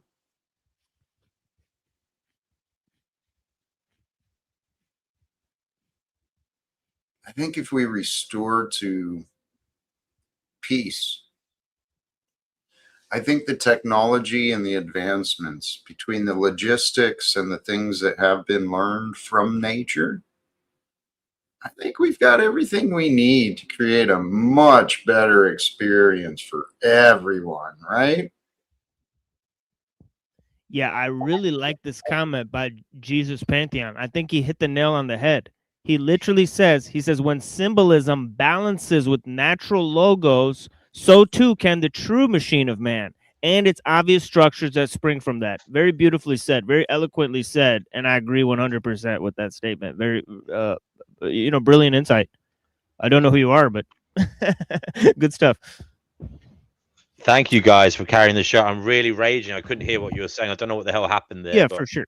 Yeah, my Bluetooth headset went crazy. Yeah, we're professionals at this point. Me and Jack. So yeah, you're in good hands. Yeah. I knew. I knew I was in good hands. Yeah. I missed a bit there, but did you say anything about the will and what is driving this, and where it comes from? This type of thing, because I'm really interested. Oh yeah, we could. Yeah, I definitely think will it constitutes a reality alongside consciousness, right? As Schopenhauer said. So I think that he's more right than Hegel in that sense, right? But I think he's wrong in the sense when he says that all wills are sort of opposed to all other wills, right? I think there is a sense in which there is a dominant will, right, or a dominant force, right, of will. Right, that sort of not collectivizes, but counts as a singular expression of the wills, right? And that I would call maybe a sort of a spirit, overarching spirit, right? That I think that this existence is in the shadow of this spirit, right? So yeah. Okay, Machine Lies. It sounds kind of, forgive me, but it sounds like kind of schizophrenic. There's so much going on that it's hard to make sense of it. And some might say that because there's so many different modes of experience and so many different subjective kind of vantage points, that if you rather than creating an awe-inspiring amount of understanding, it might actually be the reverse, that it all cancels each other out to meaninglessness. Did you get what I mean? There is also that point of view that. Well, don't you think that sounds a little schizophrenic? Not to be rude, but what do you think is the meaning of anything at that rate? Well, I'm not so sure about meaning, but I think that is it fair to say that you can have purpose without meaning? I think the loss of meaning and the loss of the sacred are inseparable from a loss of purpose, right? For sure. I mean, for me, Machine Lies, I think our purpose is to find out what is going on to the best degree of our ability, and B, to try and end like horror of reality, the horror of reality. Yeah. Right, but we cannot do that on our own, right? Well, with respect, we've been trying so far, and I like look, whether you think or not there's a divine hand at play here. I mean, look, is it 100% evident that it's responsible for the leaps in techno ability of human beings, or is it human ingenuity, human drive that's doing it? I think Or a it's bit of- human ingenuity because see, I think I think nature is God-made technology, and the technology that we make is man-made nature, right? So we're only remaking what's already there, right? Everything we make comes from stuff that's already there, right? So so in a sense, right, we use the natural to get to the technical, but the technical order sort of supersedes the natural, right? Because it's as you said, right, you could define nature as mechanism, right? So in that sense, right, you could look at the entire structure of things, right, as mechanism. Right. So I mean, I'm going off of what you're saying, so I don't think No, that I often do. I'm trying to but get you to understand it because it's quite a because- terrifying prospect. Yeah, I'm trying to get you to understand it. So, because I think we hit a little bit of miscommunication there because you said I was schizophrenic or something. No, I didn't say you were. I didn't. No. Sorry, that's the miscommunication. I didn't say you were.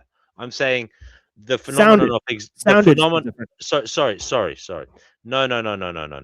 I'm saying You're talking about the phenomenon of all the of the wills being defined by. Yes. Oh, I see. Okay. I'm talking about the phenomenon I'm sorry. Yeah, I got whereby sort of confused. there are all these individual wills fighting each other and Okay, trying to my get bad. their way. And also, there's all these individual subjective experiences, kind of defining in their own way what is going on, Yeah, I get what you're experiencing saying it. now.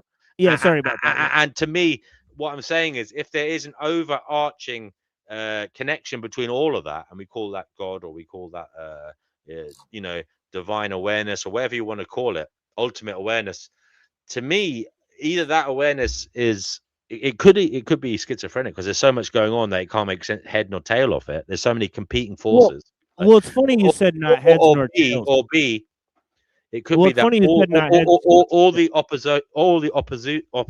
the oppositional ideation and all the different subjective experiences basically cancel each other out because everybody is right from their own perspective given what has happened to them. If I know that might sound weird, but you could, like, in my view, you couldn't have been anything other than what you were. Oh, And so yeah. so in a way you are right. And basically, if that is the case, then we all cancel each other out and become meaninglessness if there is an overarching awareness taking all of this in. So I would say if there is a God, it can't be the summation of what the fuck we're doing or experiencing. It must be beyond that, because to take in. Yes, exactly. No, I totally understand what you're saying now. And I totally agree with that. Right. I don't think that God is a collective of the wills. I just said that there's a singular will that's guiding them. Right. And I mean, actually, like you said, I do think that it is separate from whatever we're experiencing, right? And so on and so forth. Yeah, guys, I've just got a knock at the door. It's a delivery, actually. So, guys, you're going to have to run the show again. The professionals that you are. That's fine, I'm sure. Thank you. I'm listening. Yeah, I'm listening this time. Yeah, blessings. Yeah, so how's everything been going, Jack? It's good to talk to you again. It's this life experience is an interesting journey. I was thinking about time earlier today, because that's that forward force that I think DMW was inquiring about. And in consideration of time, I started thinking about beyond time, right? And I think beyond time and within time is God. God is within all time that we experience. And so our life is just the experience of the illusion of separation. I'm pretty convinced that, and this might be along the line of even where DNW was saying, but I'm pretty convinced that our reality is only real to us. So if this is the reality we've been given, the question is, what are we going to do?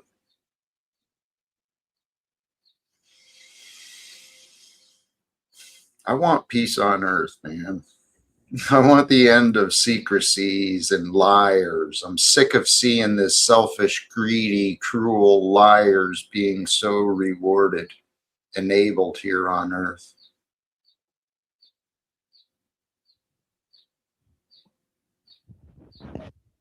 Yeah, it's been it's a real challenge and disparity to see what is possible versus what we've created. Right. Somebody said, Alan Hill, the machine lies. Do you do drugs? Yes, I do plenty of drugs. In fact, I've done drugs live on this very stream. But yeah, I appreciate you asking. He does drugs for me. I'm back, guys. I appreciate that. Thank you. I mean, to me, machine lies. People ask, what should we be doing? There's nothing to do, only find out what the hell is going on. And the more we find out what is going on, the more we can learn about what to do. And you know,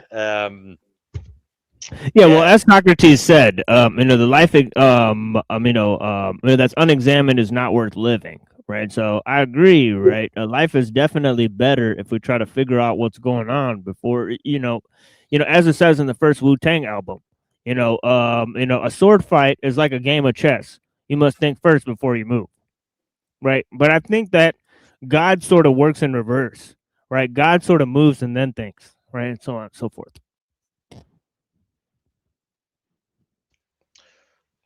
Now, this confidence you have in a God it's to some people that will be interesting. I would say agnostic on matters. Yeah, sure. Yeah. Where does your confidence come from that there is one?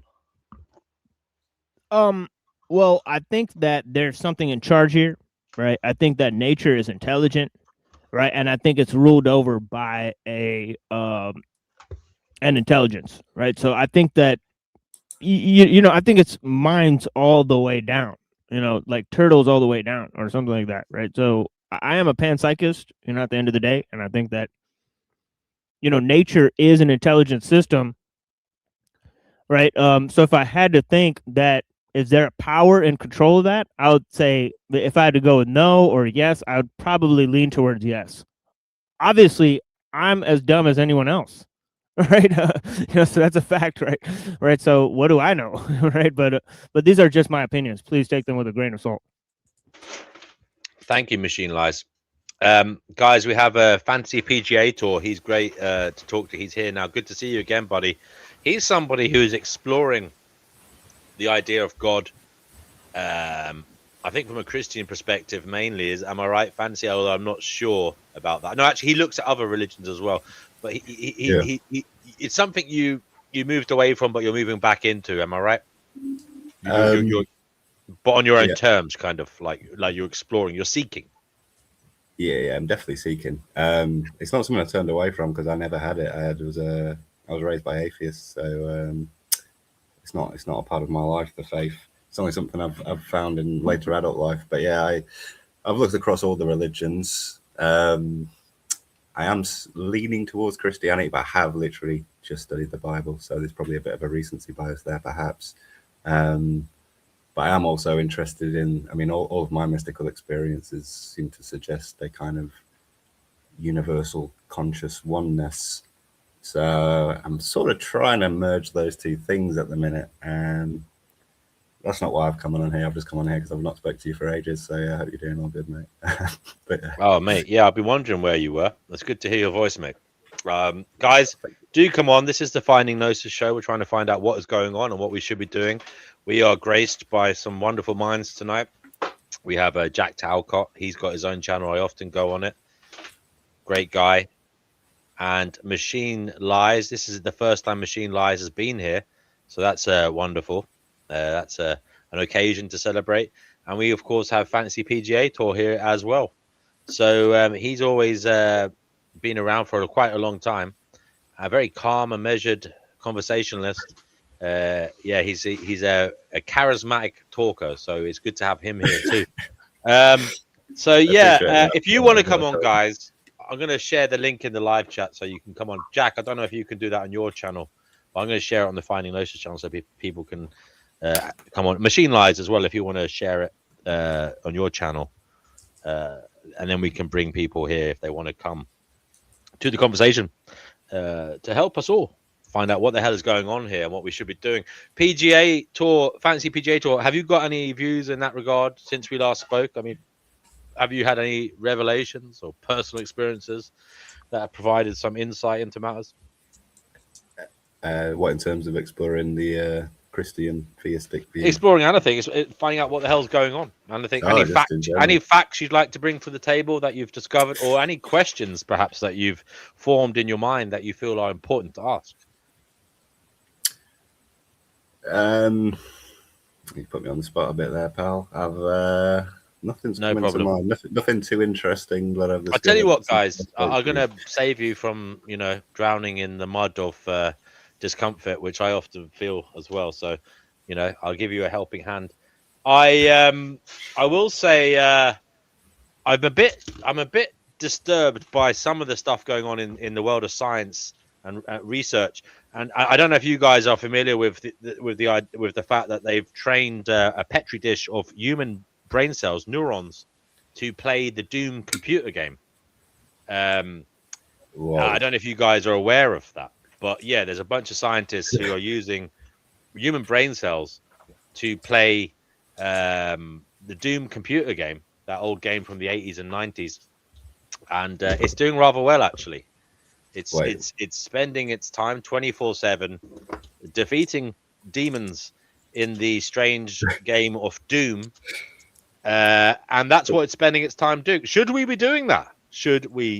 What do you think, guys? Should we be doing that?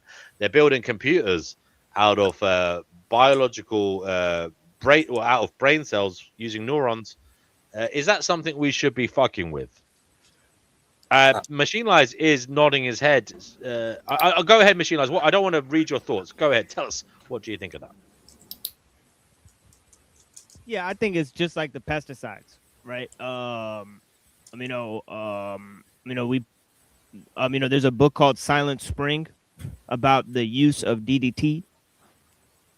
And we created causes and things by engineering nature that we can't anticipate. So I think it's going to be the same with things like organoid intelligence, right, and other ways that they're experimenting. I think we should actually ask the question: what is the goal of the scientists, right? Who's funding them? Do they have our best interest in mind? Right. And so on and so forth. And I think we need to start asking serious questions about that, because their experimentations, right, have had some interesting misinventions. Yeah, DMW, did they caveat why they were doing that experiment, what the end goal was? Well, I think there's an Australian company currently hiring out computers or something made from human brain cells. And basically they think that brain cells are a really good way of storing data and retrieving data. Apparently it does it much better than synthetic versions of computation methods. So there is that. I suppose it's got something to do with quantum computing or so. I don't know, but apparently brain cells are much better at it.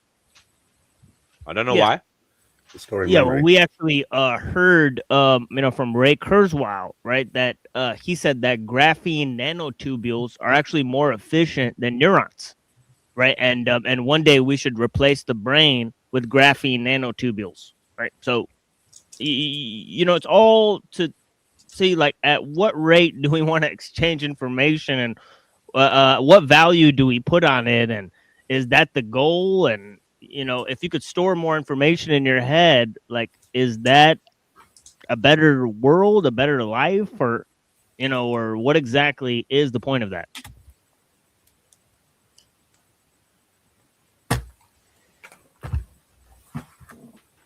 A very good question to ask. Machine Lies, if I was to strap you down to a table and replace your brain cells one by one with a synthetic version that basically experience life in exactly the same way you do now, at what point would you not become Machine Lies, or would you continue to be Machine Lies even after I had replaced the last biological brain cell with a synthetic one? I don't think I'm the same as my brain.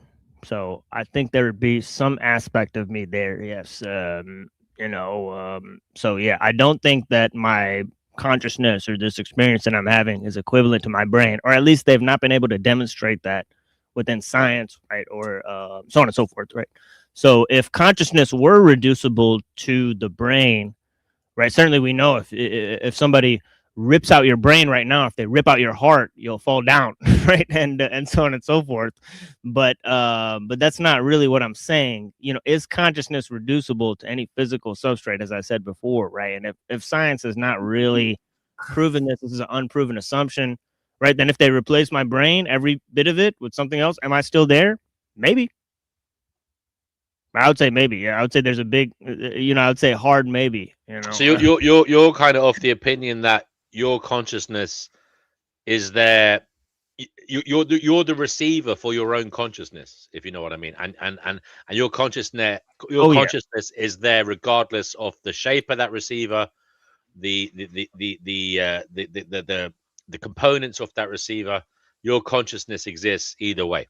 Well, I'm not sure if it's a signal that's going out even, right? I'm not sure what shape my consciousness inhabits, right? So as to proclaim. Because Machine Lies, let me be frank. I believe consciousness is just the electric flux going on in your brain as your own biology senses the world around it. And basically, how do you experience it, though? How do you experience it? Well, how do you experience that? Because let me explain for a moment, if I can, Carl. It's because that electric flux awakens parts of the brain that make you think and make you feel, and that's how you're experiencing said consciousness. What do you mean by think and feel? Having a recognition of what is having the recognition if it's not consciousness? I didn't say they were inseparable. What are you on about?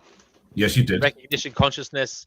No, you said they were inseparable. You said consciousness is just a flux of electrons. Recognition is a mode of consciousness. It's allowed by consciousness. It's allowed by consciousness. Consciousness still has to presuppose it. Yes. Yes. All right, then. So, but I'm listen, Jesus, Guru, the electric flux that is going on in the brain. Okay, how do you know that's happening without consciousness? Allows you to have the recognition, allows you to have the awareness. Consciousness is not recognition, that's awareness. What do you think, Machine Lies? What do you think? No, actually, I'm not going to ask Machine Lies. I'm going to ask Johnny. Go, Johnny, go. Go, Johnny, go. Follow that last name. Yeah, I just think it's consciousness is through senses, your touch, your taste, your touch, your smell, and your taste. That's what we're missing. With that technology, we can only see and hear. We're missing senses. We're not balancing the senses for the consciousness, in my opinion. But go ahead and keep on. I joined this asylum as a therapist, but I think I'm a patient now. You are definitely a patient. Are they not just perceptual awarenesses you're talking about? And consciousness is the field that holds all awarenesses and everything in one singular order, so you can be a one singular being. what you guys are talking about, what do you mean by conscious? Can anybody actually denotate the word like a map so everybody can understand what they're saying? Just the experience of having an experience, isn't it? Being conscious, basically. You're experiencing things, tasting, seeing, feeling. That's not perception to you?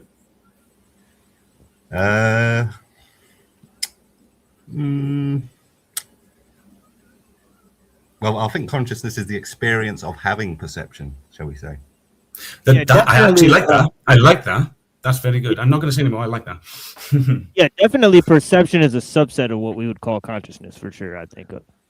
Fancy, just, yeah, whoever said that, repeat that. Fancy, sorry, stuck in my head. Fancy, I like that. That tickled me. But I agree with you on one set. I don't think it's the same thing. I think the one thing that's awareness in that thing gives the illusion of the other, but I think that presupposing thing is a completely different thing. But I like what you said, so I'm going to try and link it with that. So I'm going to shut up now. Who said the other thing? That was interesting as well. Oh, yeah, that was me. But yeah, I appreciate you guys. Yeah. Oh, Machine, would you repeat that, sorry, because I was ignorant. I didn't hear you. It was in my own head, and I did actually like it. I can't remember what you said, though. Well, it's like this. I'll break it down like this, right? It's like how they say, right, that you can hold a coin up, right, to the sun, and it could be the size of the sun, right? So you perceive that the coin and the sun are the same size, right? Now you could dream a world that seems completely real, right? So your reason can trick you, right? So your senses can trick you, and your reason can trick you, right? What if there's another judge, right? The same way reason convicts the senses, right? Of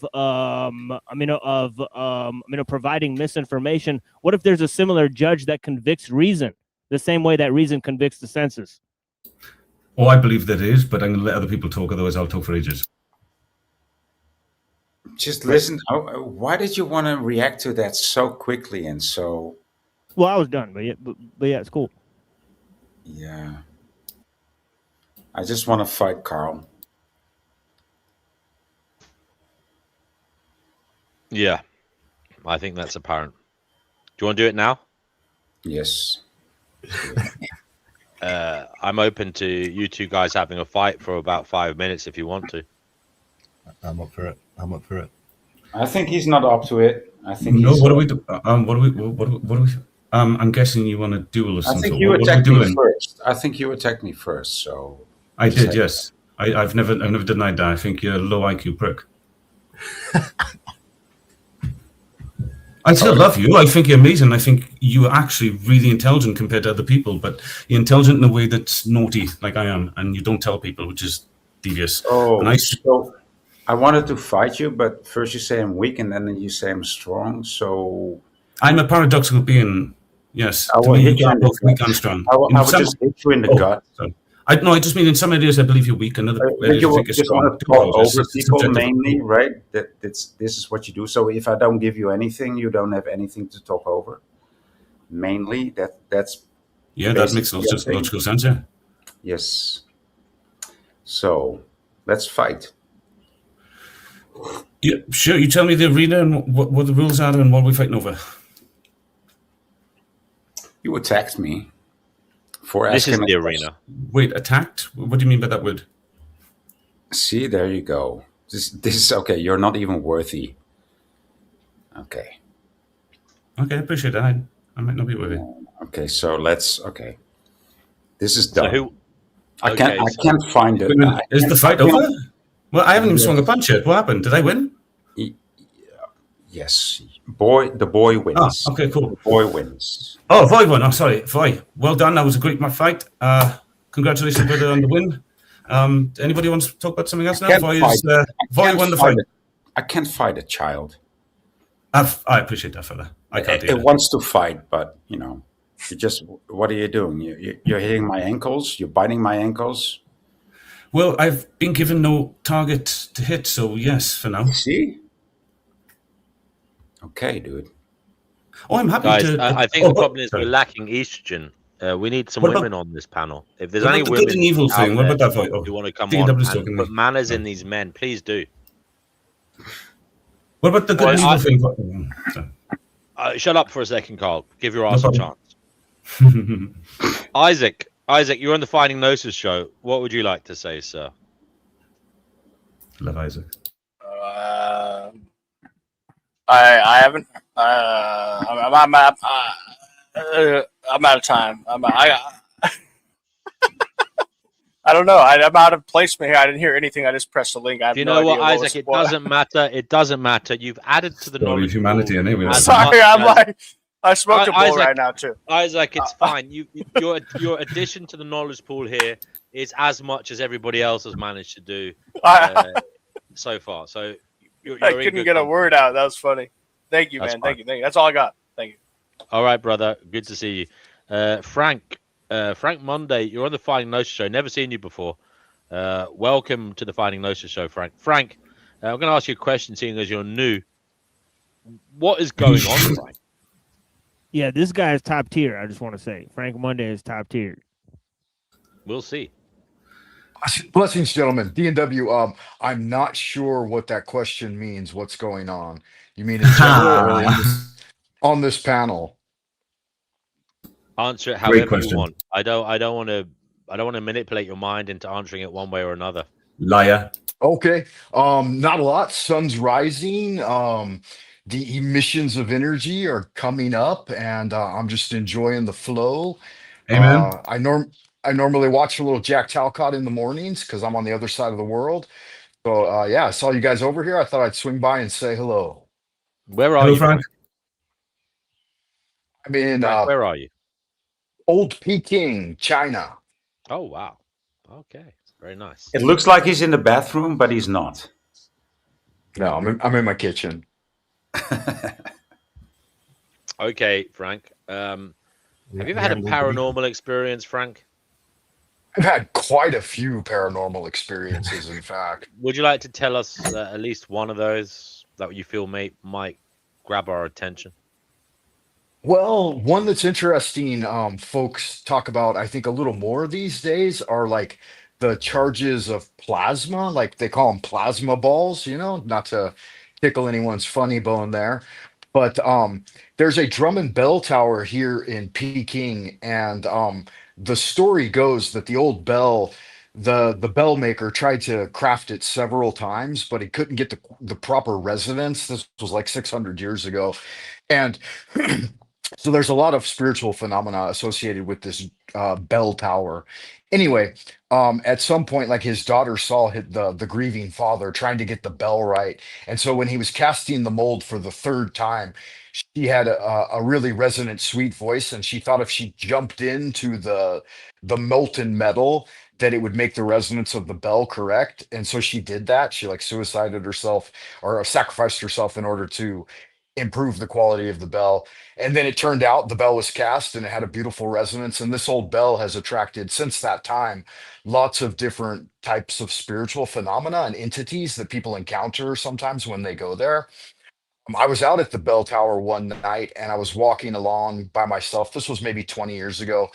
And I looked up and there were these like, I don't know, maybe volleyball, basketball size balls of like flaming plasma, red, kind of red orange energy floating across the sky. There was one, and it was floating across the sky about maybe 100 feet from me in the air. And I was looking up and I was baffled, and I was like, I could feel some sort of high strangeness. And I thought there's got to be tricks, there's got to be wires somewhere, what's going on.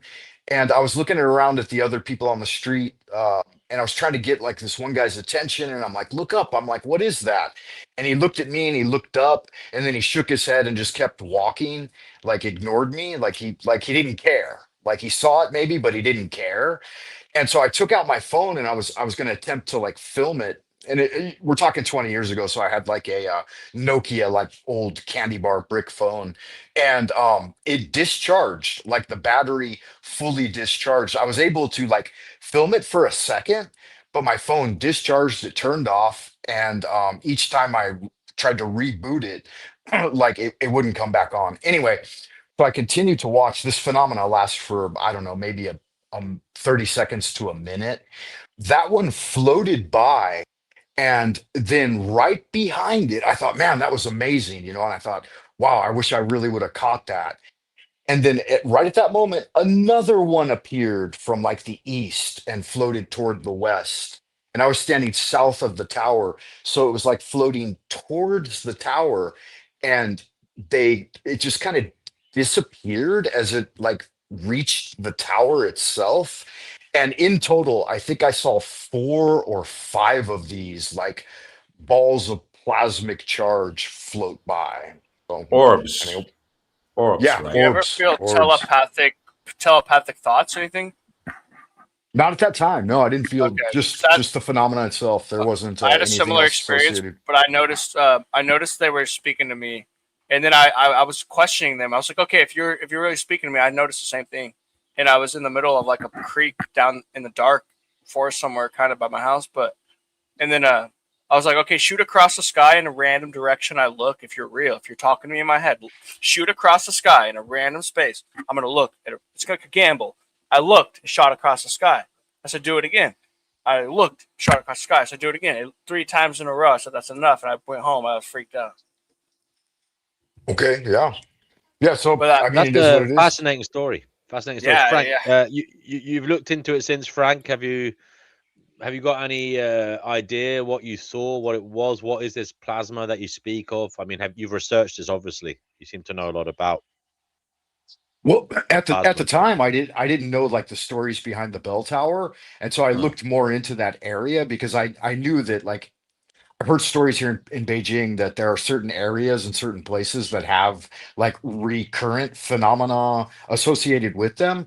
And so that's how I learned about the story of the old bell and the girl and stuff like that. And I had heard that other people have seen ghosts, like they've seen luminous figures appear in and around the bell tower at night. All of these types of things are typically closed at night, I guess partially for that reason. But yeah, no, I've encountered plasma orbs like 3 times in my life. That was one of 3, but I thought it was kind of an interesting story because it's associated with the lore of the area. Yeah, and it's a fascinating story, as I said. Do you what do you think all that signifies, though, Frank? I mean, what's going on behind the veil? And I think,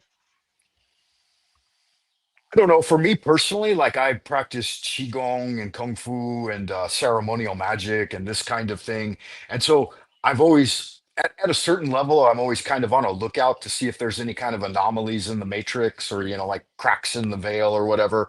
And so I've been looking out for these things, actively, like at the subconscious level throughout my life. And I think that's why I've probably encountered more than the average ordinary individual. With these plasma charges, they're all throughout Chinese literature as well, and like the paintings and stuff. And they associate them with like the jinn or like shen shen or otherworldly beings that are in the non-visible spectrum to human beings. Some of them immortal, some of them malicious. We might get into the idea of angels and demons or this kind of thing. But yeah, like the other fellow was saying, I didn't catch his name a moment ago, but trying to communicate with them like mentally or telepathically. Since then, I've had a couple of other experiences where I found that to be true, like what he said, like you can get kind of a, I don't know how you would describe it, like a mental back and forth. And maybe it's mostly internal and partially substantially manifesting outside of yourself. So it may be in some way connected, like I said a moment ago, maybe with a certain location's energy, or in Chinese they call it geomancy or feng shui. But then at the same time, it might be a response to the individual as well. amazing, guys. Do any of you, the rest of you, aside from Isaac, know anything about these plasma discharges? These orbs? I mean, I can't say I've ever seen one. No, nobody. I'd like to see the Chinese art of them though, if he's got a good picture. Yeah, and they associate it with like our internal energies and external energies. They divide it into like categories of alchemy, and so these alchemical things are occurring around us, and then we can as well internalize them, and eat sacred herbs and then refine the internal energy so that you can for lack of a better word, have a different quality of energy that will make you more open to these types of experience. And with the ultimate offset, the ultimate goal being spiritual immortality through refining the internal elixir. Wow. Okay, buddy, we got Vegan Equilibrium back again. Good to see you, brother. What's going on? What would you like to say? I've seen orbs. Oh, wow. Tell us about that. I was walking with 3 friends one night. This was many years ago, around the Fenway area in Boston, and we started talking about aliens, and then literally like 15 seconds into our conversation, like one of the kids says, "Whoa, dude, look up." And we see these 2 red orbs. One was chasing the other one through the sky. They were doing all kinds of crazy maneuvers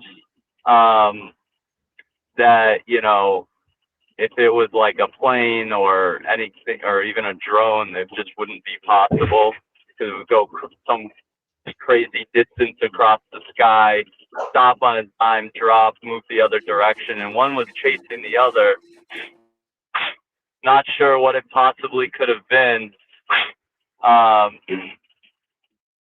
but never seen anything like that before, never saw anything like it again. Although I did start looking online for footage of orbs, and believe it or not, there is, I don't know, I haven't looked recently, but at that time and years after, there was a lot of footage coming out of people witnessing these red orbs, sometimes green, maybe blue, but usually red.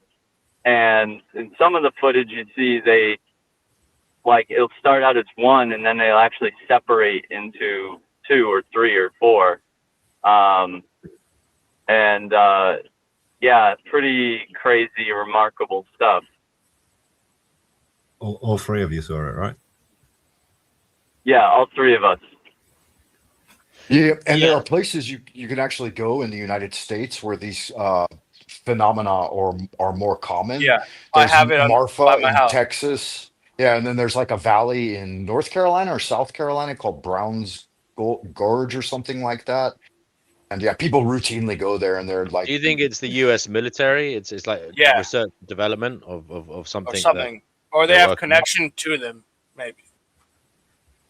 I would say no from the research I've done with the ones in the US at the certain locations. They've reported them all the way back as like the 1750s, 1850s, and stuff like that. So I would say that it's probably not entirely militarily connected. It could still be humans, though, like that. Yeah. Humans that figured that from a long time ago, that advanced that were, civilization or some group of people that were able to advance in technology a lot faster, and then they were able to break off from the rest of society. Yeah, I've seen like what you were talking about. Okay, so I live under a military flight path in California next to an Air Force base, an old one that's supposedly doesn't operate, but I don't know what happens underground. But anyways, it's like I've seen every night, if I look up in the same exact spot, there's about 30 to 25 planes every night that fly by, go back and forth, back and forth, back and forth. Only at night. And can't see them during the day, but you can see light at night. But then I've seen the weird like orbs that, like he's saying, they'll make a movement, and then I swear there's no way this could make this movement if it's a vehicle. There's no way it could have made that movement. Or it'll do like a shoot. It'll go straight down and then like dip. Like a Nike swoop. They'll do that. And it's around here. They'll be solid orbs, though. They won't like blink. They'll just be really weird, dim light, really far away orbs. But I don't know if it's a military path or what's going on, but it's weird. Isaac, you sure that's not the fly zip line out of I think it's San Jose. I don't know. No, I'm in the Central Valley near Yosemite. Yeah, I got you. Like I think I know. I've seen you on We have other a closed Yeah, closed Air Force bases, Atwater Air Force Base. We got the presidential plane though gifted. It's on the surface, but I know there's underground shit. I've heard it many times. I They got act you, like man. they don't operate. So, but why does the flight path still go over it? Like there's an airport next to it.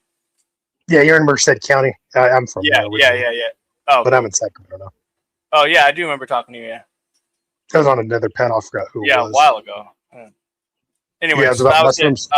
Yeah, probably. But yeah, I was just trying to make the connection with the weird lights in the sky that do weird maneuvers, like by military. So it could be human, is what I was thinking.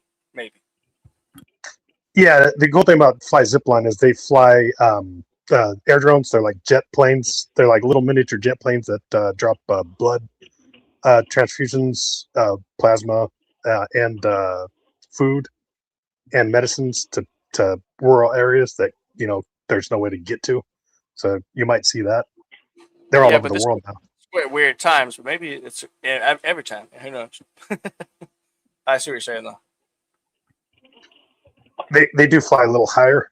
That's why they're interfering with jets. So that's why it flies zipline out of San Well, Jose. these It look hasn't really. farther. These look like outer, like real, like close outer to almost space, but you can see it like way farther. Yeah, they fly high, but that's the reason why Fly Zipline out of San Jose hasn't boomed yet. Because it's because they're interfering with jets. They crash into jets, so that's why they haven't really boomed out of San Okay, Jose. it could be then. Yeah, I didn't know you meant that high. But yeah, I don't want to. Yeah, I was connecting that a little bit. My bad.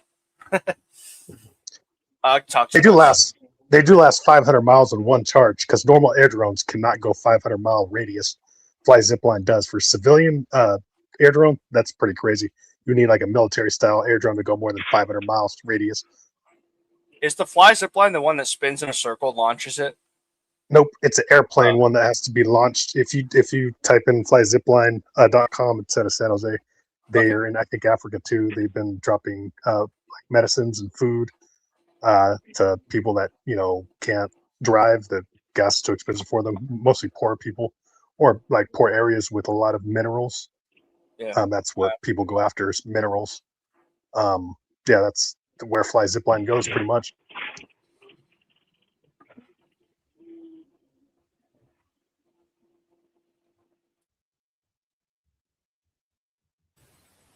What's this about Carl debating objective ethics? Is that happening on here? Not that I think that happened before, didn't it? They already had a conversation, right? Oh, they already had it. Oh. Yeah, they I know it was on I forget that guy's name. K9. K9 is a guy that travels a lot to other countries. He was on panel talking about mushrooms, or we were on panel talking about mushrooms, and then Isaac came on because he was interested in mushrooms. That's how I remember him. I just forgot his name on there. I know your And face. DMT though. A lot of DMT. Don't forget. I'm just kidding. Gotcha. I don't know. I wouldn't say it's enlightenment, like at all, but I would say it does connect to some dimension or some spiritual connection. Illumination. Huh? Illuminating, not enlightening. Yeah. That's a better word. Yeah. It's not like the key all. Like I've done, like I don't know. I've only found the key all is like the Holy Spirit or like the inner self, the inner. Like you don't need the rest, but obviously, it's in our reality, and I've tried them all. But This is the Finding Gnosis show. If you would like to join the conversation, please click on the link below the video now. Yeah, if you'd like to come on, the link is in the live chat. It should be pinned there. Do come on and have your say about what the hell is going on and what we should be doing in this strange existence. We've got a nice house full of marvelous minds today, tonight, this evening, this morning, this afternoon, wherever you are. Maybe you can come up and have your say as well. Okay. Machine lies. Yeah, I'm what's up? still interested. I'm still interested in your definition of God, what you think God is, because Jack has his own one. Carl has his own one. Frank, do you believe in God? I have the one, by the way, not my one. The one. Yeah, sorry. Yeah, I do. I like, I had I grew up in a Lutheran school, and I was actually disenchanted with the idea because there didn't seem to be as much of a methodology as I would have wanted. Like they talked about the miracles and the spiritual connection with the realm beyond, but they never really gave any method on how to like get there or achieve it. And so that's why I sought out systems in the Oriental arts, like esoteric Taoism and Chinese Qigong and this kind of thing. And so I was actually very disenchanted and thought that no, it was just a mundane reality. And so my mind tended towards scientific materialism for a long time. And it wasn't until I started to get breakthroughs in my practice where was directly experiencing, like I said, paranormal phenomena, and this gave me a deeper connection to spirit. And so it's a long path for me, but anyway, the short story is that when I started reinvigorating my study of Kabbalah and working with the, like, not the texts but the diagram of the tree of life, and meditating with qigong through the pathways of rising up from Malkut to Kether, that I really started to have spiritual breakthroughs and was able to rise above like Jehovah or Yod He Vahe to like higher levels of the tree. And so I would say that I don't necessarily have a belief in God so much as like Carl Jung once quipped, I know God. And so having been in the celestial palace, I believe at least at, as a human being can experience, I would say that I have a direct knowledge of God rather than believe in the idea of a God. Frank, have you been to the Monad yet? I'm not familiar. Yeah, I'm you not said you familiar climbed- with the Gnostic expression very much, Jesus Pantheon. So I honestly I don't resonate with it, and I haven't found much use for it. So no, I would say no. Do you accept a single paradoxical point that you can't prove as the foundation of all being? I've heard you speak before, Mhm. and I don't over intellectualize it. I'm on a path of mystery, which means I'm not here to necessarily put the ideas in a box. I'm here to figure them out for myself. Okay, so Yeah. if I said the source of all truth is paradoxical and you are using it, whether you like it or not, would that offend you? Again, I'm not a very highly intellectual guy, to be honest. That's okay. I get that. Thank you, brother. Once you get into the words of it and the description, Mhm. you kind of lose me. I'm more about penetrating and experiencing it directly rather than talking about it per se. I appreciate that. I'll retreat, and maybe next time we meet, I'll have a bit of way of communicating. Okay, appreciate that honesty though, because that gives me an idea of how I can do it better next time. Thank you. Okay, Frank, it's interesting to hear your own personal synergy of your, prior Lutheran upbringing, this Kabbalistic stuff that you got into, and the inspiration you've had from the Far East, and you've come up with this kind of holistic way of looking at things. I mean, it sounds like a very personal way of seeing things. It sounds like you've built your own outlook here on this matter.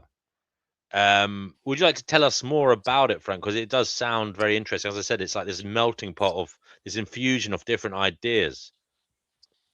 Yeah. Just to give you the short rundown, like I'm a solitary practitioner mostly. When I was in college, I wanted to study for a degree in traditional Chinese medicine, and I actually apprenticed with Master Ni Hua Qing of Yosan University in Santa Monica College, and I lived with him. And he, as his secretary and assistant, factotum, kind of like Daniel-san, I was there, paint the fence, scrape the wood. And so staying with him, I wanted to learn medicine, and I expressed that desire to him. And he did like a life reading for me and stuff. And he said, yeah, you're not really suited for it. And he made me reflect upon the idea very deeply. And he said, you really want to spend all of your time with sick people. And I was more of a hardcore kind of kung fu practitioner at the time. And I was like, no, I want to learn about the pathways of energy and meditation and this type of thing. And I want to heal people, but I want to do it, through Qigong, the direct application of energy, like pulling in universal energy and then, using that energy maybe to help sick people. And so reflecting upon it, I diverged away from that path. He basically told me I wasn't necessarily intellectually smart enough, to pull it off, or spiritually attuned. Anyway, to shorten the story as much as possible, rather than do that thing, I went back to school and I studied for a degree in literature, and I always felt drawn to a path in China. And so I wanted to get here. There were a lot of things blocking the path at that time. And people were telling me, there's no way to get over there. It was the 90s, the mid 90s, and we didn't have a very good relationship. But the relationship with China did start to improve. And so ultimately, I was able to get in a postgraduate program to study poetry here. And so I came over and I immersed myself entirely in the Chinese systems and the understanding. I found a temple here, and I joined something called the Universal Society of the Integral Way, which is a spiritual affiliation with Master Ni's teachings. And I just endeavored to do that thing for a long time and cut myself off from the Western idea. But it really didn't, I really didn't like crack the veil per se until I reinvigorated my study of the Western mystery tradition. That's when like the real toolkit kind of opened up the way for me. Like maybe it's because I'm Caucasian and I have a genetic link to it in some way, but it really and I, to be honest with you though, I don't think it would have worked if I didn't have the foundation in Oriental arts. I don't think I would have been able to access the workings of the tree of life, like the what we call the Kabbalah of wizardry, not the traditional Kabbalah, but just the diagram of the 10 Sephirot and using those to awaken internal energies. I don't think I would have understood it at the level that I did without having done the other thing first, if that makes sense. Interesting. Now, I don't want to sound like I'm being facile or, silly. But Frank, you talk about healing people. Given what you know now, have you got any advice for others who are trying to heal themselves in some way? Yeah, wow. I think like generation and degeneration are a part of human life, and just try to grow through it. I mean, do all of the things and access all of the resources that can help you unravel any Gordian knots in your life, whether it be Western medicine or more traditional systems like Chinese medicine or acupuncture, herbology. We have a saying in Chinese. We say that "Yao bu bu shi bu," or that the efficaciousness of medicine is not as effective as good diet. And so having a good dietary regimen with exercise and rest, I would say, is your foundation, obviously. Um, you only turn to medicine when you failed to do the right thing with lifestyle up front. I know that some of you guys are vegetarian or even vegan, and I would say that some of that for most people can probably alleviate a lot of problems in their life. I'm an Yeah, keep a ultravore. positive. Say again. My diet is an ultravore. I'm an ultravore. I don't have the same diet as anything else on this being except for other. He wasn't ultravores. talking to you. He said some of you. Come on. Yeah, I wasn't correcting him. I was just letting him know. Narcissistically derail the man. He was talking. Please be quiet. Oh, I apologize, Frank. I didn't mean to do that. Yeah, no worries. I think that everyone has an individuated path and they should address their personal needs in the way that are best for them. I'd say there's no one easy answer for everyone. Obviously, if you're dealing with something that's very, very serious, you need to seek out those means that would best help you with that. I would recommend like herbology and Chinese medicine and Tuina massage therapy and these types of things as a routine therapy for the human experience. But yeah, for anything serious, I did not get a degree in medicine, so I have no comments. Thank you. I have a question for Frank, if you don't mind. And I would say balanced answer, not in any way narcissistic, egotistical, or claiming to know for sure, unlike some people. Guys, I think it's that time of the show where we give more leeway to Guru to roam free. No, it's okay. I don't want him here. All right, Charles. Then I just wondered, Frank, if before you had any words for anything, could he honestly tell us what there was? Like, was it just the thing having experience and the experience?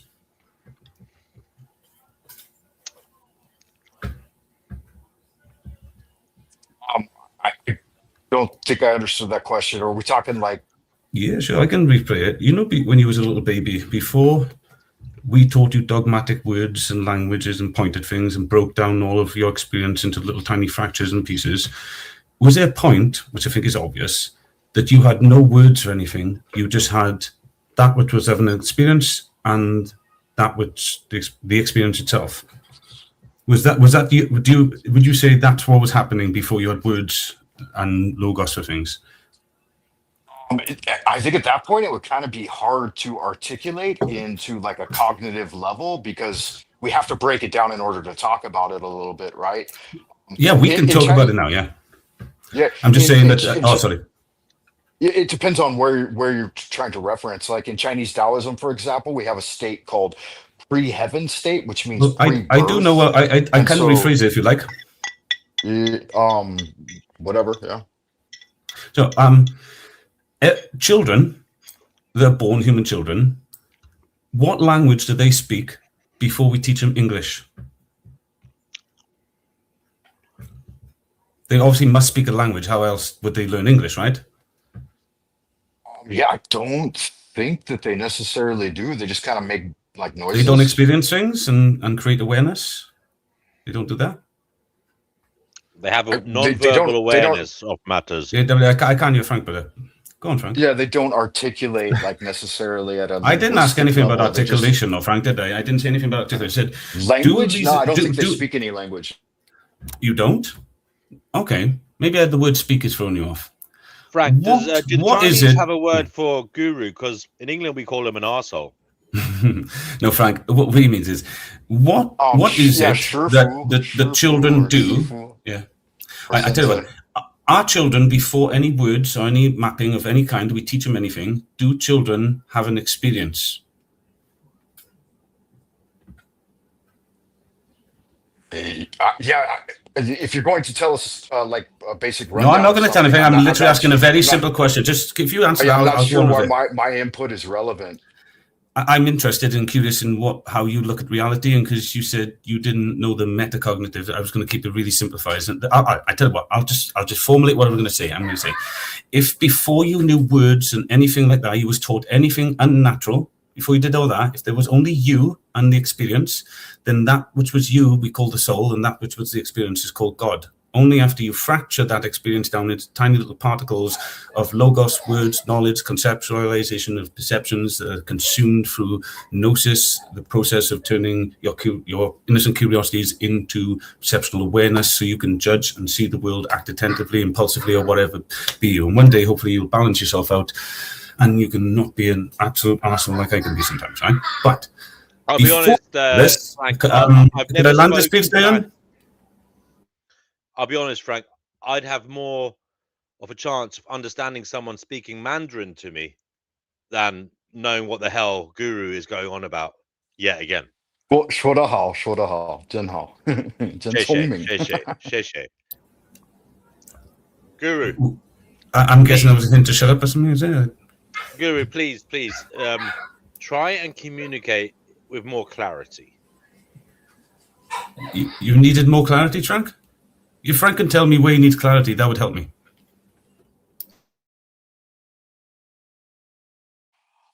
Well, I don't know. It seems to me that you're getting into an entire dialectic that could take. Yeah. Bye, Jack. Blessings. Good to see you, Jack. Are you? Yeah. May I ask Fantasy or the Machine Lies if they understand what I'm saying or not? Can any of you guys steel man what I'm saying, or am I talking gobbledygook to you too as well? You're just asking the question, can you have an experience before you verbalize it, essentially? You started trying to draw a link to Adam naming the animals in the Garden of Eden? Or? Yeah, I'm saying that before... Machine, was you going to say something then?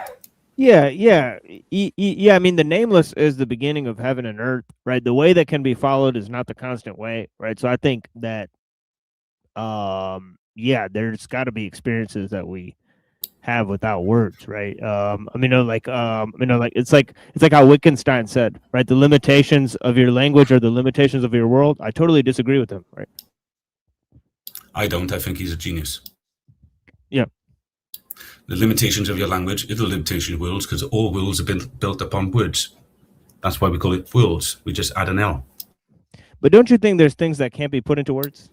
Yeah, I didn't say that, but that doesn't mean all worlds are not built of words, does it? Right, and I would rely upon Lao Tzu in the Tao Te Ching says that those who know do not speak, and those who speak do not know. So it kind of we're leading into a conceptual linguistic trap when we get too deep into it. Yeah, to be fair, that's correct. When I say world, by the way, I'm not talking about a real thing. I'm talking about an abstractual structure we place over the real thing. Does that make sense? Right. But you're saying that that's there before language, right? No, I'm saying the logos is there. We put the language on top of it to point at the logos. Right. Yeah. Yeah, I would agree with that. So then all worlds are built of words. And so if you limited your words, you limited your world. 1 second, Guru, 1 second.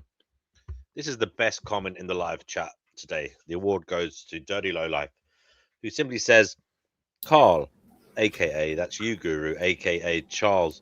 Carl, I don't think I've heard you ask a question that you didn't already have an answer for.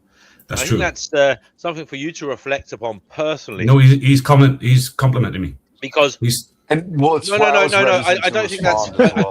He may well be doing that, but I think there's something deeper to think about and be concerned about there, Guru. Yeah. He's saying I'm not asking silly questions. Maybe you should I'm sit asking back a bit and realize you don't know everything, and stop having an agenda. I don't know everything. That's true. I don't know anything. Stop having an agenda I don't know anything. every time you speak.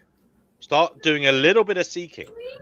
Who and speaks a little about less. I don't understand that. A little less tyrannical. Right. Machine, can you explain who speaks about agenda? I don't understand what the individual is. It's like he's psychologically inclined right now. He's doing this warping, trying to mess with me. Can I just have a nice conversation with people? Do you have to do this? Nothing you just said was logical at all. If I may, it seems to be a bit of a disingenuous approach to asking a question when there's not a genuine inquiry there. Yeah, exactly. I've always got an inquiry about when I ask questions. In other words, I have an answer, but I don't know what your answer is. You think everybody in here has the same answer as me, and therefore I'm no except you all have the same answer as me. That's illogical. What are we saying here? Can someone help me here? It sounds like they're saying, don't ask questions. You don't ask. 1 minute, let me land. It sounds to me like you're asking, frankly, I'm going to explain you my problem. And it is, I think you're saying to me, frankly, I don't think anybody thinks that. No, yeah. I don't think anybody I'm telling you that thinks that. Right, let me land this. I think what's been said to me, and you can correct me, is that because I have my own answer, I shouldn't ask a question. Is that true? Well, I can't help but notice. No, that's not true. I just don't feel you have a genuine interest in the question. Yeah, your feelings will lie to you. They're feelings. I don't think you have a genuine interest in the answer of the other people. You're just waiting for your turn to say what you think is the case. Yeah, but all you guys are doing is psychoanalyzing me. I don't want to be psychoanalyzed. Can you just not do this? Guys, I don't want to be psychoanalyzed. You want to impose on all of us your way of You're not psychoanalyzing me. You're not telling me what I'm thinking, how I am. I don't want it. I want a conversation. You're acting as if you care about what he has to say, when really you're just waiting to tell us what you think. Yeah, but you're just asserting this. Why are you asserting this? Self-evident. No, it's not an assumption. It's self-evident. Is it? Where's the evidence? I'd like to see it. Well, I think that guy was trying to stir up trouble. It's all over the internet. It's the account was reverberation following you. Yeah, see, Dirty Lowlife is a name, so I think they're trying to poison the well. No, Dirty Lowlife is a cool dude. Machine Light, he's a regular here. He's a very okay. calm. Yeah, I wasn't sure. Yeah, That's a kind of self-effacing kind of. Oh, okay. He's trying to be funny. No. He's a genuinely a nice guy. Probably too nice for his own good, actually. I didn't take offense to what he said. I thought he was just saying it's nice to see someone who has intent of what they're asking. They have answers and they're trying to figure out from what other people think. I don't need these answers, guys. I'm just wanting to know what you guys think, because I have answers. I want to know if my answers are the same as yours. I thought this was how logic and... Am I getting this wrong? Fantasy, help me. What am I doing incorrect here? I think what they're saying you're doing is you're holding all the answers and think you know everything and that you're leading people to the truth. If I'm being generous to you, then maybe we're just analysing the ways we think about things, and maybe you might be incorrect if Frank's way of thinking about it is better than yours. If I'm being generous. Guys, quickly, Jack I don't Talcott, understand. you I've legend. made no claims. All I One did was second, ask. I'm talking. Jack fuck is Talcott, going on? brother. Jack Talcott, thank you so much for being with us today, as always. We appreciate you, brother. He's one of the good guys. He's definitely not Team Evil. He's definitely not about egotistically trying to impose his way of looking at the world on all of us. He's a seeker. He's trying to find out what is going on. He knows in some ways, he knows what matters, and that is love and compassion. He knows that much. And but he's not an egomaniac. He's not an egomaniac. I'm not saying that there are egomaniacs on this panel at the moment. That's for you to ascertain. But in the meantime, Guys, if we're not going to have an adult conversation, I'm going. I don't want Kenny to do this. Given all is night. here. I Kenny Given, family. you're on the I just want to go back to my family. DNW, you begged at me all night to come on, and when I come on, you treat me like shit. Why are you doing this? I have family. I just want to go. Can I just go spend time with my family? I'm not. I thought you guys were going to be sound to me. What has this got to do with me? Why have you got to psychoanalyze me? I put all my work up there. You haven't read it, so you can't say fuck all. Read it and then come and defend it. I asked you earlier, Guru, to come on and read one of your articles. You wouldn't do it. I did. And then you just kept psycho fucking bashing me all the time. Every time I tried to start, I don't want to. I wanted to come on and just talk the fantasy and machine. I thought that was an interesting point, Guru. Fantasy machine, it was great talking to you both. You are genuine people. I hope you engage my work. I will not be returning to the Bye then. Okay, Kenny Given, you're on the Finding Gnosis show. What would you like to say? Yeah, so at Downing Street, it wasn't just Zelensky. There was French President Emmanuel Macron, German Chancellor Friedrich Merz as well. So when I was chanting USA, USA, I really hope that was Macron in that seat, in that SUV. And so, so they're pushing for Europe to unite in support of Ukraine. And Vladimir Putin has responded saying he's prepared to sit tight in war for several more months. So it was basically just a press conference and a meeting and, try to get European leaders in support for Ukraine and continue funding this meat grinder. My Airbnb guest is actually from Ukraine. He just arrived, checked in today. He's here for 3 days. Yeah. Did you talk to him at all much, or you just letting him do his thing? I usually just let my guests do their thing, but we had a brief chat in the hallway. It's probably the he best told me he's way. from Ukraine, and this is his first or second time in London. How many rooms? I know it's a bit nosy, but how many rooms do you have on the Airbnb? It's the one. Just the one. Just the one. Okay. Cool. Yeah. It's a nice little bit of side income if you can get it. Yeah, it's just a side hustle just now. Yeah. Yeah. That's in your house, Kenny. Yeah. Was that sorry? Bathroom? Is that in your house? Do you share a bathroom and everything? I live here. The bathroom's shared with the guests and the kitchen as well. So, what would you say at the moment, Kenny? Because you're obviously in London. This is obviously dependent on your location. What percentage of nights are occupied over the course of the year? Would you say? So from January to December, average between 73% and 76% for the whole year. Occupied. There's someone in it. Yeah. I've been doing it for the last 2.5 years, and I've averaged round about 75% occupancy for the year. That's good, eh? Yeah, I'm happy with it. Yeah. Do you mind us asking a few more questions? I mean, you don't have to tell us how much it costs to stay. Tell us how much. You don't have to tell us how much it costs to stay there, but how much does it how much do you have to spend on like providing the service? Like you obviously you have to change their bedding. Do what else does it entail? So it's just changing the bedding, and it's a little bit extra washing detergent for the amount of washes that I have to do. A little bit extra gas and electricity, but it's not much. It doesn't really add up to that much more. Yeah. Who's the worst ever guest you've had, and why? There was one guy from Norway who left a bit of used dental floss on the kitchen cabinet, on the bathroom cabinet shelf. And I knocked on the bedroom door. And I told him, "Can I show you something? Come here." I said, "You left used floss on the shelf there. That's not where it's supposed to go. You've run that through in between your teeth, and it's got bits of food on it." And he just looked at me so entitled and cold and never apologized. Wow. And then went, "It's only a bit of floss." I went, "That's not the point. You should put it in the bin, in the room or the kitchen, or flush it down the toilet." And he just looked at me and closed the bedroom door.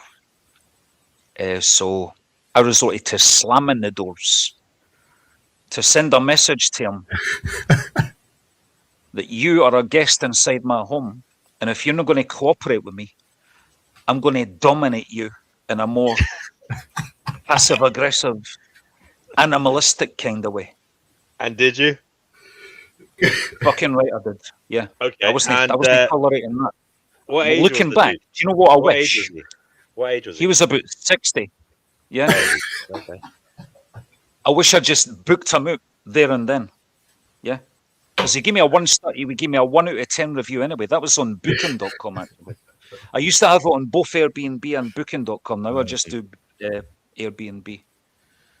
Yeah. So Yeah, he was this is the one. problem. You're beholden to them in a way because you're depending on them to give you a good rating and not a bad one.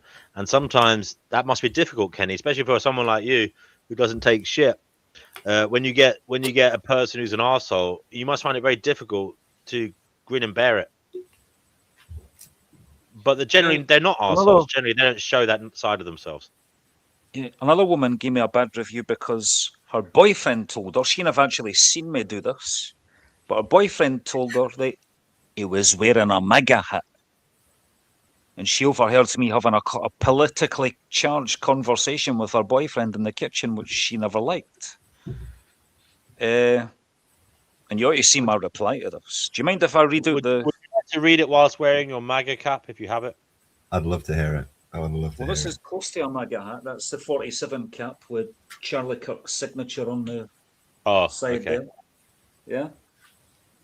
So, Natasha, this is a Spanish woman. The room and flat were as pictured, and it's located near a lot of shops and public transport. The host was responsive and very flexible with our checkout date because they left a couple of days earlier.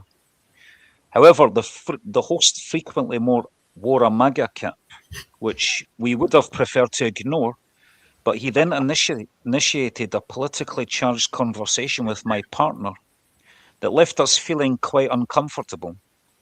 We would recommend keeping your political views to yourself when you're a host who is presumably accepting guests of all backgrounds, nationalities, and sexualities. The host is definitely aware of the potential for making his guests uncomfortable because he told us that he had just accepted a booking from someone from Mexico, and he said laughingly, "I wonder what he'll think of my MAGA cap." Overall, a really bizarre experience. And this is my reply. Thank you for your review. I'm pleased to know the room and flat met your expectations and that my flexible checkout was the highlight of your stay. If you want to politicize the review section, then being pro-free speech, I'm more than happy to oblige. It seems my MAGA cap and the conversation which you weren't part of but your partner confided in you about struck a nerve, which led you to then seeking refuge in the room during your stay. They were here for close to a week. She never came out the room. I swear to God, she never came out the fucking room. She sent him into the kitchen to do the cooking all the time. She was a fucking damsel in distress, triggered little Wait a second. entitled snowflake. They were staying in right? London and they never left their room. Could they not just He stayed in never Spain? left the room. He did. He did. She hid from me because I was wearing a MAGA cap. That's how triggered she was. Right? But she didn't go outside the house at all during her stay. She went outside the house, yeah. Oh, I see. But whenever she came back, she just hid in the. I got you. When she came back, she just hid from me. Yeah.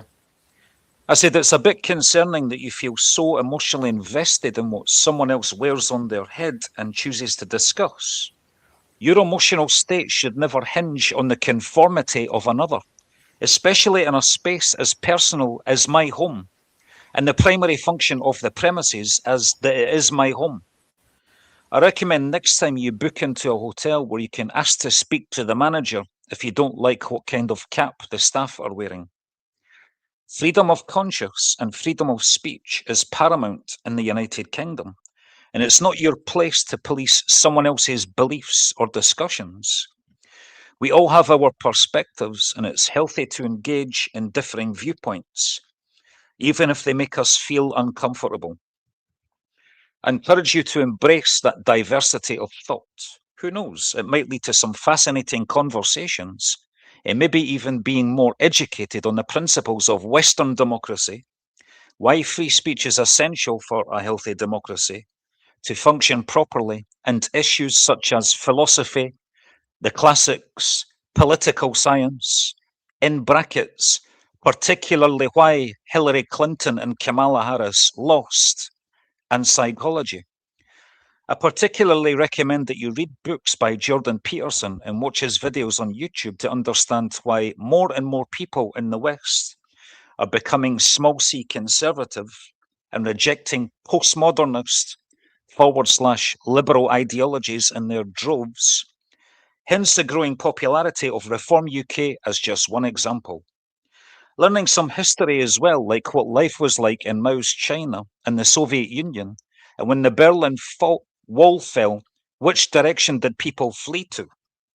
If you keep avoiding people who don't agree with your worldview, you're going to end up doing a hell of a lot of hiding, which is a very pitiful and soul-destroying existence.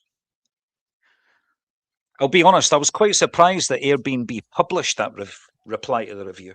Yeah, bravo! What a fucking response, man. I was going to say it's probably one of the, whatever side of the political spectrum you're on, you got to admit that was a strong reply, and you wouldn't expect to see that on Airbnb. But there was nothing else. I have a question for Kenny because I'm Scottish, but I've never been to the motherland or fatherland. But I just want to ask you, who do you think's responsible for the situation that the Scots now find themselves in? What situation? Well, the situation that we've been under for 1,000 years by the English, but I guess now the last 20 years of immigration and society collapse. Well, I'm now living in London. The immigration situation is gradually getting a little bit worse in Scotland, but not as bad as in London. The SNP's woke policies have done damage to Scotland for sure. Peter Murrell, Nicola Sturgeon's husband, has just been jailed for embezzlement of £400,000 worth of SNP donations, which Nicola Sturgeon claims that she had no idea about, in spite of a big fucking giant motorhome parked in the driveway and her receiving all kinds of extravagant gifts from him. I voted for Scottish independence in the 2014 independence referendum, but being pro-democracy, I accepted the result. 55% of Scots voted to remain part of the United Kingdom, so that became a dead horse that the SNP insisted on keeping on flogging. So they focused so much on trying to get another second independence referendum, but successive governments in Westminster have always said that you're not getting another independence referendum, irregardless of how Holyrood, the Scottish devolved parliament, vote for the SNP or not. Keir Starmer is saying you're not going to have a second independence referendum. And Nigel Farage has said the same thing, that if he gets into Westminster, which he will, he's not going to give the Scots a second independence referendum either. And they're legally not allowed to hold a second independence referendum without the permission of Westminster first. So because of this obsession with trying to get another second independence referendum, other areas in Scotland have suffered from neglect, like health, education, spiraling drug deaths, alcohol-related deaths, crime, So the SNP have done a lot of damage to Scotland.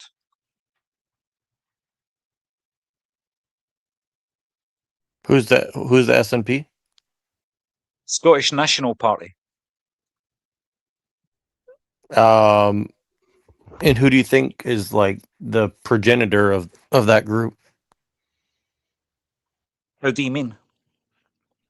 Well, why are they doing all that? Like, they have some belief system, or are they being paid by Political some movement foreign towards entity? Or... They want Scottish independence, Neuro. It's the globalist woke ideology. Nicola Sturgeon, she wants Scotland to be inside the European Union. She's in with the international, the World Economic Forum and the Bill Gates Foundation. Well, I guess what I'm saying is why have the Scots allowed themselves to get in this position, in your opinion? Like, why do It's they a good have question. Yeah.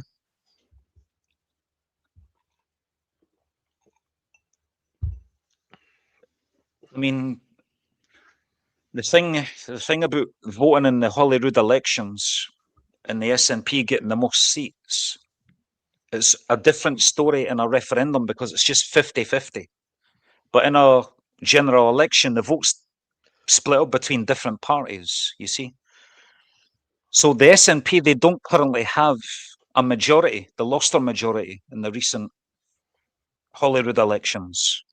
So the pro-unionist parties actually have more of a majority than the SNP, but the SNP are still the largest party in the Holyrood elections. So the sentiment in Scotland seems to be shifting away from independence sentiment towards more pro-unionist sentiment. And I think that's the SNP's fault for the reasons that I just adumbrated previously. Do you think that it's coming from education or social media that's like brainwashing young women or men or both? Or yeah, the SNP are very postmodernist, politically correct. Yeah, for sure. Yeah, I mean, Nicola Sturgeon, she got herself in a bit of trouble when this trans identifying prisoner was allowed to be sent into a women's prison and then raped a female prisoner. And when the reporter was asking Nicola Sturgeon, why is this allowed to happen? Do you know, like, can you say what is a woman? She was asked, and she just done the usual PR pro-trans ideology thing and dodged the question. And about a month later, she resigned, Well, if it's that hopeless in a place of nothing but Scots people, I don't think there's much hope for the rest of the world. Then, I mean, they fought. I know the Scots fought the English for 1,000+ years. So if it's gotten that far, I mean, I can't imagine how that's possible. Well,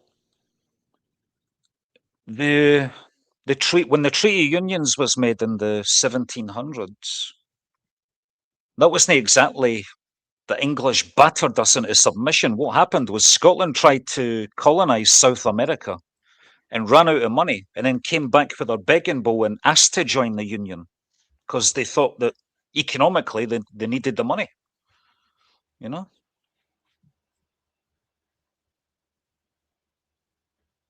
when they sent their bloke down to run it. Say that again, Dion. They sent who down to run? Well, King James VI of Scotland, King James the First of Great Britain, of the UK. He was a Scot, Yeah. wasn't he? All right. Okay. Right. He's a Stuart. Yeah. I don't know how that happened, Kenny. There you There are. was eh? obviously no. If you go back, there was obviously marital ties and stuff like that as well. So it wasn't. Right. Somebody told me it was Panama that's Scotland.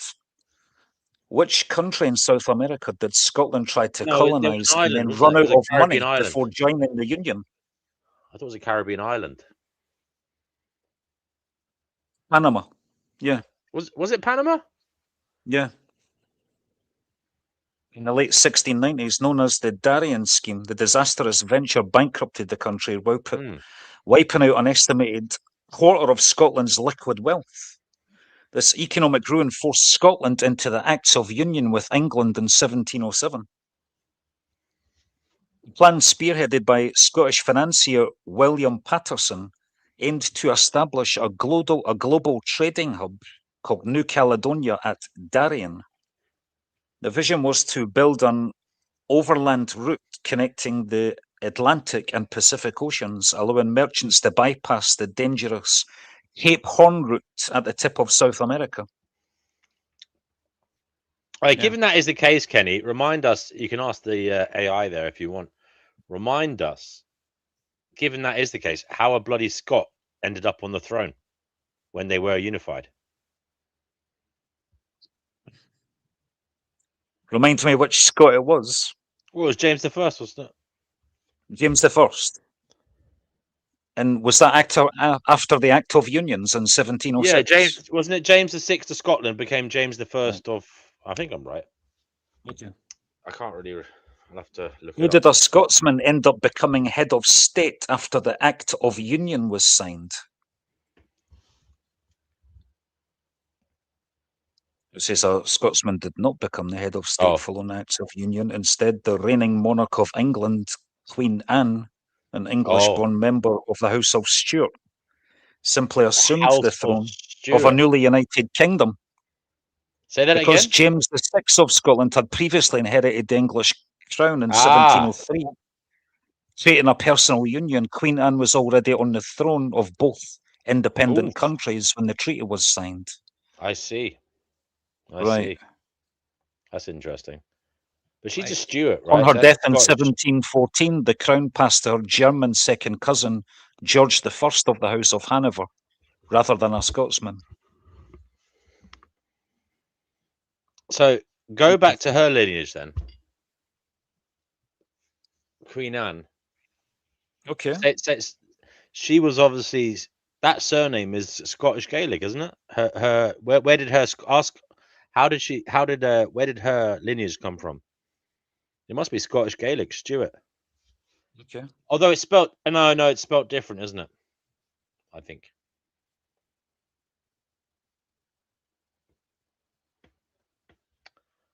What was Queen Anne's lineage? Stems from the House of Stuart, making her the last monarch of this royal dynasty. She was born to King James II and VII, and his first wife, Anne Hyde. Yeah, the House of Stuart was originally a royal house of Scotland, and later became a royal house of England and Ireland. The family name comes from the office of the High Steward of Scotland, held by the family originator Walter FitzAlan. The House of Stuart. Yeah, originally spelled. So I was right. It was originally spelled Stuart, Stewart, but yeah, it's now spelled Stuart.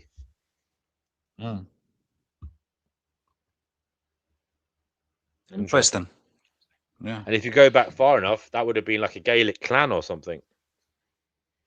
You know? Probably, yeah. Interesting. Okay, maybe we should go into the history of Scotland at some point, Kenny. Yeah, that would be lovely. I wouldn't mind I mean, listening to that. And the execution of William Wallace, that is a gory fucking incident, that, you know. Yeah, yeah, and it's interesting. His name is William Wallace, and Wallace is it's not a Scottish name. I believe his ancestors were from Wales. Well, that Really? I believe so. I don't think he was actually. If you check his lineage, it wasn't pure Scots. Maybe you guys should still carry claymores. Right. The name Kirk, Charlie Kirk, is of Scottish, and Charlie Kirk has Scottish roots and Irish roots. So, Isn't that also Scandinavian kind of Viking name, like meaning church or something?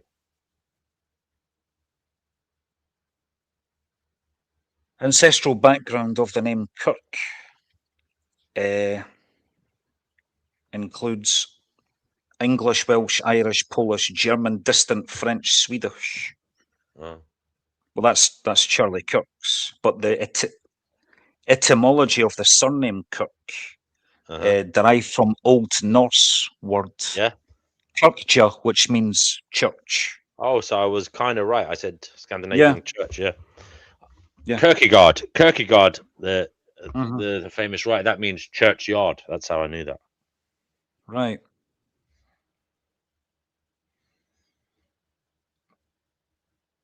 Okay. Well, listen, guys. Does anybody have anything else to say? Nura Jack, you've come on here saying you're descended from Scottish people. How do you know that? Are you sure? I'm a On my quarter mother's Scottish. side, I'm not Neurojack, but it seems as if he might have fallen asleep. On my mother's side is all Appalachian Irish, and so like we actually, within 6 generations, we had people that immigrated over, and had an uncle that traced the name back to Kilkenny. It's the Stofers. I'm not sure about the answer. I haven't looked up the ancestral. You say or- Appalachian ahead. Irish? Is that what you said? Appalachian Irish. Yeah. Remind us what that means, because I've heard the term. Is it like? Go ahead. Go ahead. I believe it's I- 16th century flood of immigrants into the United States that settled in the Appalachian Mountains, and they were all Irish descent. They say there's 150 million descendants of the Irish in the United States. Yeah, they do say that. There's a lot of them, and particularly that's why you see St. Patrick's Day is celebrated so much. And Also, DNW, a lot of the immigrants that were categorized as Irish immigrants into America were actually, they were Scots Irish. What's the word I'm looking for? Yeah, they put them in one There's a category, word Scots for Irish. Scots Irish, but there's a certain Ulster Scots. Yeah. So they were actually Scottish people who moved to Ireland, Well, it was easier and then for them to they're- categorize as and Irish because yeah. they'd lived in Ireland for so long. Yeah. They were Yeah. Ulster. A lot of them were Ulster Scots. They were that's actually true. They do say that most people who claim to be Irish in America, I believe this is what they say, are actually descendant from Scots Irish who originated in Scotland. Yeah. Like so they were people who moved during the plantations to Ireland, and then later on moved on to America. And they were That's why hired they by brought. the That's why they English- brought their by kind the of English crown to quell any uprisings in Ireland against the British, the English. There's a lot. Yeah, There's a history the of Scottish Appalachians- people doing that. Did you ever hear of the Gallo Glass? They were an interesting people. They were basically Irish kings, and even the English king used them. They were mercenaries. So basically, they were from the western side of Scotland, and what they were a hybrid of, because actually the Gaelic Irish colonized the western side of Scotland for hundreds of years, and then the Vikings came and took the east side. And what you had is this hybridized people who they called the Gallo Glass, and they were basically half Irish DNA, half Viking, and they were basically warriors, and they used to hire themselves out for money and land to whoever needed them, and they ended up fighting here, there, and everywhere. And if you read about them, they were very interesting people because they used to. It was literally a family affair. They used to have go into battle as a fully grown man. You'd be like, say, 30 years old, 35, 40 years old in battle, maybe 28, but you'd have an apprentice with you. So you could have a 13-year-old, 14-year-old boy with you, 12-year-old boy with you in battle, and he'd be like, you know, like if you're playing a game of golf, he'd be the one carrying your golf bag. So he'd be carrying different like swords and weapons for you, and he'd hand them to you during the course of battle so that you could use them. Your squire. Your squire, exactly, yeah. DNW, I've just noticed my presence on this panel seems to have a disinfectant anti-nutcase quality, because when I came on and started talking, Gracie Guru left. Interesting. So you didn't need to ban him. Just when he comes on and he's been annoying, I'll just come on. Yeah. Well, we'll see if he comes back. Hopefully he comes back. He said he's never going to come on here again. No. He said he's never going to come on here again. But he said that before, hasn't he? He has. Yeah, but read about the Gallo glass. He's very fickle. He's very fickle. Read about the Gallo glass. You will find it interesting. Gallo glass. Yeah, GALLOW and then GLASS.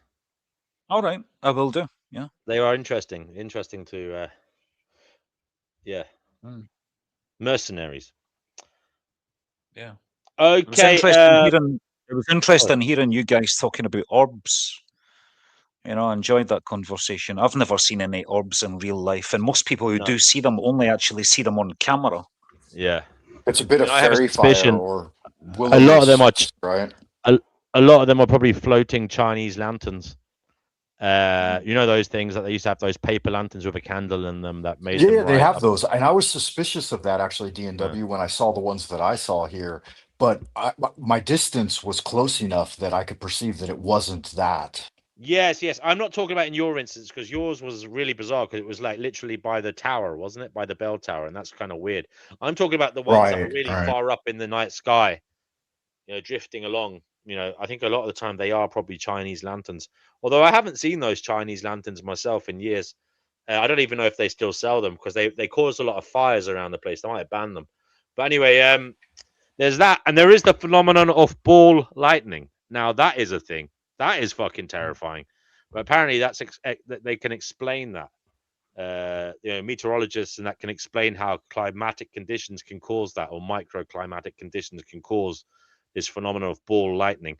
I mean, have you seen those videos? I think there's videos of it, if I remember rightly, of these balls of lightning just appearing and floating across like train tracks and up platforms and stuff. Yeah, I've seen that. Yeah. Weird shit. Yeah, that is crazy. Some of the videos could be AI generated as well, though. They could be, but I think the ones I watched were in the 90s. But hey, well, I mean, the videos apparently came from the 90s and early 2000s. But who knows? Maybe we've had AI for a while. And you know, I feel kind of jealous of people that have had a paranormal experience and seen ghosts. I think I would like to see a ghost. You know, maybe my dead relatives just didn't think highly enough of me. Well, I can't explain for sure, but I was away during the week, Thursday night. Yeah. I went down to Portsmouth, of all places. I won't say anything bad about it, but I can't say anything good about it. Anyway, I was in Portsmouth and I was staying in a hotel, and I had to be up early. I couldn't sleep. Actually, I think Noodles went live on the channel, so I listened to that a bit.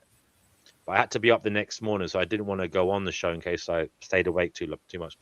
But I was trying to get to sleep, and I was staying in this really old hotel, and I had a little side lamp a wall lamp, not the main central lamp, but a wall lamp on the far side of the room, and it was dim enough. So I thought I'd leave it on, and just when I was going to sleep, it had been fine. It was a really dim light. And then just as I was going to sleep, I was just closing my eyes, and the fucking thing went really bright, like a fucking welder's arc, for like for about a second. Then it went back down again, and it never did it any other time, just that one time. And that reminded me of my Ouija board experience that I've told you about before. I won't go into it now, but it kind of spooked me. And then because it was a really weird old hotel, I was a little bit spooked, and I was just trying to get back to sleep. And I went, no, it's not. I hadn't been asleep. I was just trying to get to sleep, and then I managed to go to sleep. And I swear to fuck, I had 2 phones, and I set the alarms to get up like at 7 a.m. right, and I had them all set on both of these phones. And I fucking didn't do this, but obviously I can't prove I didn't do it and whatever. But at 3:58 a.m., one of the fucking phones starts going off. Okay, at 3:58 a.m. in this spooky hotel. And then I fucking woke up, I turned it off, and then the bastard went off again at 4 a.m. And the worst thing is I couldn't get back to sleep after it, you know, because I've been disturbed. I only got about an hour and a half sleep. But Right. yeah. So that was weird. It did make me feel weird, but like obviously I can't prove I didn't make a mistake, but I've never done that before. I've never made a mistake on my phone and set the fucking alarm wrong that much. But yeah, it was a weird time. It was 3:58. That's a fucking, like, it's not as if I was setting my alarm for 7 a.m. So it's weird that it was 58. You know what I mean? It was 3:58. All the digits were out. So anyway, that was my weird. I'm not going to call that paranormal. It was just weird. Yeah. So do you think England will win the World Cup, DNW? Have you got your hopes up for that one? I mean, we didn't do great against New Zealand. That's a friendly, mate. That's a friendly. Yeah, it was a friendly. It was a friendly. But the thing about England is they always have great players, and I think the best team we've had in recent years was when Lampard, Gerrard, Beckham, Scholes, you know, we're all on the same team. That's taking place in the U.S. right now, right? World Cup. Yes, it's in North America. So you got Mexico, Canada, and USA. But, So there's the odds for the outright winner. Spain 5-1. England. Spain are the favourites at 5-1. England 8-1. France 6-1. Right. Well, we're Portugal. Argentina. Who's after Argentina? Can't see it. Brazil at 10-1.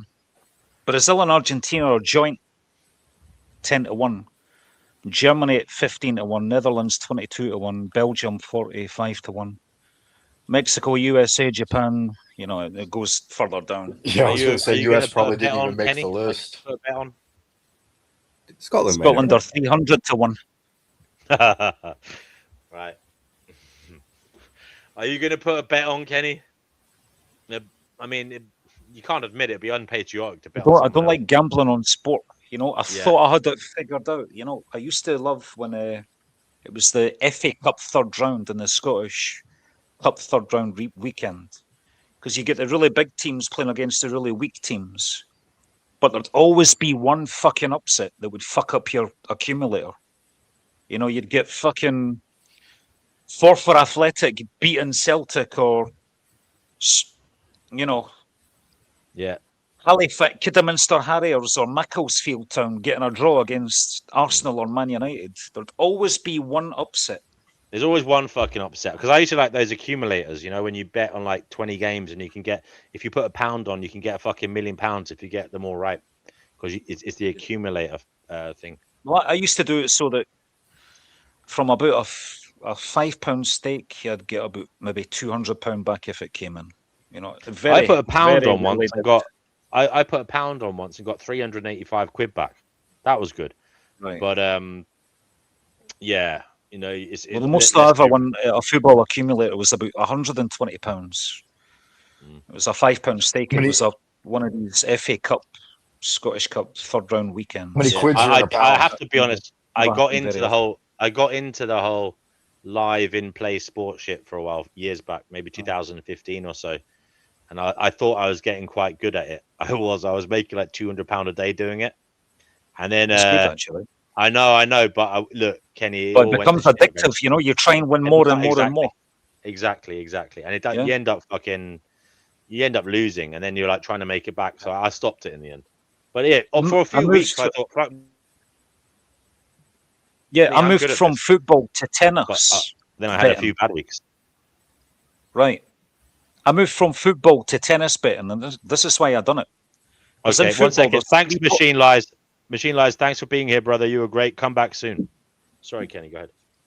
In football, there's 3 possible outcomes: win, lose, draw. In tennis, there's only 2: win or lose. But again, it didn't matter on the odds. Even 1 to 10 odds on, there'd always be an upset. There'd always be a shock result. So I stopped that as well, and I just made up my mind. You know what? The odds are always in favour of the house, and this is just a disastrous way to lose your money. So I just stopped. Yep. The only Blessings, thing I really gentlemen. gamble on. Good to meet you, Kenny. DNW, thanks for having me up. Good to see you, Neurojack. Fantasy Gator. Gator, don't worry about it, mate. But have a good one. Fancy Yeah, gentlemen, PGA have a great Tour, day. Good evening, Frank. Cheers. Frank, it's been fantastic having you here. Do come back. It's fascinating to hear about your life. It sounds like you've had quite a remarkable one. Lots of experiences. So yeah, come back soon. Yeah, good fun. Thank you for that. I appreciate it, man. I'm about to head to work. So the sun is rising here in Old Peking. You guys have a great day, man. Good luck. Have a good luck one. with that. See ya. Bye. Have a good one, mate. Yeah. Betting. I mean, The only thing yeah, I gamble don't- on now is the lottery sometimes. You know? Nah. Yeah. No, I don't put on I sports try. betting. I'm trying to stay away from it myself. It is something I have dipped into here and there, and I'll be honest with you. This is a sign of my moronic nature. A few years back, I had this friend who was a compulsive gambler. Yeah, and he used to piss away loads of money on these fruit machines. And I this is my honest thought. I used to think, what type of a fucking imbecile puts money in machines when they know the odds are stacked together? It's not like it's not like you're playing poker, right? Where you can a bit of this and a bit of that. You can kind of have some agency over the game, even if there's luck involved because you have to have a good hand. But you can still have some agency. You can still try and bluff and try and calculate what hands to play and stuff. But with the fruit machines, I thought, what type of a fucking idiot plays these? I mean, it's just so stupid, so fucking stupid. Because I used to be addicted to them as well. I fucking this is what I'm saying to you. You got addicted. No, I did. He fucking played them, right? And he was playing them for years. And I used to hang out with him sometimes, and he'd be there playing them, and I'd be thinking, you fucking moron, And then one fucking fateful day, I put £10 in, and that night, that evening, I had fucking, what did I have? Nearly $2,000 in my hand. Because I fucking went from I went to 3 different bookies, and I won in each of them, starting with that tenner, and I came back with $2,000. And I thought, fuck me. And then I knew it was luck. I just knew it was I knew it was pure luck, but I still fucking went away. Yeah, I mean, I think I did get up again. I got up to about $4,000, all right? But then I spent that money, enjoyed it, whatever. But then eventually I started fucking, you never fucking, long term, you never win. In that type of gambling, you never win. It's The odds are always in favour of the house. Yeah, so I would say long term, I'm probably definitely at a loss in that type of gambling. I don't do that anymore. It is bullshit. But I used to play poker. I used to play poker every week in a pub, and I used to enjoy that because I used to win nearly every week. I used to come out with a fucking shitload of money because, to be honest with you, a lot of the other people couldn't play, and that was part of it, And also, you find a lot of people underestimate you, and they're not very good at knowing about bluffing and stuff. And I was just, I think, I was good at bluffing basically. I was good at doing that shit, so that helped me out. But I really, that was when I was about, I say 27 or so. I used to play every week, and I used to do quite well. Fantastic. Yeah. I was in Vegas as well. Really? Yeah. Right. Yeah. But even at poker DMW, overall, were you still down? Because I'd imagine if you were always, if you were up quite a lot, you would keep doing it, right? Yeah, no. To be honest with you, the only reason I played there was because I was working there. That was like an extra job I was doing, moonlighting in the bar, and then sometimes there used to be a poker night, and I'd come in on that night off and do that. And basically, that's how I got into it. But yeah, I never went to casinos to play in London or anything like that. You know what I mean? I never got into the tournaments and shit. Would I? I don't know. I don't feel like a drive to do it now. Let me ask: if you were making so much money and you were so good at it, then why did you stop? because I left that place and I just never went back to it. I don't know. I had a change Right, in okay. circumstances. Yeah. I You know the basically billionaire. moved. Do you know the billionaire businessman? The billionaire businessman who owns Brighton and Hove Albion, and he bought Yeah. a 29% stake in Hearts. Tony Bloom. He made his money playing professional poker and Wow, starting I up didn't. sports betting companies. No, by the way, I'm not saying I was the fucking world's best. Don't forget, I was playing fucking poker in local boozers in London.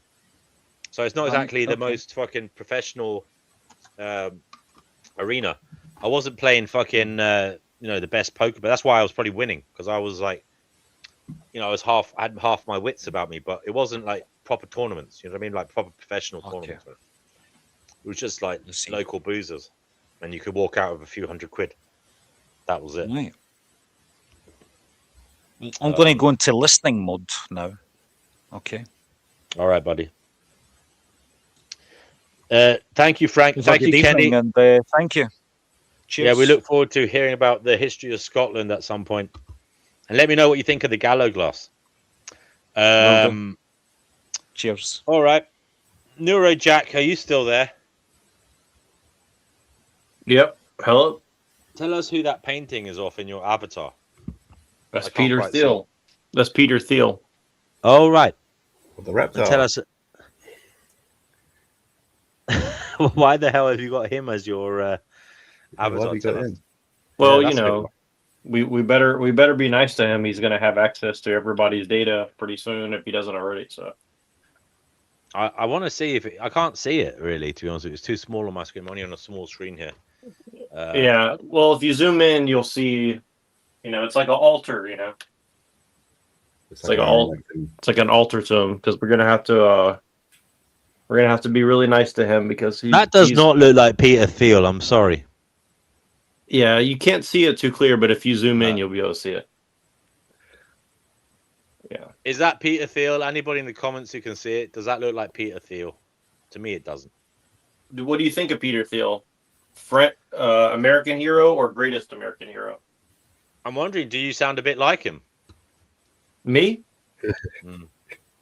I could. I'm getting creeped out now. Is the reptile live on the Finding Gnosis show? Well, we prefer the term reptoid, personally. Do you think humans should? Do you think humans should go extinct? I'm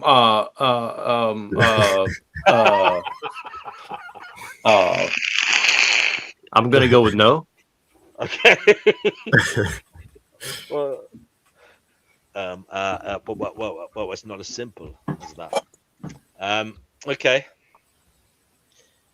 But yeah, are you a fan of my work, or his work? To be honest with you, no, I'm not. I'm not really. I wouldn't say I'm a fan, because I think he's obviously, or you have obviously become too rich, too big for your boots, and I'm not sure if that's fair. Well, I don't think he did it all by himself. Well, these Palestinians aren't going to remove them. I'm not sure if they pay back in and help others. I'm not sure if he and people like him have brought others with them, or if they've just gone their own way and forgot about those that lifted them up. Well, clavicular has gotten very big. Maybe you've noticed that a little bit. Right. Yes, that's that. Tell us about that. Well, it probably wouldn't be nice for me to talk about that. But these Palestinians won't remove themselves, so why would you be mad at me? I mean, Peter Thiel. Why does he have anything to do with any of that?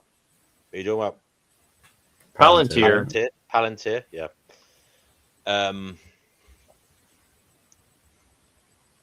Well, luckily for us, I believe the contract for Palantir got refused here in the UK, right? Fantasy. I've no idea about that, Paul. Actually, no idea. Apparently. Well, we may have lost that contract, but we didn't lose the contract to send all the Palestinians to England. So, Yeah. That's you should see our neighborhood.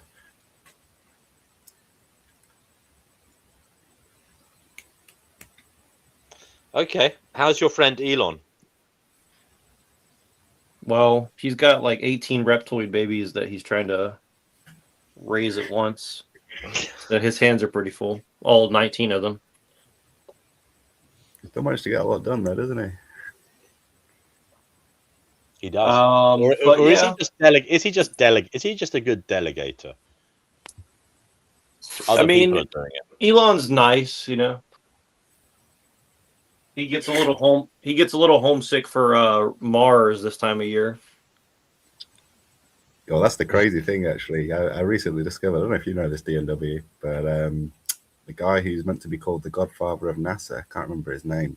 Might not be godfather or like the main guy of NASA anyway. He wrote like a book in the 60s about like an alien civilization on Mars. And the title that they give to the leader, like we would give it president. Elon. The title they give to the Mars leader is Elon. Yeah, have you heard this before? Well, I think it came up in a there was this like article I read ages ago with like weird coincidences, and I think that was one of them. And there was another one I think I read about something to do with there was Baron Trump or something. There was a book about one Baron Trump, and it was something to do with. I can't remember, but it might have been something to do with some president as well. His dad became president, and it was Baron Trump, and it was written ages and ages ago, like really fucking, like decades and decades, maybe early 20th century, maybe even 19th century. I'm not sure, but it was written a long time ago, and it had an eerie similarity to the the times we live in. Obviously, Baron Trump was the character's name. Yeah, that was a weird one as well. Yeah, I think like his dog was called like Don as well or something, wasn't it, in that story as well? With Donald. Really? Something Weird like that. shit. I need to look into that one, man, because that was. There's some very strange coincidences out there. Yeah, It's almost as if it's like existence mocking us, you know. Time is a circle. Time is a circle. It honestly feels like that, mate. Like that's a crazy coincidence to have the main guy of NASA write a book about Mars and the leader's called Elon, and now we've got Elon trying to get us to Mars. It is a crazy coincidence, yeah. And of course, this all feeds into the, the paranoid conspiracy theorists. Like, I'm not saying all conspiracy theories are wrong, or we shouldn't have conspiracy theories. I think we should, because we should question what's going on, and we should be cynical, you know. But obviously, there are some of them are really delusional and paranoid to an unhelpful degree. So when you get stuff like this Elon story, can you give me an example of a paranoid one, of a one that's not justified? Well, I personally think we went to the moon, all right, in 1969, right? A lot of people are saying we didn't. I think we did.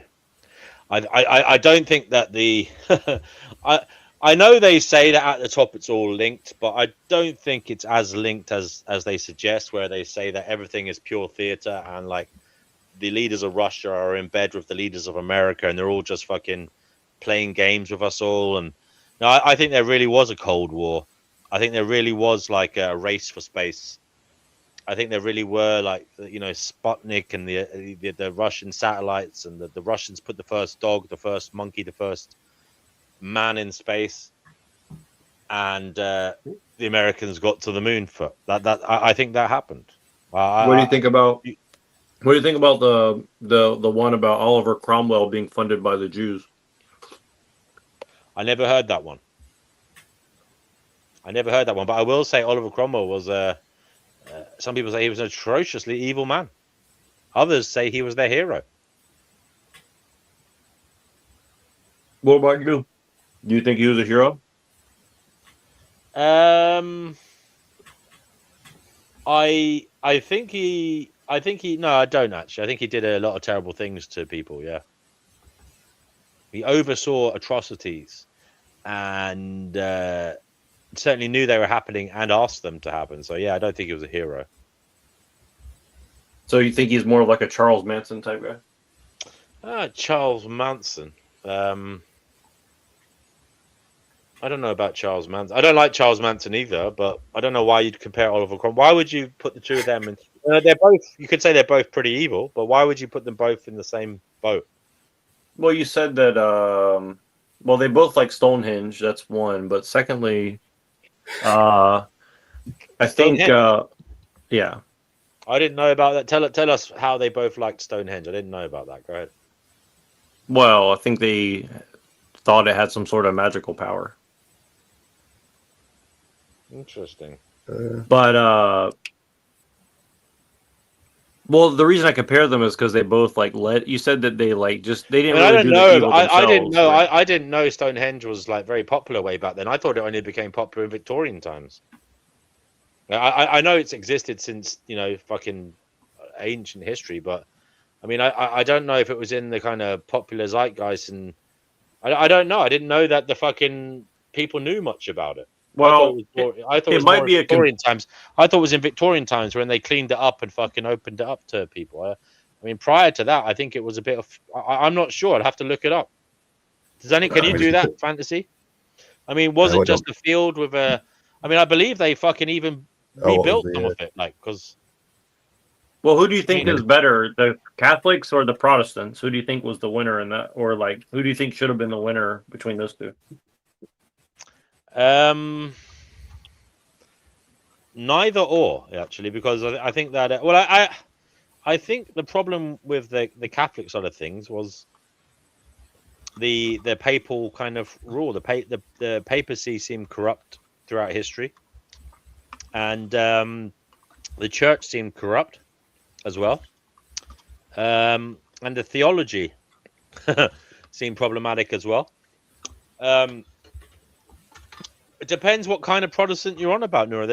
There's different types. There was the Anglican, there was the Presbyterian. I mean, which ones are you suggesting? Well, which one do you prefer? Which one do you think had it more right? Well, I think maybe. Well, first of all, the Church of England was founded by King Henry VIII, really, wasn't it? And so you got to worry about a church founded by a wife-killing psychopath, right? Is that? I mean, that's a huge worry. Look, the Presbyterians, even though they were killjoys and they were Puritans and they didn't believe in like dancing or gambling, look, they had a good work ethic, and we can't deny that the Protestant work ethic, and obsession with morality, I believe it did help build the West. We can't deny it, even though it was problematic in some senses.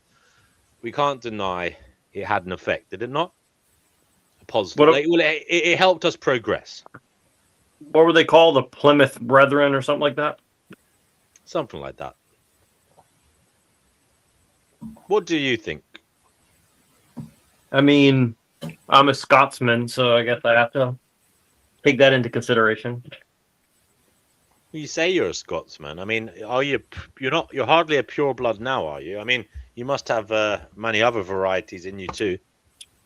Yeah, probably some Native American, so I probably got some of that savage. Have you done a DNA check? You don't know. I'm sorry to tell you, but back in the day, there was a lot of, let's just say, unknown affairs happening, and people were born to, maybe the coal man or the milkman popping by unannounced without the husband knowing. Does that happen in England too, or just? Apparently, it was look years ago. This was quite common. I remember reading about the statistics of mistaken parentage, where people thought their dad was their dad, but in actual fact he wasn't their biological father, and this was actually surprisingly common. Maybe 1 in 10 at least. Well, my dad was a Welshman, so maybe that might be part of it for sure. That must have been the dream job. Back That's in the interesting. Your dad was a Welshman, and yet you call yourself a Scotsman. Yeah. Well, it's you're going by your mummy's lineage. You're a phony. Well, the Jewish go by that. So I was going to say, are you a Jew? Because you're going by your mother's side. Who does that? What type of a man are you? For fuck's sake, what type of a man are you? Surely a man should go by where his penis came from. Well, you don't want to be anti-Semitic now, right? So. No, but I'm not talking about their ways. I'm just talking about. You called yourself a Scots man, and I'm asking, where does that manhood come from?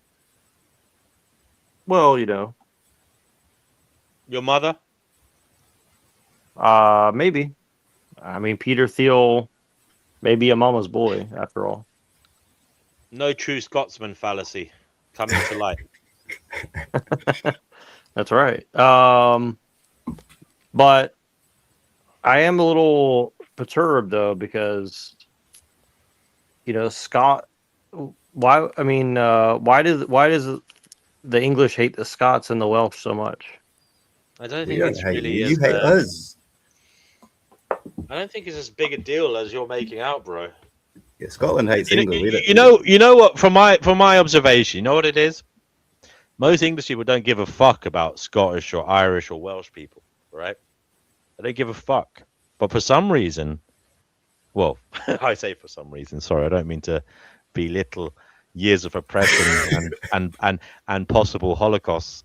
But look, anyway, the point is, English people are fine, generally speaking, with Scottish, Irish, Welsh brothers and sisters, but the other way around isn't so apparent a lot of the time. Well, I mean, especially when in the realm of sport. Now they will say, "Oh, what about English hooligans?" English hooligans are really just men swinging their balls around. You know, it's not really. I think it's more just, you know, I don't know. What do you think it is? Pent up fucking masculinity not being able to express itself. Would you say that's a fair assessment of what it is? Fantasy PGA Tour. I mean, it's not as big a thing as it was in the UK for sure. Yeah, maybe because you imported half the third world to England, perhaps. In football, generally, even in clubs, it's like the closer you are to like Manchester, right? Manchester City, Manchester United, they have a rivalry because they're really close. So I guess there's some kind of rivalry, the fact that we all share a border. But I think not to belittle Scotland, but we have just been better at sports than them, so we don't really care as much as they do, right? That's it's part like, of it. It's like everyone used to hate Man United. I think that's part of it. I think it's the little man syndrome sometimes. Like, Yeah, I don't want to say it. I don't want to say it. It, I like it is Scotland. kind of true. Like there's it's the little man hating the big man. Yeah. Sometimes. Well, why did England import like all the third world to the British Isles? I mean, what's the deal with that?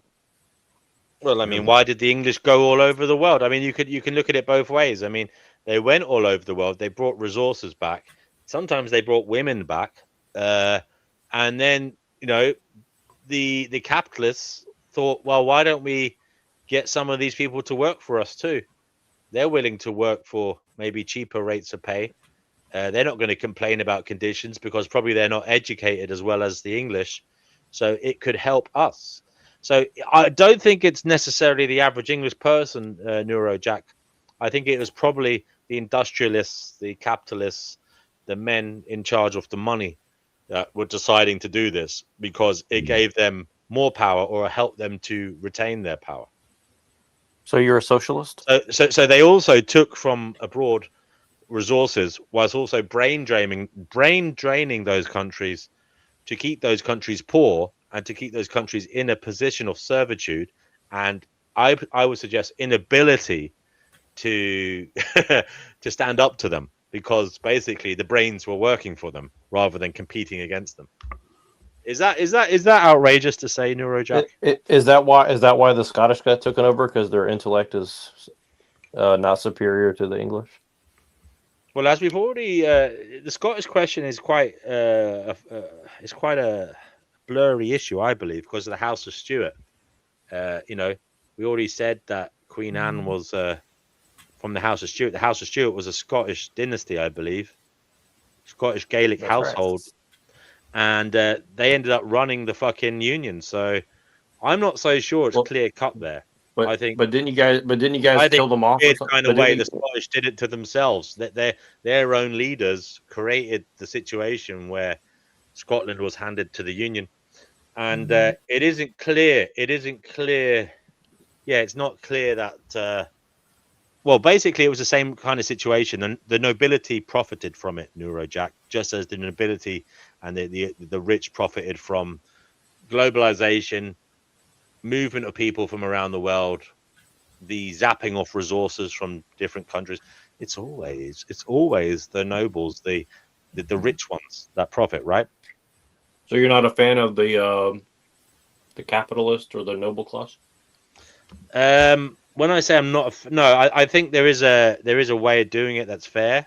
Okay, I'm all for progression. I'm all for making money, but I think you have to realize that sometimes there's a fair way of doing business and an unfair way of doing business. Yeah, but that's been completely lost, right? Like people will often just use immoral acts and just say like, well, that's business, as if business itself. They'll also say that these people have a right to come to England and be a part of it, and if you deny them that, then you're denying them human rights and stuff like that. Well, you know, I jokingly said recently that if we keep getting people from countries saying their rights are being violated violated in their homelands, and that's why they're coming here, well, maybe we should have some kind of quota whereby if a certain number of people come here complaining that human rights are being violated in their homeland, maybe if that continues and the number reaches X amount, well, maybe we should go there and take some of their land and ensure that people are allowed to live peacefully and well in their own land without being subjected to violations of their human rights. What do you think of that, Neuro? I mean, I'm all for imperialism personally. I think the white man made a mistake to stop being imperialistic. Yerf Dog says currently reading Camp of the Saints. Good book. Do you want to come on and tell us about that, Yerf Dogs? I mean, look. Unfortunately, the naive wannabe good guy says you're wrong.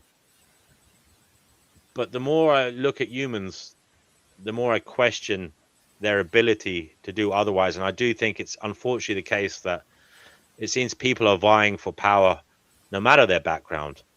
And they will do what others have done before them if we don't keep their power in check, no matter what their race, no matter what their creed. There aren't any saints in this world. There aren't any holy good people. There aren't any holy good societies. It's a dangerous world, Neurojack. And if it wasn't the Europeans doing it, it probably would have been someone else. And I say Europeans. I don't like to say Europeans because it wasn't all Europeans. We must get that out of the way. But anyway, look, Joe Cool is in the house, the man with the best laugh on the internet and in the world. I've moved on to saying in the world. Probably, actually, I can say in the universe, actually. Yeah, it's number one. In the block universe. I'll say in the block universe because time is an illusion. And his laugh is the best laugh that ever was, is, and ever will be. Anyway, I just want to tickle him forever. Joe Cool, go ahead, brother. What would you like to say? Well, considering I have no idea, this is the first break I got. I've been having a blast with the editing and stuff and filming. I got some really good stuff. But this is my first little internet shit. So, and I don't mean to be disrespectful, but I was not watching before I hopped up here. I did notice the energy. No shouty today. It looks like so far. That's a plus. Joe Cool, there's no better man to talk to, brother. And I mean this with all the respect in the world, than a black American man. When we were literally just talking about imperialism, and Neurojack says he doesn't think white people should have ever given up on imperialism. When did they? Oh, wow. When did they? Maybe it's kind of underhand, soft-handed, maybe soft power, maybe Neuro, it's still going on. Yeah, the nationalist movement, American nationalists is white nationalists. It ain't like a bunch of Americans all. And I'm sorry, when you hear that nationalist movement, I throw white nationalists on there. They want to go over there and kill all the Muslims, and y'all don't deserve to have this. You guys shouldn't believe. I don't like that y'all believe this about women, so I get to come in and kill your leader and take over the country. That's white nationalist bullshit. Oh, that's a movement. Joe Cool. It's just a hypothetical. I'm not saying.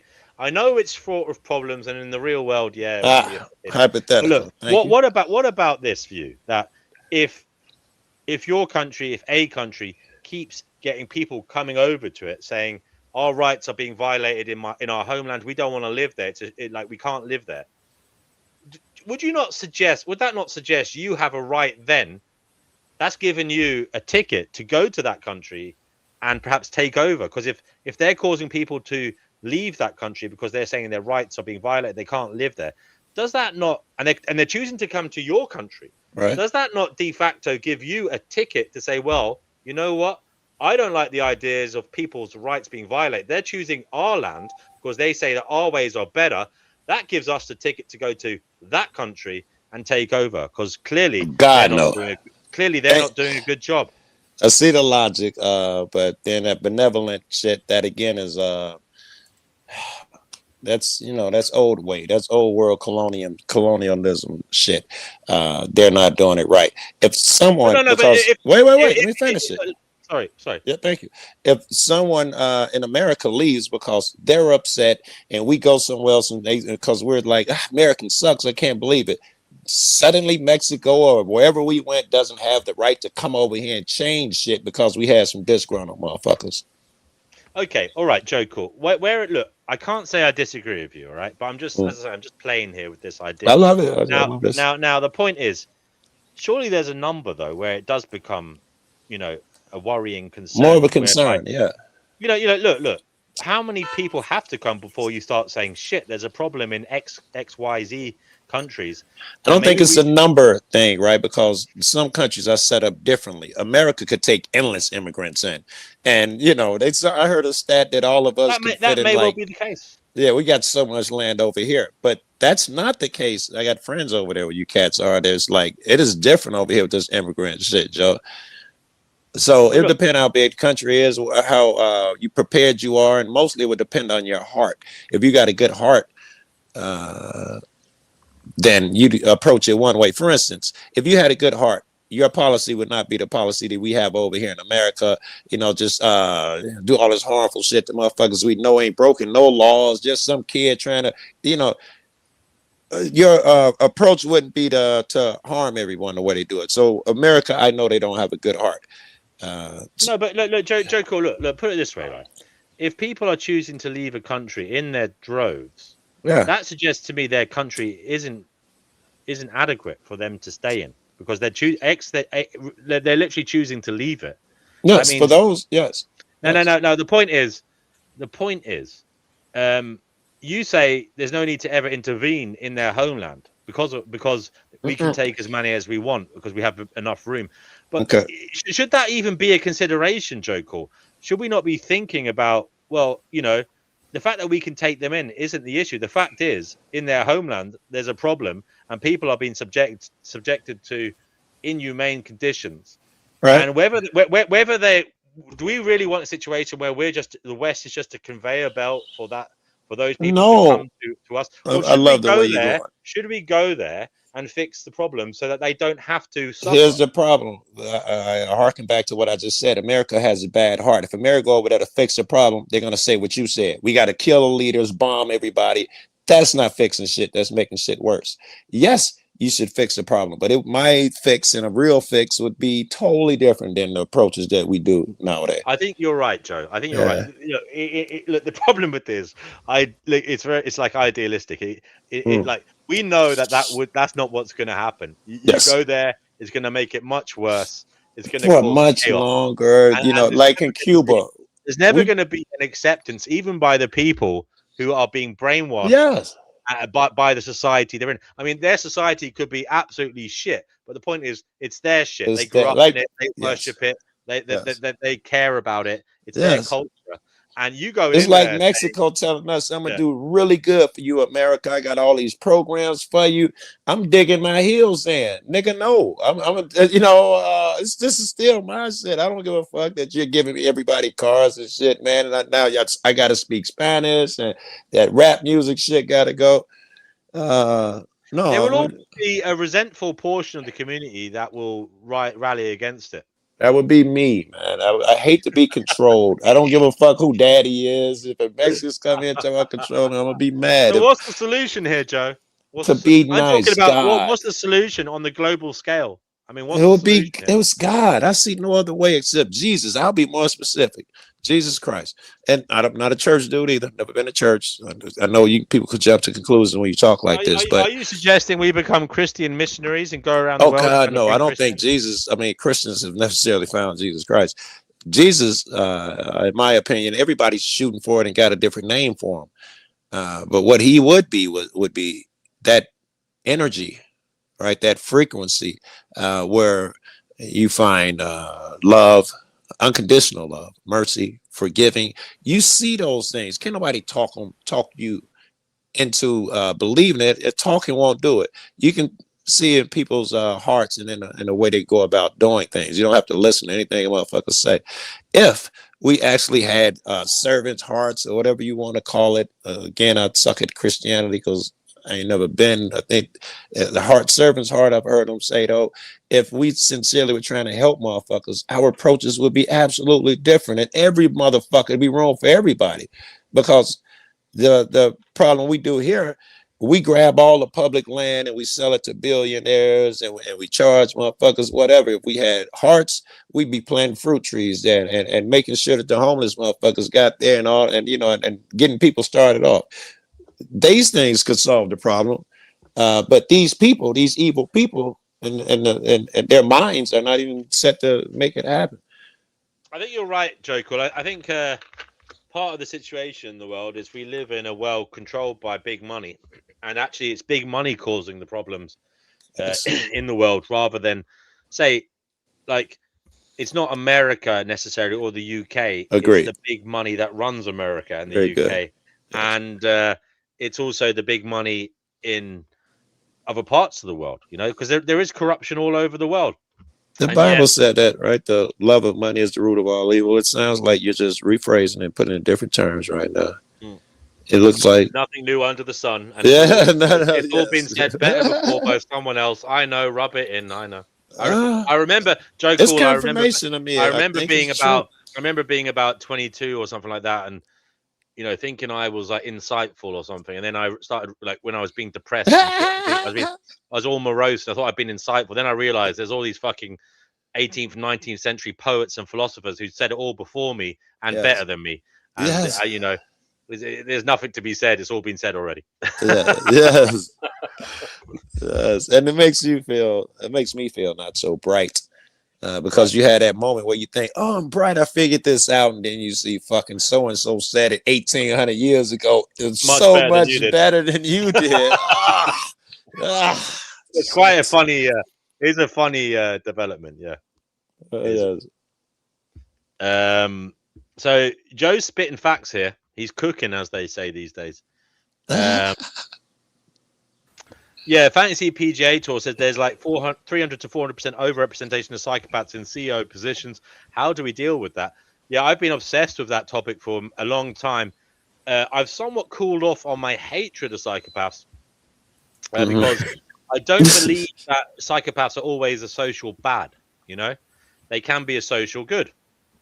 That might. Why do you say I can? Why do you say I could see something right here? I'm curious. Look, not all if we go through the statistics of it, not all psychopaths, for some reason or other, Joe, not all psychopaths are out there doing harm. There are psychopaths, literal psychopaths, working as surgeons in hospitals, saving people's lives. Yeah, that was another bad example. Yeah. So there are psychopaths working in, like, let's just say, like, top fucking some computer shit where he's developing something. Top like the Marines or the SAS, the SEALs. They're doing shit that nobody else can do to save lives. You know what I mean? They have no like one of the signs of psychopaths generally are not very. They don't have much fear. Okay, so they're doing things that are necessary, but everyone else is afraid to do, and they're saving. Not all psychopaths, for some reason, it's really weird, but not all of them are socially like fucked up to the degree they want to harm people. Right? I understand. Yeah, you know what I mean. The guy who just does antisocial and builds shit in his garage. He may be a psychopath, but he's not killing anyone. I mean, I remember coming across this guy. He's a neuroscientist, and he himself is a psychopath. He didn't know he was a psychopath, but he was in his clinic one day, and he was going over like a series of psychopathic profiles. He went to a prison and he got like these mass rapists and serial killers, and he scanned their brains and he was looking for the anomalies that showed they were psychopaths, right? And he was able to find them time and time again that showed, because he had a control group of people who were basically colleagues, and he was able to see the disparity, the difference between the psychopath's brain and the average Joe. And it was there. It was plain and simple. You know, it was you could see it in the scan. But one day he saw that there was an extra psychopath, and he was like, "Well, hold on a second. That must mean someone from the control group is a psychopath." And it was actually his brain. His brain. He was a psychopath. And then he went on. He asked his wife and his children, and they went through the scale of characteristics of a psychopath, and he had a lot of them. You know. He was actually clinically, describable as a psychopath. Yeah. And also in his family lineage, there had been murderers and such. So yeah, he had that biological basis for being a psychopath. But the point is, he wasn't a bad person. People didn't hate him in life. Right. He wasn't antisocial. And the reason they feel that, and he goes on this, he champions this. He was raised with love. He was raised with an understanding, with understanding parents who engaged with him, who helped him flourish. And they do feel that even psychopaths with a predisposition to be that way would benefit from such can parents. benefit from love in their and proper care as children. That's And they may yes, not if they're necessarily young, come it out. may make a That's difference. really It wouldn't make it interesting, isn't it? earlier. I don't see it make. I mean, later, I don't see it making such a difference. But earlier, it seems logical. Yeah, and Yeah, yeah. it seems like you're pointing to some proof of it, at least some evidence of. Yeah, yeah. I mean, there's a lot to be said for that. But again, it's very difficult, Joe, because at any time in someone's life, they could get a bang on the head, or have some kind of, I don't know, brain disease or parasitic infection that causes their brain to decay, and then they become maybe problematic socially. Maybe they have some infection or whatever. So You and it could, might make them antisocial again. yes, and you can get more patience for it if you have a family member or a loved one who's going through it. Whether it be, I had a buddy, his mom went through Alzheimer's, and I think that's what it was. And he was saying she was getting violent. My brother, when he went through some stuff, he had brain cancer. He would say madly inappropriate things, and the same way I realized that I could, tolerate and move around that stuff. I have to tolerate everybody else if I'm tolerating his shit. If that's Yeah. the right word. Tolerate may be too strong I a hear that, word. Joe, and you learn a lot from that experience, and Yeah. it was a harrowing one. But I honestly think you did great being there for him and your mother. You were there Yeah. for the family. So I was from what just making God for that, because I like to run around. That was not in my nature to do that. know. So I would not have been here. God made me come back, and that's the only way I'm back here and spent all this last time with him and all of that. If he don't get sick, I don't even know my family. I ain't been home in years. Well, a couple days, maybe a week here and there. Nothing like But for this. some reason, you felt the call, and It was just, he was sick enough where it was a must do now. It was a duty. And everybody, because he's sick, all of us have been coming back. Everybody stays in different states and stuff. Everybody, I've seen everybody, man, and talked to everybody, relatives I hadn't talked to in forever. I mean, everybody, I don't know, old friends that I ain't seen in God knows how many years popping up. Every day it was a cavalcade of that shit, man. Somebody you forgot about in your life popping up over here every freaking day. It was, which I'm taking that as a positive. I take it as a great, man. I neglect my mom used to have this thing where, because I don't like, her to be calling me, or anyone. I don't like people to call me. I don't like talking on the phone.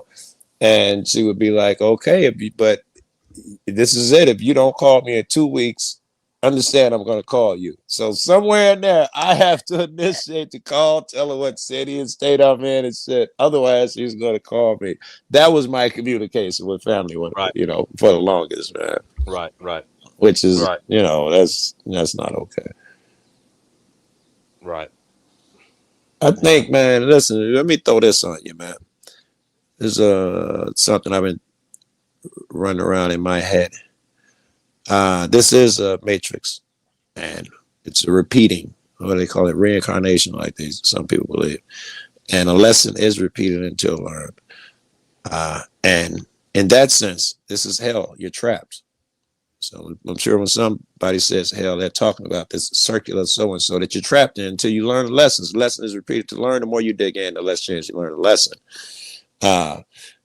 And the only way out of here, the door out of here, you think you just asked me, the only door out of here is unconditional love. It's the shit we were talking about. You treat everybody like they've been kicked in the head by a mule. And you stop judging motherfuckers and trying to make motherfuckers behave a certain way and all of that type of shit. Right.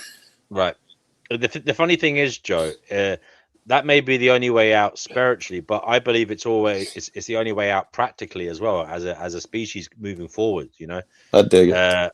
Do you know what I mean? So if we start growing up and realizing that, we put other people first. Good people, normal people who have their brains and wits about them aren't actively trying to cause hell on planet Earth. Yes. Do you normal get what I'm saying? people are not up at 2:00 in the morning trying to get info to dock somebody and find out where their kid's school is. That's Right. normal people aren't Right. doing this. Yeah, I mean, look, if you have an interest in well-being and you care and you have concern for others, right? You're genuinely not. You will not be trying to cause hell or havoc for anybody, because even if you're just doing it for one person, you are laying down. You're laying down foundations for it to happen again and again and again. You're literally, because we mimic each other. We are traumatized by each other. We're victims of patterns. So we become what happened to us sometimes, or we react in a harsh way to something that's happening to us. It just creates more hell. Right. It just keeps creating more hell. So even if you're just doing it to one person, even if you're just like hurting or abusing one person in one way, I feel like you're laying the groundwork for it to happen again and again all over the place. So if you were sound-minded and you cared about the course of events as they occur in the future, if you cared about other sentient beings, other human beings, you wouldn't be causing hell in any way. You'd be going in the opposite. I'd say even stronger words. I'd say stronger words. You'd be tolerating it. It would affect you less. Not only would I not be trying to actively hurt somebody, I'd be able to absorb more shit. I'd be actively trying to, I understand he's just venting, as opposed to, going back and giving that negative energy. Someone's calling me all sorts of names, saying horrible shit to you. You'd be tolerant of that as opposed to planning attacking. Yeah. Exactly, and I guess that's part of like literally breaking the cycle. You're literally breaking the cycle, because at some point someone's got to say enough. I'm not going to create what happened to me. I'm not going to create. I'm not going to lay down the foundations for what happened to me or what I've witnessed. All right, let me go a step further with my belief here, because it's all part of the same thing. This is when people say Satan. I know all sorts of shit spring into motherfuckers' heads, but this is what I believe. It's a negative and a positive energy. Okay, that's where I call it, but some people call it good and evil. And the evil, Satan, is the guy who down here who does is what we call man's rule, or man's world, and man's laws, or whatever we attribute to man. That would be Satan. Everybody else would adhere to that spiritual stuff that we're talking about, where we already have a set of rules that we can't violate.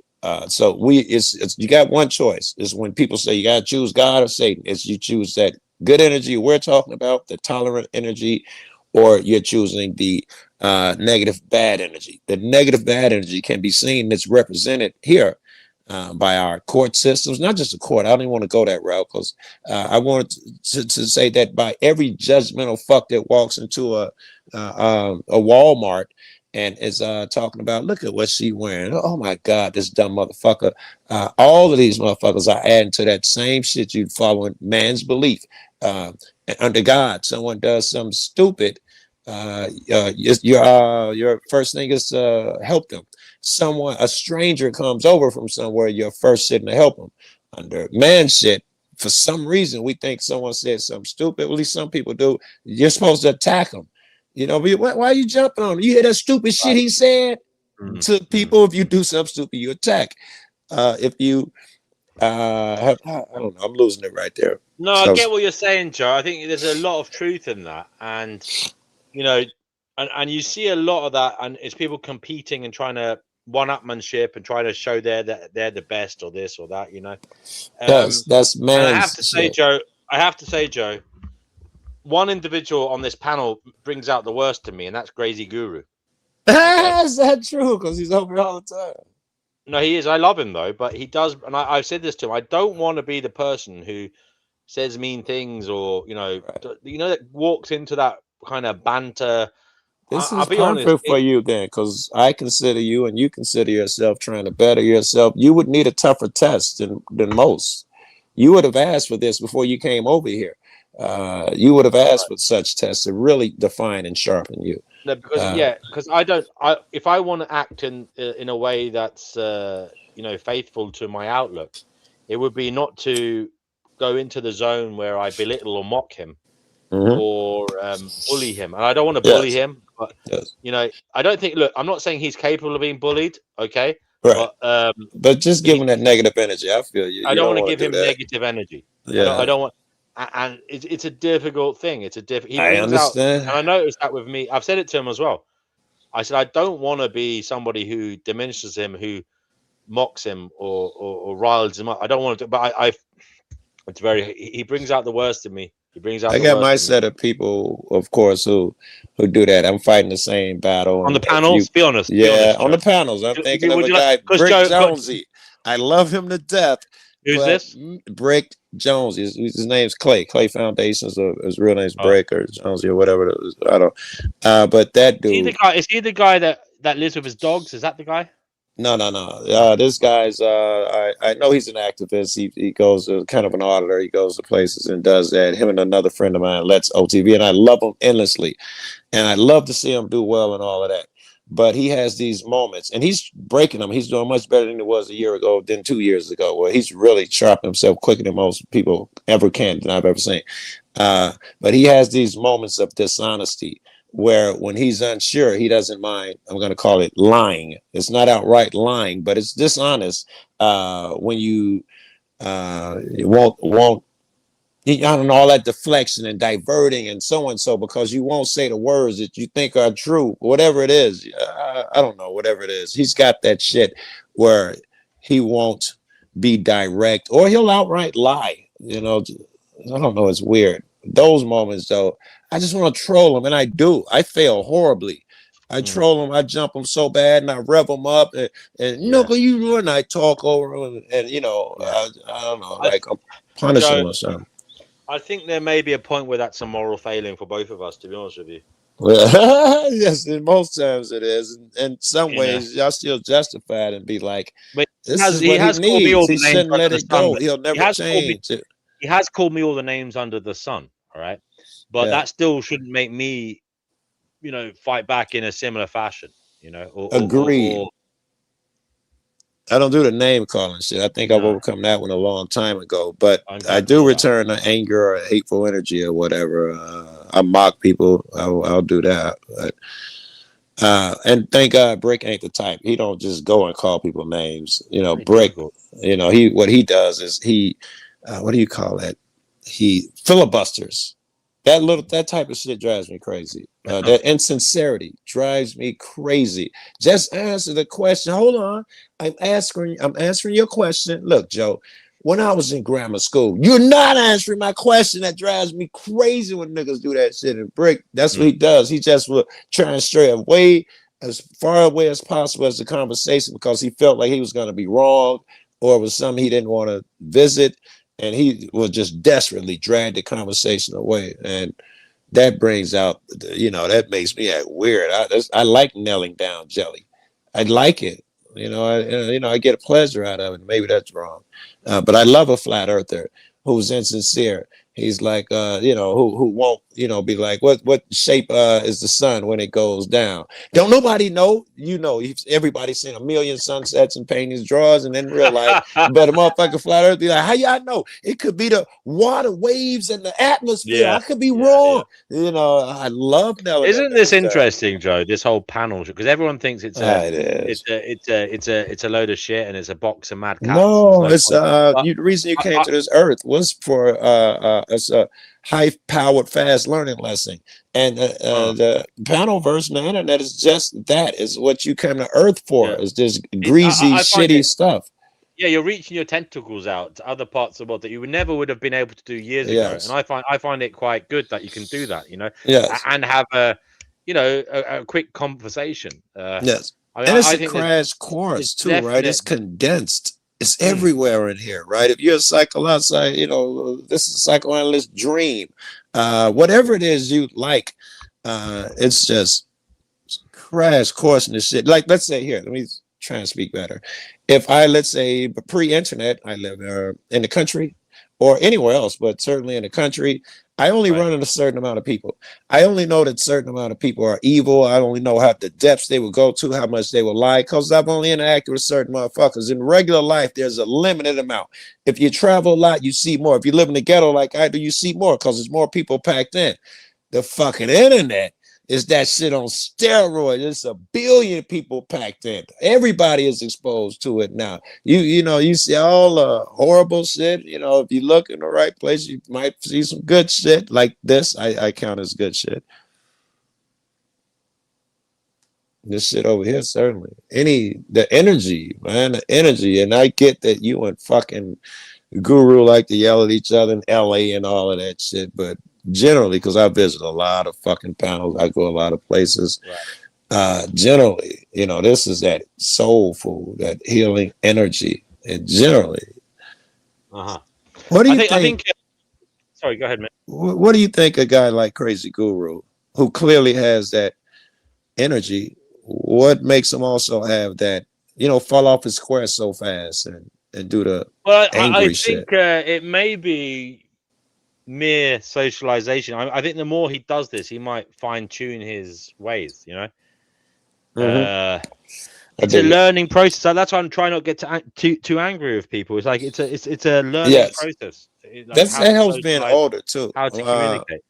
I'm 59, or I'll be 59, and getting older, you get better at because I look back at myself and I'd be like, what was I doing at 35? And this guy who's, pissing me off right now, he's got a bunch of shit I didn't achieve at 35, not material shit, growth and lessons. So when you get older, you can sit back and be more patient and tolerant with people and say, give him 10 years, this nigga gonna be sharp. I'm not gonna give him no shit today. This is it. So I'm not gonna say we should go easy on each other completely, right? Agreed.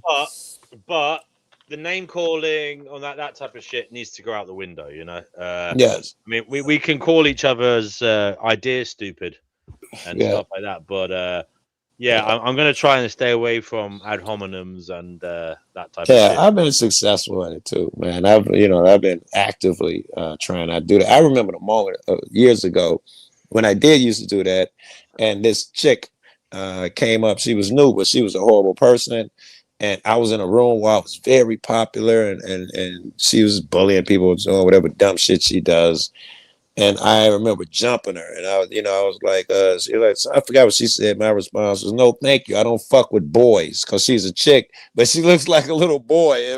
Whoa! In that moment, I was like, this is just bully shit. And I think I just made a determination that I'm gonna escalate this. I can hit a crowd. Like, is this the game I'm gonna play? And I backed down. I pulled the brakes off. That was years ago, man. I went the opposite direction, which is don't do that. Don't engage that shit. That was the moment too, I think, when I made a decision. I didn't even know it existed till then, but I was apparently going down that route of calling niggas names, belittle whatever it takes to win, make them look bad. I was going down that route. Right. It's easily done. Yeah, It's easily done. Yeah. I'm not. Look, I'm trying to stay out of it. Trying not to do it. I do notice I slip up sometimes. As I said, Crazy Guru for some reason makes me slip up, and that means I have work to do. And I don't dislike Crazy. I just I absolutely love that dude. I I like just think arguing with him too. Anyway, look, we've got Yerf Dogs here. Yerf Dogs, great to see you on. You're on the Fine Nicer show, mate. What would you? Kia Like ora, kia ora. Good day, mate. Good day, mate. How are you, mate? Just do another shrimp on a barbie, mate. Me and my partner. That's racist. Funny. So yeah. Grazy. I reckon Grazy's a nuisance. He's a nuisance. It's hard to argue against that one. Lately, every time I've seen him, he's been really just acting bad, man. On Jax, I think it was Jax, certainly here. Yeah, Jax too. He did. Oh, did he throw a fit on Jack's channel as well? I think it was Jax. This would have been I don't know a couple of nights ago. Yeah. Okay. I actually remember vaguely. I didn't see it. I remember someone referring it. Okay, referencing. I think I hopped up there about a week ago, and he got into it with me, and he jumped off and acting all crazy. He's just very dysregulated, and I wonder if maybe this kind of forum is really for a guy like that. That's good words. Good words. I understood it. You express yourself well. Dysregulated. That was a good word. And yes, if you are, this might not be the best environment. I dig it. If he's lucky, and he has some, sense of awareness, he will be learning along the way. It may be hard, but he will be. Don't forget, this guy's been cooped up indoors, hasn't been working in years. No, didn't know that. He's got some So kind he's of got cabin fever. He's got some kind of neurodivergence. No, but he's got some kind of neurodivergence. He hasn't actively been socializing in years compared to other people. I dig that. So we've got to realize that much, This Yes, guy that will has been change, living so. in his own little bubble where he rules the roost. Very good. From that side, I can empathize with him because Yes. I can see why he's going out there after being king of his castle, and then he's going out into the big bad world in the worst possible way on the internet. And especially these kinds of convos. Yeah, basically, it must be a baptism of fire for him because if he's got a wife who loves and adores him and agrees with everything he says, coming into this arena where nobody gives a shit what you're saying, maybe a student or a kid or two, where he's the wise guy and he gets the Nate. And he's thinking, man, everybody admires me. I am the teacher. I show all these people the way. And you get out here and you're going to be like, you ignorant fucks, I'm trying to teach you. Why won't you listen? Why don't you do what other people do around me? That bullshit. I empathize as well. I mean, it is a baptism of fire coming on these panels. It really is. There's a problem though with group dynamics. It happens in every place there's a group.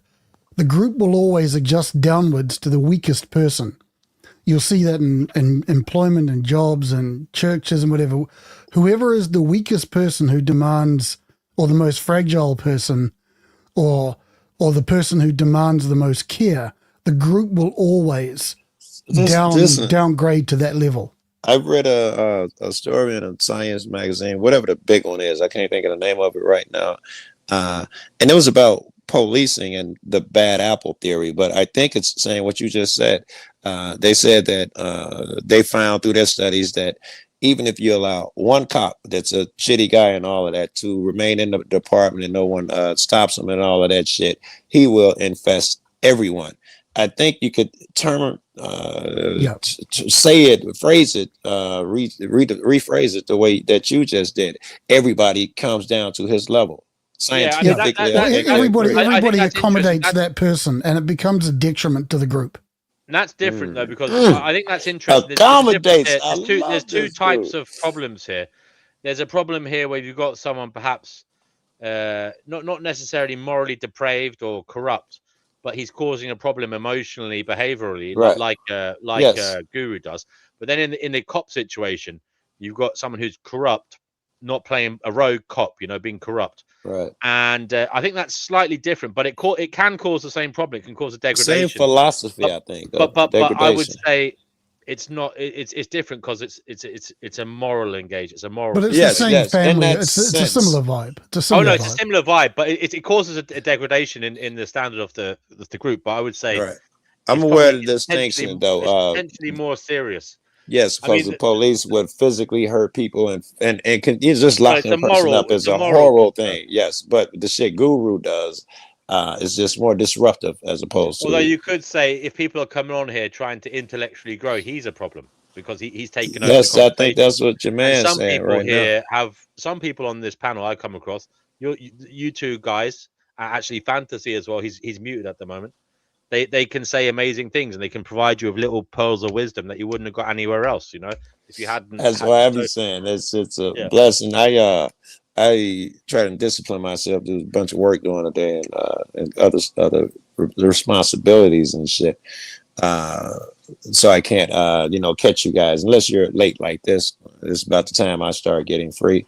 And I say the same thing, man. This is like I'm gonna get my jewels because you guys always end shortly after I get free. So I'm gonna get my jewels. That's how I look at you cats while I can, because I really need this. Iron sharpens iron. It takes a cat who thinks like this to give me the drug that I need in this moment, because once you guys are off, the jewel becomes less available. So I see this place the same way. I'm only glad that this place isn't an echo chamber anymore. You know, it used to be an echo chamber, and that was I never liked that. Congratulate yourself, because I don't have that gene. I am very hard to get along with or something in those type of environments. You will hate me and have to ban me and all of that. I could not exist. And here I flourish. That's what I'm saying. You give yourself some fucking credit. If you were an echo chamber, if I got any smell of that shit, I'd be jumping all over you. It's in my DNA. You see, I used to be kind of like LA's. That's an interesting picture. It used to be like full of that crowd, you know, and it was because I was into like pessimism, talking about antinatalism, all that shit. And I mean, I found it interesting. Me too, but it's hard to talk to them because they're so emotional. I got in trouble using that word the last few days, but I think you guys understand it. It's hard to communicate like this because I hop over there, they get so emotional and angry. Yeah, very, very emotional, and also the antinatalist kind of topic. It only goes so far. After a while, you're just repeating the same stuff. I don't know. I haven't had it without being yelled at and people acting crazy yet. I don't even know what you guys know yet. I'm sorry to say it, right? I think it's a great agitator. It makes people question existence, life, and what we should be doing. And it does make people question about what it is, life is, and such. It makes them think deeply about it. I think it's good for that agitation, but I do think it's a nothing burger in consequence other than that. And these people think they found the panacea, the answer to everything. and it is emotional. It's highly emotional. Even in the chat here, I'm sorry, Alan Hill. You're a slave to your emotions, and you're a slave to your emotions to the degree that you think you matter more than everybody else, Alan Hill. And unfortunately, it doesn't work like that in the big bad world. I don't matter in the grand scheme of things. There is something greater than me, and that is the future. And I'm just a small fucking cog on the way to that. And fundamentally, one of the problems I have with antinatalism or antinatalists, as you just said, DNW, they believe they found the panacea, the final, the answer to all the questions. And the problem with that is once you think you found the answer, you just stop thinking. Yeah, or you're the man now. Yeah. Yeah, you don't think about maybe I'm wrong. You just decided I'm now right. That's it. I'm done. Right. I don't need to think anymore. Yes, I smell that. How likely is it that an aloof, depressed, probably autistic individual who doesn't socialize has found the answer to what is going on? How likely is it that the answer is to off everybody? How is that the answer to anything? Just how do I fix my car? Blow it up. By the way, I don't say that. I don't say that mocking people with autism. I probably got some type of neurodivergence as well. But the point is, just because you see the world in a certain way, I mean, it fails to see all the other perspectives. And I'm not saying, look, me and Joe Cool are on the same page here, and I think Yerf is here. Yerf is a fucking pessimist, for fuck's sake. He thinks the fucking framework of existence is fundamentally flawed. Right. We think we're in a kind of hell here, metaphorically Yes, or I otherwise. literally So, had an but we experience. know that, you know, this fucking bullshit of saying, you know, oh, you know, nobody should bring anyone here. I don't think that's solving it.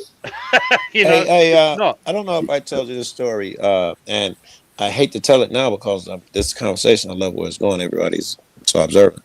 But because you said we don't believe it's hell, I think I should tell the story. Maybe I've told it before, but Sorry, just before you do, Joe, do apologize. I had to take a call then, so apologies if you were speaking to me. I'm going to chip off, guys, but okay. have a good one. Yes, Sorry well. if you spoke to me and I didn't respond. I was on a phone call, but yeah. Sorry, Joe. All right, now you be easy. Always a pleasure, Fantasy PGA Tour. I hope you can come back soon, mate. Yeah, Great no to hear worries, you man. today. Take it easy. Yeah, cheers, brother. Have a good one. See ya. I want to shorten this story as quickly as I can because, for whatever reason, I want to remain on the hell shit.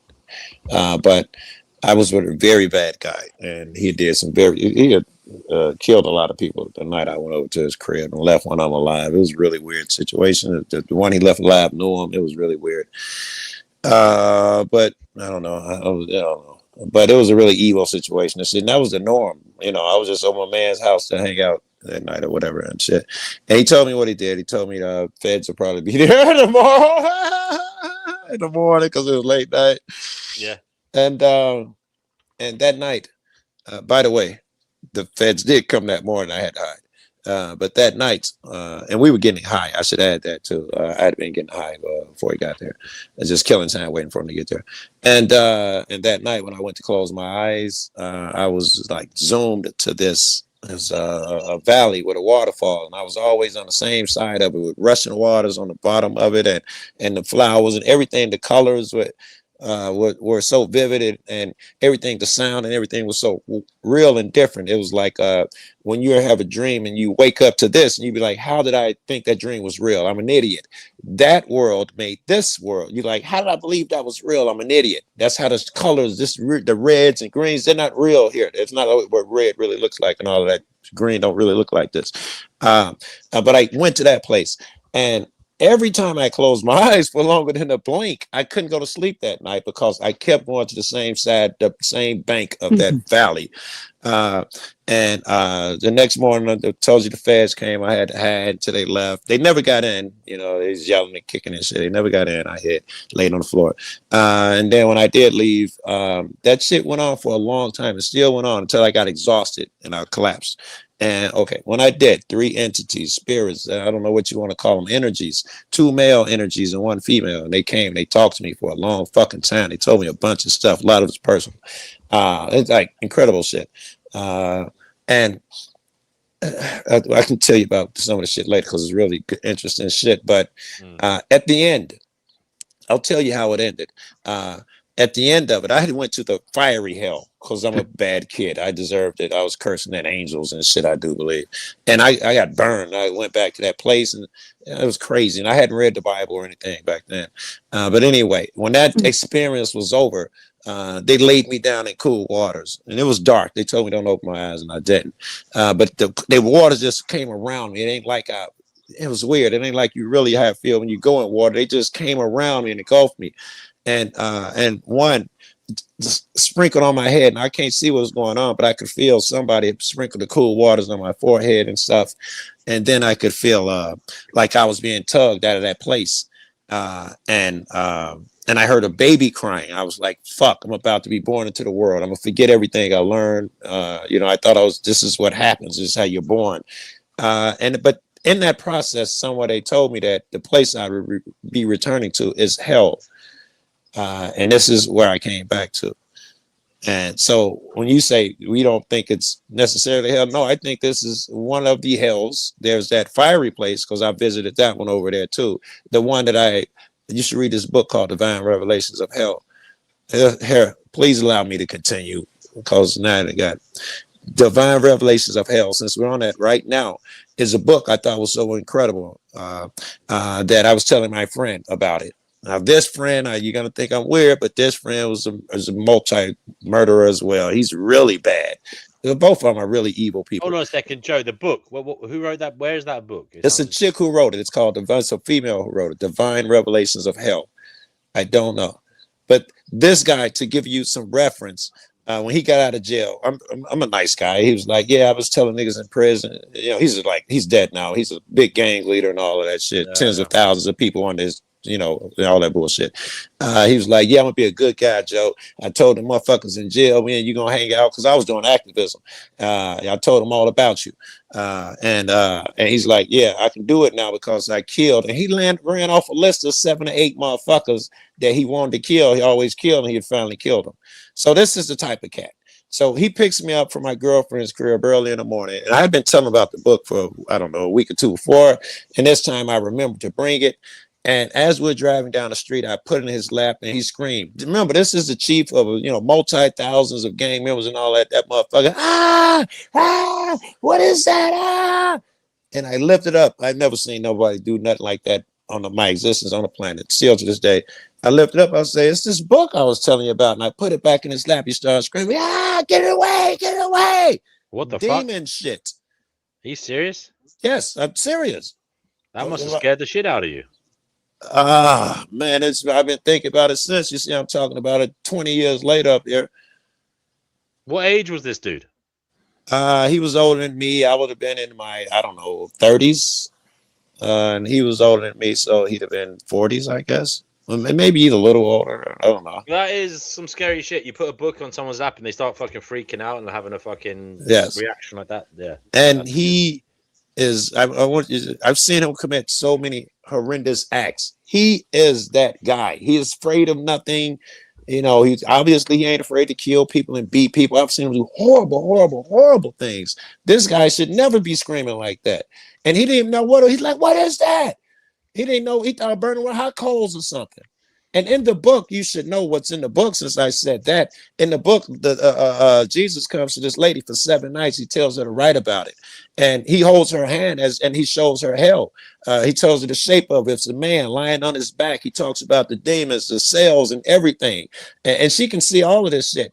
And then towards the last end, he reveals himself, Jesus, and the lady to the people in the cells. Not to the demons are all about. They will never let them up the cells. Every now and then the cells are like coals, themselves, the walls and the floors, and hot flames shoot up. And if you get anywhere near the top, demons await you to push you back down. And they got to talk to some of these people. And some of the stories with this one cat, he was a reverend, and he was like, Jesus, let me out of here. You know, I'm on your team. I'm paraphrasing. And Jesus was like, listen, I came to you 3 times, man. I told you, don't do it. The guy caught his wife cheating, and he killed all 3 of them. He killed her, the guy, and him. He's like, I came to you 3 times and begged you not to do that, blah, blah, blah, blah, blah. And then in the end, everybody tell that story, and they be like, well, fuck you then, Jesus. In the end, they hadn't learned a damn thing. They were still doing that shit. And the very last day, he let go her hand, and she was revealed to the demons and everyone else. You should get the book. Right. And it might be some to it because, you know, what it did to that dude, and more confirmation to me that they weren't joking when they told me that this place is hell. I want to read that book. Read that book. Sounds like I put it in the private chat. I think it's the book he's talking about. Okay. Maybe is it Mary Kay Baxter? It's a chick. It would have to be her. What's the odds another chick wrote it? Yes, I ain't read it since then. Yes, that would have to be the book, yo. No worries. Gotta read it. I've been telling 1 million people though they gotta read that book because I'm gonna read I've never seen nothing like that. Yeah. In actual fact, if ever I write a book, it's going to be a similar title, but not exactly that title, but obviously, but a similar one. Yeah. I dig it because and telling y'all the story, you know, writing a book is problematic because if you're like me, you always change your mind about things. I do. I do it in my videos too. It takes me weeks to make a video because I rechange it every day. Yeah. That's why. Yeah.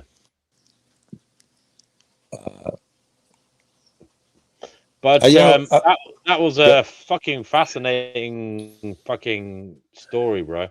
And yeah, I'm gonna look at this. $7.18. I've got to get the .co.uk version. My man, we got to rap about it, you know, after you read it. And because I was telling him about it and other people, because when that incident happened, the first one I was telling you about, I read the Bible. And because they did more, man. They told me about 3 things that would happen. All 3 of the things happened to make sure that I believed them and all that bullshit. So I read the Bible after that, man, and other, books and all of that stuff too. And there is a spirit in there. I'm a wise dude. I see the corruption. I'm smart enough to know who wrote them and shit. It's all documented. But there's a spirit in some books at different degrees, as there is in people. Yeah. It is interesting, and I think you can sometimes see it's interesting as you get older. You can see, as you say, the poison or the well-meaning sentiment in people's output. Whatever it is, whether when they're talking, writing, making documentaries, I think so. Whatever, even opinion articles.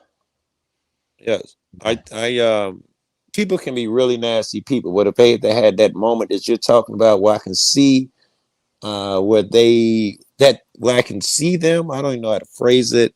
I'm much more patient with those people. Once I see that moment where I can see them trying to be positive and their process at adding some beauty. I haven't got too high. My words. So when was this book written? This Mary Baxter? No idea, but remember, this is 20 years ago, so Thanks. I don't know. You have to send me it in the private chat. Appreciate that, bro. I'll save that. I've got a version of it here. That's good. Wait. Sent you the book? Well, you said buy it. PDF version.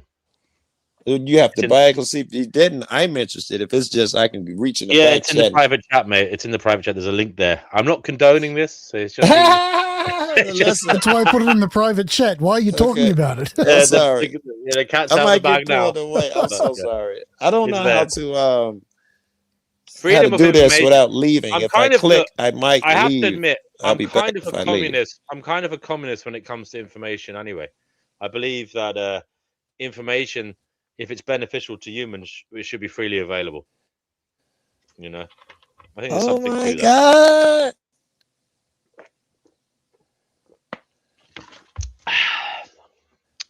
Yeah, thanks for that. Oh my God. Oh mean- my God. Yeah, can I talk some more? This is interesting.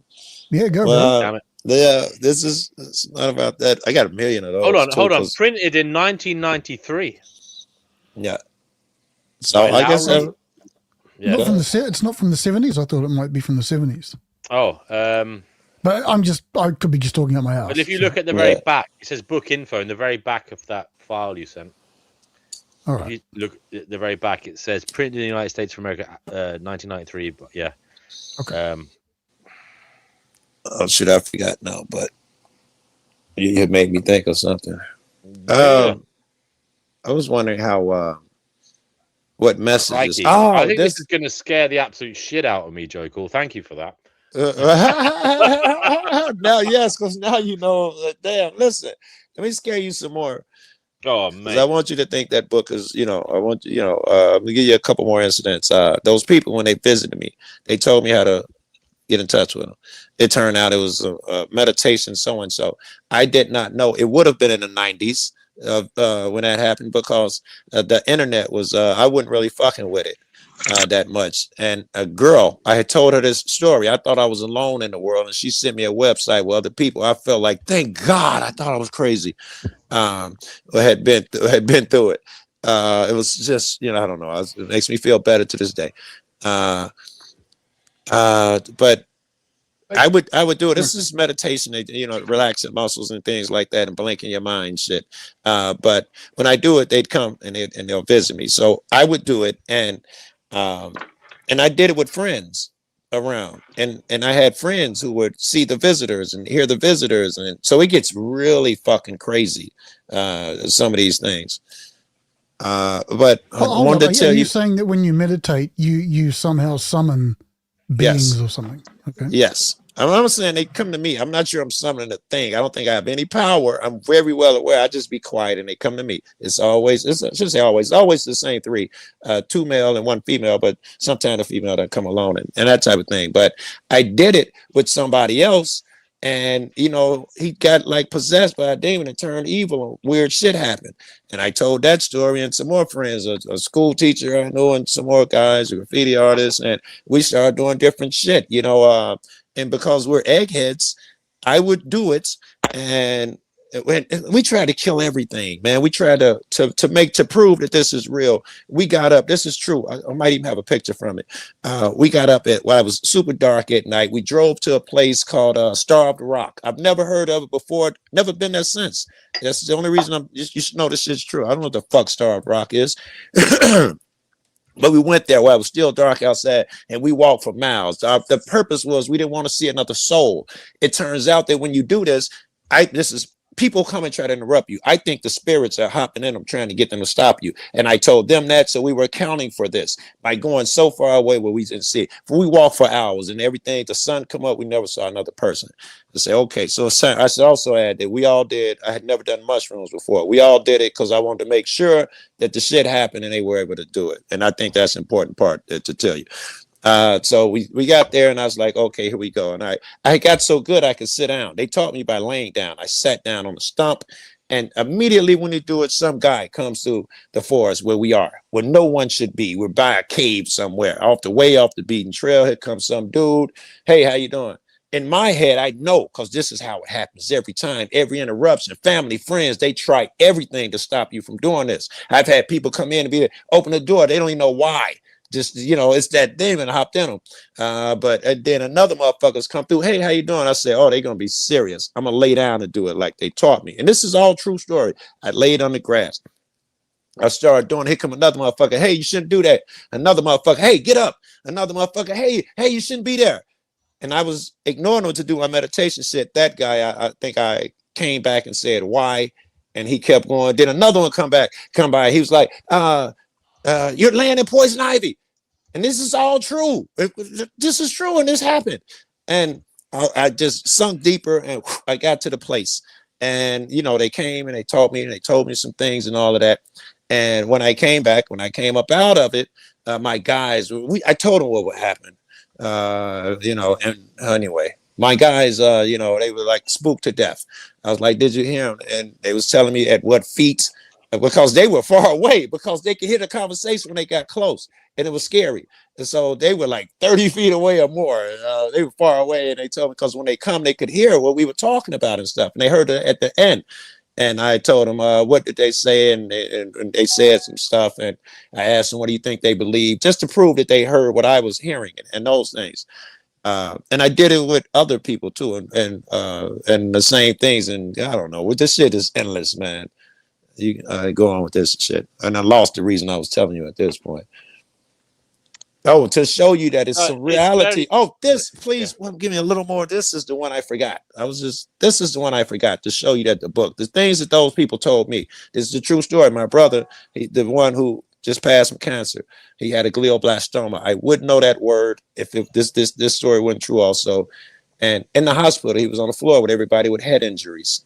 And I'm a social guy, so I'm just, you know, walking around. I go to the next room. There's a black lady there, and she's crying. Her kid's been there. He's got a coma. She's coming to visit him, and he's young. He was 18 at the time. And you fucking, this is all this is verifiable.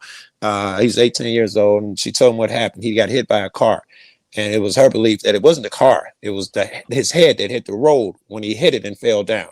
He'd been in a coma for I don't know how long. And she felt so comfortable with me, she left me in the room. And I went over to the kid. This is true. And I grabbed his hand and said, my name is Joe. And I know where you are, because I'm over there all the time. And I say, they're telling you these things. This is what they're telling you, this and that. And they would not lie to you. What they say is true. And I know they told you this is also. But where you return to will be where you left. I was like, that much is true. I say, if you crack your eyes open and look to the left, that will be the chair that your mother was just sitting in and left. And, you know, he did. He came out the coma, and it was just me and him alone. And I did some little tests I see on TV, push against my arms, you know, push against my hands with your feet. And I even told him, here, write your name, and make sure he could, you know, that he was back. and his mom come in, oh my God, and, you know, doctor and all of that bullshit, and I left. Before I even get to the crib, my sister's like, what you do? How do everybody want to talk to you? And I've never visited my brother again in that hospital because at that time it was so weird to me, but they were pressuring me to tell them what I had said to wake the kid up. And it was so weird to me. I never went back and visited my brother in the hospital. He just had brain surgery. All this is true. Yeah. It's compelling stuff, Joe. Compelling stuff. And as I say, I'm agnostic, but I do have a sneaking suspicion there may be something going on. You know, I'm just not quite sure. Yes. Yeah. I think this cloud, this meat bag, and the stuff over here, and this that demon that I was calling Satan. I don't want anybody to think biblically. Whatever that energy is, it is so effective at tricking us and stuff. And it's like these people do on a panel. They keep you from getting to the meat of the matter. They're great at deflecting and here, look over here. They're so good at it, man, that you cannot even see the natural stuff no more until you run into people who, like you cats, who, what was the word? Philosophize, I think is the word I'm looking for about these things. That's the beginning, I guess. I suppose we're, at least a lot of us are quite open-minded. Not everyone here. We're genuine. Look, we're actually interested. You know, that's the thing. We're actually interested in hearing different perspectives and comparing and contrasting them. You know. Yes. Joe, cool. Don't take this the wrong way, but you know, you like your ladies, and as do I, and as do all of us here, I'm sure. Yes. Now you're a little bit of a ladies' man, I hear. You know, how does that play into your spiritual outlook now? I've never cheated on a woman in my life. Wow. Ever. That's amazing. Yeah. Well, there you go then. So there you go. There you go. He's a man of honor. Fantastic. Fantastic. I've been cheated on and all that shit, but I've never done it. And he's a good guy. And I know all my. If I can say something. Al Jupata, go ahead. In my own experience in spiritual warfare, a lot of people who are skeptics, like, it's a reoccurring pattern. Like, atheists get scared the most when they actually do encounter something. Very good. But people who believe in God or some sort of higher power, at the very minimum, they don't scare too easy. I dig it. There are beings out there of many different kinds. They don't show themselves to people. Right. Like, there's so much more to the third dimension. Yes. Because, like, we see physicality, right? Material stuff. Right. Of course. Our spirits, our souls come from a place that's higher, right? And like, yes. I don't agree with this idea that Earth is hell. What it actually is, it's supposed to be a paradise world, like an Eden world. The problem, some would say, it was Adam and Eve, like, you know, falling. Yeah. Not necessarily. The real problem, and this is a common denominator for everyone, the whole mystery Babylon thing that gets destroyed in the Revelations in the end times, it started at the fallen angels. I remember the story. The 200 fallen who followed Samyaza and Azazel. Yeah, I was about to say that's the real name of the devil. They got a name for those guys, the Watcher or something. There's a name for that group of angels. So the story of Satan falling out of heaven, that didn't even happen yet. Like, it's not even in the canonical Bible. That the story from the book Paradise Lost, that's where that comes from. Right, most of the shit we know of hell comes from that book. Yeah. A lot of people base their beliefs off the book Paradise Lost. They should actually be looking at Book of Enoch. Book of Enoch is the fallen 200 with their leader Samyaza, who's the real satanic figure. That dude literally decided to farm humanity and breed and eat all humanity. He turned us into cattle. That's what he did. People who blame this world. That's in Enoch? Because I've heard this. Well, no, that's what's been happening. Yeah, I've heard this story before. That's what's been happening because the Nephilim did start eating people. So they had been farming humans ever since the betrayal. The Mystery Babylon at the end of days, it's a bunch of cults related to the fallen angels, and they all do human sacrifice. It's the deep state. It's the system. Like, if you actually knew fallen angels were running the fucking show, you wouldn't be blaming God for the cruelty on this world. You wouldn't be calling this world hell. You wouldn't do that. What you would I'm not say. sure I understand you. No. Well, then let me explain. Yeah. This world is actually supposed to be a risen world.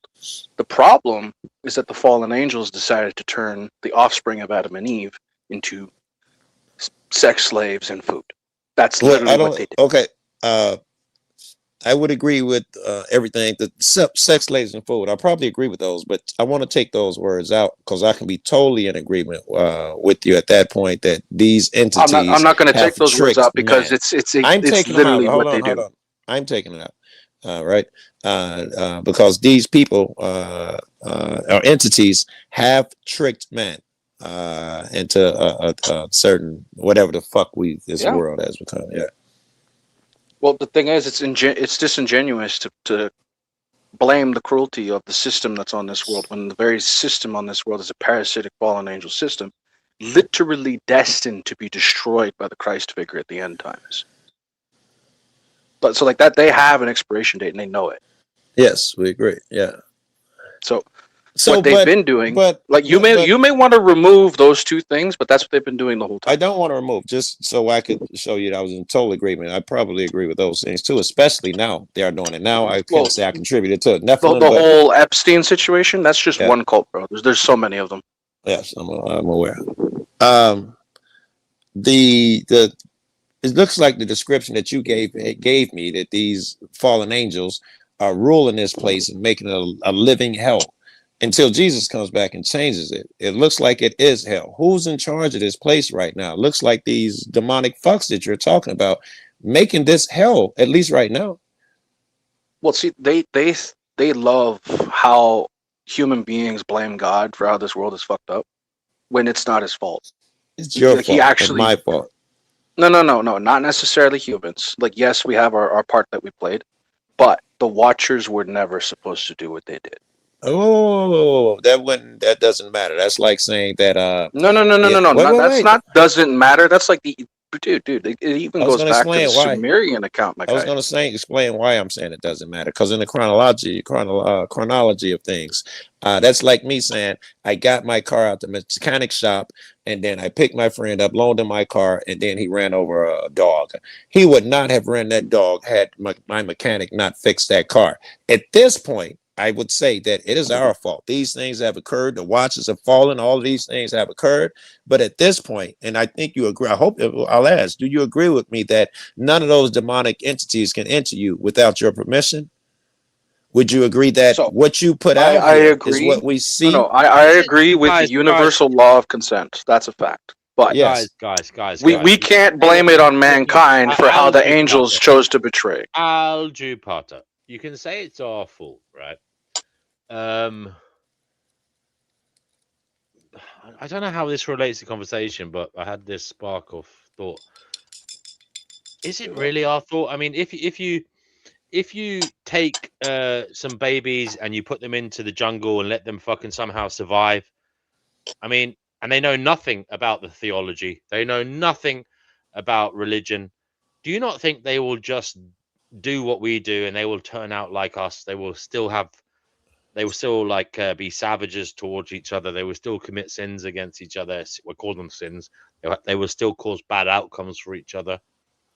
I mean, to some degree, I could grant that. Yeah. This is the problem here. So, you Al-Jew Potter, you get what I'm saying? So you can call us sinners because we're going against God. We've been told the way, but we're not following it. But I put it to you that if we were, I'm not suggesting we do this, it would be unethical. But if we were to take some babies or something and put them in the jungle and then somehow let them, like, they survived, enough of them survived somehow, I don't know how, but they survived. They'd be doing the same thing as us. But I then don't again, know if that's maybe my analogous, hypothetical is nonsense because I don't know. Well, you're missing a piece of the puzzle. Well, the babies. It's not that they were. It's not that Adam and Eve and the humans were tossed to the jungle, my friend. The babies they weren't wouldn't tossed to the survive. woods uneducated. Hold on. I'm saying something. The babies wouldn't survive in that hypothetical because they need parents, they need a civilization around them. Right. So, you know, it wouldn't happen. It wouldn't be achievable. And the point is, but I still like they- it's not horrible. Look, the I gotta say civilization, this. their parents. Hold were on, when the subjected- host is talking, you got to hold on though. You Those can talk over parents, me. those parents and civilization undoubtedly have been subjected to thoughts of God, you know, religious views. But then again, guys, we're not all from Christian backgrounds. We're not all from Abrahamic backgrounds. Go ahead, Who's to pimp. I say- see a lot of holes in the shit you're saying, but I'm gonna let dude respond because he wanted to say something. Look, it's not about holes here being right or being wrong. The idea of blaming Adam and Eve and their descendants for what a group of people did when they're supposed to be loyal. Like the Watchers were specifically told, like they're not allowed to do what they did.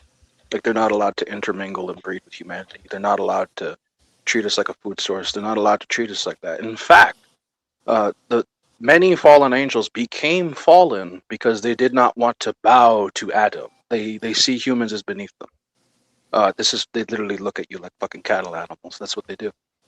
And God pretty much, they fell. Even Gabriel had to smack down the fucking Nephilim, their offspring. Are you Let me saying say that this, though. this Let me say somehow this. means that You humans cannot- don't play a role? No, we Is that why have you're telling me our this? role. We have Talk about the our human role. What are our responsibilities? How do we contribute to this bullshit? You don't understand, do you? The fallen angels did what they did, and they're fallen because of their treason. You can't blame humanity for their actions. Are we going to blame beautiful daughters of Adam for how the angels thought they were beautiful? No. I don't we're know not going about that particular thing, but your philosophy there, I can blame the second guy. If I lock you up in jail and in jail you murder a motherfucker, I can still blame you. So, you know, it ain't just my fault. And I would like to talk about the human shit because earlier, I don't know if you were here yet, I think we were saying in similar terms that we create this shit by putting out the negative energy. When we decide that fuck that, I'm not taking it today, fuck this shit, we create a bunch of this shit. We put out negative energy, all of us negative motherfuckers mad at the world or some dude cut off in traffic. All of those vibrations feed into, and we feed the negativity, and it all comes back to you what you put out. Dude, To the some collective degree- amount of human shit energy could not even add up to the amount of darkness the fallen angels do. Okay? It couldn't even add up. I wouldn't be trying to add it up because they're way smarter, they're older than us, but the humans again would be to blame because they can only suggest a thing. We must at some point say yes. Yeah, I'm gonna do this evil thing that you're offering. Humans again are responsible. Humans did not have a say in how the angels came around. I'm not saying they were. I'm saying you have a say today. I'm not even talking about the angels. Right now, some sinful demon tells you to rob that lady's purse. You have to agree. He can't make you do it. Do you agree? There is that aspect to it. I understand where you're going with this, but like I also need you to understand you can't blame the cattle for how these farmers treat people. I haven't And they look at disagreed you. with They anything look that at you said. humans. They look at humans like cattle, right? And I'm sure you You're agree. being too kind to this L guy, Joe. He's just nonsense. Yourself. I don't disagree with anything you said, bro. Yourself. I just would not release humans because one, in my DNA, the only thing I control, and this is my belief, is myself. If I release and blame it on the fucking fallen angels, you know, then I'm no longer bear responsibility. I can do what the fuck I want. Starts. I reject that direction on his head. I think it's a sign of, or perhaps it's even the height of arrogant narcissism to believe that there are entities that care so much about us that they intervene in our existence. Why is it I so just hard to think this is believe? I ridiculous. intervene to help people every day. Why is that so arrogant to believe that something Well, else I just would don't help think we're me? that important. I just don't think we're that important. You are, which is why Well, I'm here. that's Go the ahead. problem with atheists, my guy. They always devalue themselves every single time. I take it. Well, it's not about devaluing. It's just about it's not devaluing. I take the point of view that, and this is similar to what Joe was saying earlier. I take responsibility for what I do. The devil didn't make me do it. I did it. Yes. Maybe we could go as far as saying, our decisions are made, what is it? I don't know, 7 milliseconds before we decide them, like the whole free will debate. Yeah. But that's a material explanation. I'm not into this making up imaginary beings. Wait. Let me give you the imaginary being theory then. All right. And the third dimension, as somebody up here called it. You would probably agree that we are just insects. We have these little receptors that we have, and they don't really receive anything. Like, for instance, our eyes, what we see, Smith argument, the Matrix. the visible light spectrum, what we see with our eyes, we know what we don't see is endless compared to what we can see. We know there's an enormous amount of shit out there. If you grasp that concept, what I can touch with my hands, there's an enormous amount of shit out there I cannot touch. What I can hear, an enormous amount of shit I cannot hear. All of these things do exist. So what are they doing out here? Even science would tell you that the physical makes up almost nothing of what's really exists. Are we really going to be so arrogant that we consecrate and say that, only us and only the physical exists? Could there not be other things structured and organized that we're unaware of? It seems likely that there is. Look, I understand and I agree that our senses are limited. There's no doubt about that. There's no questioning that. That's well, one what is it thing. we're not seeing? You're saying if I you're not really saying this. I'm this strawmanning guy's- you a bit, guy's- but If you you're let my- saying can what I I finish, can't. if I can finish my thought, then it'd be quite clear. Yeah. I understand and I agree. Like the spectrum of light that we see is limited, sounds are limited, all that kind of stuff. Right. That's fine. I'll go there. But that's one thing to say that. It's another thing to then jump into the whole, well, because I can't see certain spectrums of light, that means there must be something there. That's the jump I have a problem with. But we know through science. We can't see certain spectrums, but we know through But we don't science know. now We that don't gamma know. rays, speak up onto that. radio waves, radiation, we know all these things exist Guys, out there, but we let me can't speak see up them. on that. Go ahead. When it comes to the spectrums of light, right? Like I tried to explain the third eye. The third eye can see in different spectrums of light because it's the dream state mind eye. It's logical. Basically, it's basically the organ in the mind that the pineal gland is capable of having entire whole universes and realms inside your mind, right? Like you can think up of the whole Warhammer Sure, universe people in have your mind if incredible you're smart enough, right? experiences. That doesn't But change. hear me out. Hear me That out. doesn't mean that those things It's exist. all, dude. It's all I light don't think bending. it's capable. Can I just point? I don't. First of all, I don't think it's capable of having whole universes. You're only seeing a small point at any one moment. You are not seeing a whole universe. No, you could actually see a whole universe if you try. Yeah, but that's neither here nor there. That would distract from the conversation at Well, hand. my Were you point is your commenting onto physical what eyes. Bill was Okay, but saying? the whole point of the crux of the thought I was bringing up is our physical eyes see what they see, right? The Yeah. CIA documents have declassified, by the way, have literally figured out the system of our eyes. If you look at the sigil of Lucifer, it's the exact same thing. Did you know that? If you look at the I think physical it's world, irrelevant. your 'Cause you own, were your answering own, no, Dude's it is point, and now you've went off absolutely onto relevant teaching us like we're because the students. perception is from the light, right? I think it's disingenuous for you to deflect and go this far away without answering dude's question. I'll say that. I don't mind listening to this. I think it's fascinating. To pretend it's a response to what that guy said is disingenuous.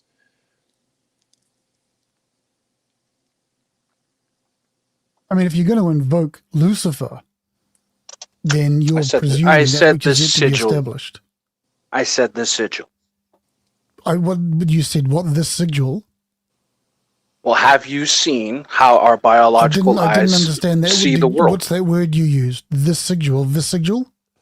The sigil of Lucifer. If you look at the scientific biological makeup of our biological eyes, the way we perceive the world, it's all perception.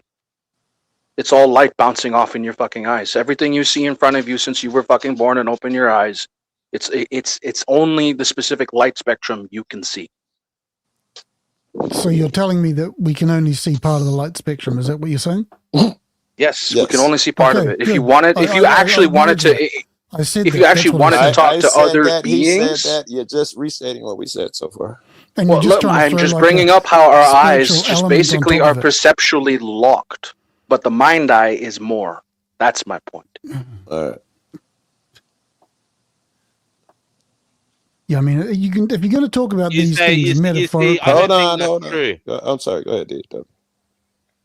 You say that, but prove to me a real world consequence of this ability to see, beyond the veil. You mind, can't do it. third eye, mind thingy. Manly P. Hall. Humanity will develop the ability to see signs everywhere, and when that happens, everything will change. No, what That I'm doesn't saying to respond you to is the question. That's evidence of nothing, right? You didn't Yeah. respond to dude. Well, I can't explain uninitiated people. I mean, look. He was asking If for you an could see, example if you of. could see the cogs and gears causing things to happen, because you have this third eye, why aren't you predicting things? Why aren't you stopping things from happening? Why aren't you doing things to make the world better in a remarkable fashion? Because I don't Who think said your I third have? eye. Who says I haven't?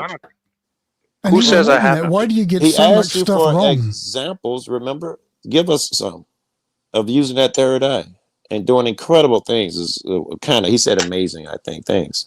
Tell me, give me examples of when your third eye, when you're very developed like yours. Because I think you're about to say we're uninitiated, meaning you're initiated. So only you can see what can you achieve that we can't, or what have you achieved. that There we are haven't. others who have their third eye open, but some people Okay, they're just can not you ready. answer responding. my They're not question fucking before ready. you go though? What have you achieved that we haven't? If I had this extra sensory ability, I would be using it to do remarkable things. Right. What have you done with your What third have eye you that done with we haven't? I'd rather not be braggadocious. Yeah, here we go. Yeah, see that's you just run away to silence when you're pressed on specifics, you run. And it's the typical response from all people like you who just make these ridiculous claims. Yeah. But when you're pressed on specifics, you suddenly divert or I misdirect to call it something else. dancing. Okay, And then I Herod, get you that want troll proof of a shit. miracle? Can I say I didn't something ask here? for truth of America. We asked for what you've Algebata. done. Sorry. No. Algebata. We've asked what you're doing. Don't fucking move the goalposts. Go ahead, DW.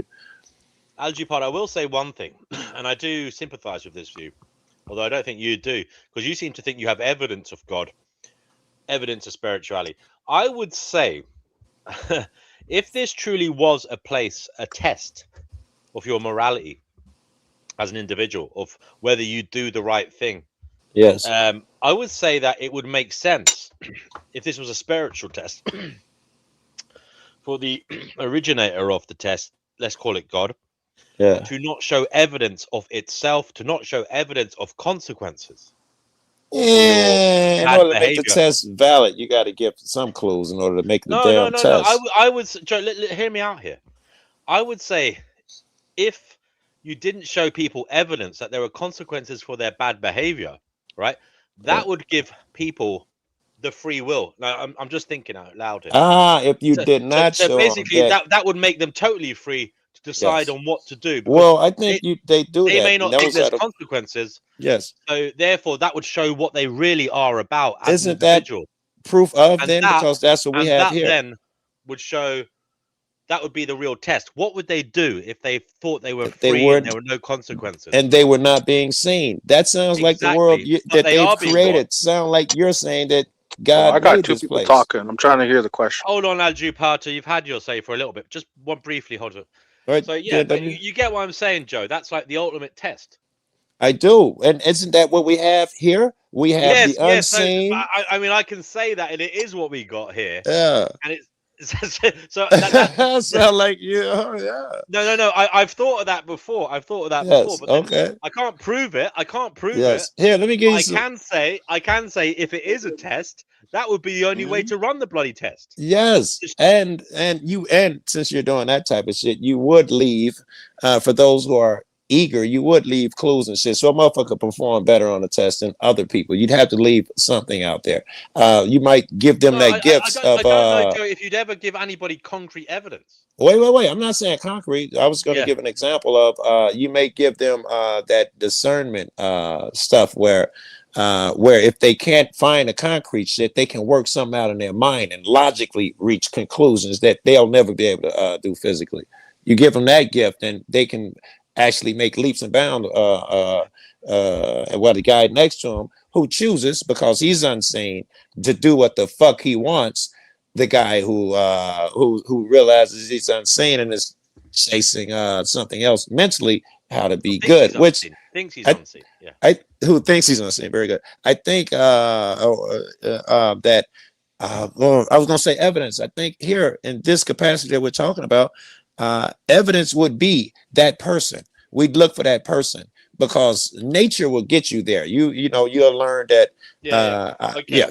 The nature will get you there. But Joe, this you're guy saying- that we're talking about is Yeah. exceptional. There's again evidence of that unseen guy. Yeah, I'm no, honestly, Joe, I'm doing the hard speculation here of saying it may be that, even if there is a test, I would say the best way to run that test would be to give zero evidence. People think they're getting evidence, but there's still zero evidence. I think that it may well be there is a test being run on us. It may for well me- be there is a God, for there me, is an it's- originator of this, but you will never know in this lifetime, no matter how I much don't you think know. you know. I just gave you a clue today. Alright. Your man just put it And in the the real back. test is whether the real test is whether you will be a good person, despite the fact you will never know for sure what the fuck is going on, and whether there is a spiritual originator, That's a aka test God, for men. of this reality. That is Yeah. the real test. For me, it's more of even a learning ground than a test. A learning ground, As Same, opposed same. to a test. Maybe I hear maybe You you. learn same, enough. same. I like it. Isaac, you learn enough, and it becomes a test. Because No, but eventually, you're right. eventually, But I like if you're the learning, distinction. if you're learning, there might be a test eventually. But I see more of the like proportion, like the percentage of our existence be a learning experience more than a test. As opposed, Isaac, I'm glad he said that. You accrue enough experience. But I'll be right back. You I need a accrue, smoke. you accrue enough All right. knowledge, and there definitely comes a fork in the road. I'm Should I go inclined to this way? think that all of Should I this go this talking way or about that? tests and You're- all that you're kind right. of stuff, it's just to cope. It's What's what it Zappa was talking about, sublimation, all that kind of stuff. It's just, we're here. We don't know what the fuck is really going on. Yeah, but You yeah, know. you get my point that if there was a test, I'm talking hypothetically. If it was a test, it would make sense. There would be no evidence of it, and there never would be evidence of the God. Because if he was, It's if not he a was, test if they leave too much evidence. It's Well, not a test anymore. kind of, maybe I'm dovetailing with what you're saying. It just sounds like cope to me. Yeah. No, what I'm saying is, it wouldn't be a test if there was evidence. If he was showing you there was fucking consequences forever of you not acting in a certain way, yeah, it wouldn't be a test because you would bow down. You would say, "Fuck me, I'm not taking that risk." If I'm Right. sure, Now it's more of a force thing. if I have You're 100%, forcing a if I have motherfucker. evidence of hell, That I gets into the question of whether it's behavior or Actually, belief that matters. evidence has been provided of consequences second. for thousands of Hold years. on, he's about to give us evidence. Go ahead. no, I want to hear what Yerf Dogs was just saying. Sorry, go ahead, Yerf. What Now, you're someone- talking about there comes down to behavior versus belief, and that's one of the problems I have with the religions. Belief is actually more important than behavior. So if this One God, leads the other. I Well- don't know about that though. Well, but yeah, okay, I'll just leave it there. Belief seems to precede behavior, so he might have an argument. I just think. Well, if you believe in That's not nothing, really you'll what I'm do saying. You anything. wanted to That's test the not. fiber Could of you an individual. If you wanted to test the clarify a little fiber of an better? individual, I'd like to understand. if you want to test the true fiber of an individual and what they really were like as an individual, whether they would do good or whether they Yes. would be a good agent of their own volition, Yes. you wouldn't give them any evidence of eternal damnation or eternal salvation. You would see what they got up to when they had no evidence either way. Right. And that would be the real test. That's all I'm saying. That's because look, it's not really a test if you give them evidence because it's actually duress. Okay, Exactly. It's actually, No, you're not wrong. You're not wrong. Or it's actually duress, or the other way of looking at it is it's actually providing them with a surety that they're going to be saved, and that like you say. So I don't know. To me, it's almost opposite. it's Like a key. if It's you, a key out of suffering. It's not a test. I'm saying it would be a test if there was no evidence. We agree. Can I say something? We all agree with you. I don't know. I would Can I say say it's something more that proves that subjective. DNW is right? Sorry, I'm going to make myself a red bush tease. I will listen. I'll be right back. I'm just going to bring it up. I'm just going to bring it up. I'm just going to bring it up an example of that proves that if you're given proof, it causes duress. Elijah, the prophet, when he challenged the Baal prophets at the hill, and he won. He proved God is real. You know what happened? You know what he got for it? He became he wanted to hurt himself after because he was so lonely, and he proved it. He proved his God is true. The queen of the land, aka Jezebel, is now in duress. All her false prophets are dead, and she's How did literally he trying to hunt him prove down. God was real? What was the proof? Fire literally came down. So you just Okay, take there that was- at face value. You just believe it because it's written in this book that fire came This down. is That the must have evidence happened. you give us? A story from 3,000 years ago? We have Passed other through many examples. if you want. languages and translations. That's just bollocks. How about Lazarus being raised from the dead? How about that? That's proof. I don't No, you think would- that you should reach back. Do you want to 2,000 know what it years for an says in the example. Bible? There is a very I don't wealthy man care. who I- ended do you up wanna in know what hell. it says in Hear me Harry out. Hear Potter? me out. Do you know, There is a do you wanna wealthy know what it man. says in Harry Potter? Can you give me the decency and respect? Well, why should give a I? fuck You're if just you're going an to quote. You're atheist. just going to quote a book. Well, I don't know. Do you I- know the author? Do you know the author of Harry Potter and what their beliefs are? Yeah, you're missing the point, man. It's the Bro, Bible. The Bible. Bro, I to couldn't me, even bring up a fucking example, and you're fucking being all It's copious not, on you're this. just Yeah, giving up it's a not the point that story. you're bringing up on it. Yeah, He could that's right. come up It's with a- Harry Potter. It's a story.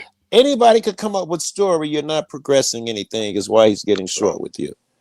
Dude, everything's stories. Everything. Not really. Right now, can you come up with modern day examples of something? That would help, right? How about I lambast your modern stories? Just say, oh, it's just bullshit. Is that how we communicate up here? I do don't you like? know. If you think it's bullshit, I think you're welcome to point it out, and I hope you give me If why you you make believe it- that. if you Well, make like, a you're not logical understanding. foundation- You're not Al, I understanding think- what I brought up, bro. Okay? Al, I think a Duress lot of came from value- being given proof. That's A what lot of happened. value can be drawn If from these God ancient came stories. down I and don't proved doubt to you that. he's real, you have no free will because it will be And automatically you have to believe in him or not. Yes. No, hear me out. Did you know that the weaker your flesh is, the stronger your spirit is? And did you know that following Satan is actually the free will illusion? That like What- if you what don't is do this Satan? no, hear me out. Hold I didn't- on, I'm let with me him so finish. far. I'm gonna explain the whole thing. If you listen to God, you follow an order, and that order is the equation of free will. If you follow What is God? Satan, Listen to what? you didn't let me. Okay, let me finish. If you follow Satan and his ways, it's an illusion of free will, and you do your own thing, you're actually subject to actually following his will instead of God's will, which is to give you free will. So actually, following God is more free will than following Satan, because then you're only under his will, because like you're not actually I don't fully care about having your free will. imaginary friends.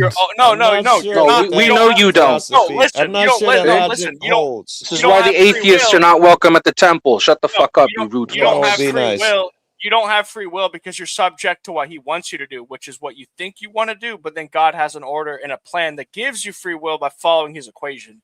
I know it sounds crazy, but No, that's it the doesn't weird- sound crazy. I don't know. Because I'm there's not only- sure it there's only holds two though. Hold on, masters. There's only relax. two I hear you. masters. I hear you. I'm not sure the logic holds though, because the same way you say God has an order, so if you follow his is free will, the next guy can say the devil has an order, it's you follow his is free will. So I'm not sure your logic No, holds. but there's no order with following Satan. Following Satan is doing what you want, but following God is doing what is right. I'm sorry. Are you Following God referring is to doing what Satan you and God want. Hold as on. literal Following figures? God is doing what you want too, right? No. Because people who follow God keep your fedora want in the to closet. follow God. Go fuck yourself. That's Al. it. That's Okay, in it's a line with what. theory Oh, I did. It was fun. You understand? theory, It's in line with what theory. you want. I All understand right, it's guys. a theory. We're hammering out a little bit. Yeah. Joker, Yeah, once no, I like it. I Joker's like it. finished, Maybe I didn't Isaac explain speaks, it like guys. I Let wanted Isaac to. speak by himself, guys. Uninterrupted. Okay, let me try to explain a little bit better that I remember how to explain it before. Okay, so if Satan, Can I ask one question Okay, what? before you go with your explanation? When you talk about God and Satan, are you talking metaphorically or literally? Yes, They're literally metaphorically. existent beings. Metaphorically. Okay, metaphorically. All right. like good and evil. So Okay. evil would be to do what you want, which seems like free will. Oh, I could do whatever I want. That's freedom. But is true freedom come from following the order of what God says, because it's actually how we're aligned? That is a better way to explain it. So it looks like free will. I can go do whatever I want. I can go do what it is. I can do that. But it's free will in the illusion of the three-dimensional senses of the mind, the eyes, the sight, the sense, the touch, all that. So then when you look at the free will of God, when you follow an order, it's like out of time, it's out of three dimensions, but it makes more sense for free will because you're not subject to Satan, which it's an illusion of Aren't free you will. subject to God though? Yes, but when you're subject to God, is it free will?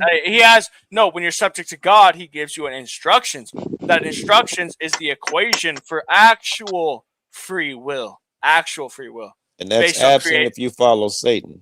But yes, because now you're past the world's thought, you're past being stuck by the Jezebels and the devils and all that, and now you're going into creativity, you're going to manifestation, you're going into thoughts, you're going into things that create like community, you're going into things that create like I don't know, it's like way higher I think the order demons create of as free well. will. Well, it's like there's only so many bounds, and this is the only direction of free will with God. And the rest is an I'm illusion. not of free so will. sure. I mean, I agree with you that free I will can and agree people that God follow provides blah, true blah, free blah. will. But Hold on. Joe is speaking. yeah, Come on, guys. I Have can some agree with you decorum. that the free will is under God and those It's just a things, theory. but It's I'm not not sure. true. I get it. Theory. All right. Well, this will help you then. You need to hammer out your theory. Motherfuckers will give you in there. I lead toward the free will. I'm doing what I want to do when I follow God. I feel like I have free will. My will is to do positive things. So God is my team. But that doesn't exclude that the devil could have exactly the same things we just ascribed to God. He could have a plan. You are the same way we're in tune with God, following God's orders. They can be in tune with the devil. And what they want to do is cause chaos. And they do create things because we see that these devilish fucks create chaos on the internet and the world. They are creators. You know, it seems like the same attributes you apply go to both sides. Yes, I would just say one, you're more subject to the nature of what will happen through that design, and one's free will, which is through God. Hey, Isaac, I want to ask you a question. What does your title name mean, Spirit Quantum Man? What does that mean to you? I know what the words mean etymologically. Okay, I what got does it you. mean to you? Isaac's my name. Spirit is just like the nature that I see my mind as. Quantum is like the electric quantum dimensional brain that creates neurons and electric components where I don't even know the next word I'm saying, but somehow they come out into a perfect elaborate language. So then man is also the state of me, that being in a lower state, lower form, but I'm also a higher state at the same time. So Interesting. That's interesting. You know, like we can all agree on certain things. Like I have nothing personal against your dogs, but I do take offense to the basic trope of the atheist being like your imaginary friend. Like you're sitting in a room where people do have faith. So like the common decency is kind of required. I'm not talking about Well, you guys. I can I'm just saying. twist that. I can throw that around. I can turn You it could around twist and say, that. You should. I You could could. turn it around. I could turn it around and say I get offended when people presume God and Satan in conversation. Right, and it's the same thing. I actually find that So quite offensive. you have your freedom from religion. I also have my freedom of religion. I get it. Yeah. But Totally my point is, when you're trying to actually sort out or discuss, should I just say the good way- and evil? I should just say good and evil then. It's like instead But of then saying if you God, just say good, and if say you good. said okay, but I Good don't and think you evil could is just better say- than God, but there will be better words, in my opinion, good and evil. But then you'll good find that and you evil won't. do. What you're talking about won't work if you just talk about good and evil. I get what you're saying. Like saying, Bro, saying, even the saying concept of God, good and evil, I guy. get what he's saying. Saying Satan and God isn't going to grasp the whole of humanity. Only the people who follow that and see it and believe it. And if you don't, they're going to blow it off. If you got to come up with some better language, some better lingo. You got to come up with some better equations. I see what he's saying. Well, let me It's not bring gonna this work. equation forward then. Huh. Let me say this: the binary of good and evil is the checkerboard illusion you're stuck in. Agreed. Good and There's- evil won't suffice I don't either. know about in the that. end. It's a fucking illusion, bro. I've battled what you just said. So can you explain something that might shed some light on that? So board? there's a difference. It's not that you. So this is the thing. So good and evil is an illusion, but that does not mean if we do away with it that we can just be evil. Wait. That's not the Let me point. give an example of good and evil being an illusion. I think that's what I'm he's not asking finished, for. bro. Give me a Okay, second. wait. but Before he's not that, about to answer his before that, real quick. Before that, I one am thing. about to answer his question. You ain't reading my mind. I think this might help. Before that, is good and evil the same thing as right and wrong, or no? No, I'm actually about to get to that. Okay, There that is was a what I thought. massive That's what I thought. difference. Okay. So there's good and evil, and then there's righteousness and unrighteousness, right? What is it to be righteous? A cruel man and a quote unquote good man can both be right about being honorable and not, like, say they don't commit sexual violations, right? But they're both on different sides of the team. Like maybe one's a demon, one's an angel. They both don't commit to slavery and sexual violations, right? You could call them both righteous, even though the rest of the world would say that guy's good and that guy's evil, right? So people don't look at the nuance outside of that dimensional perspective.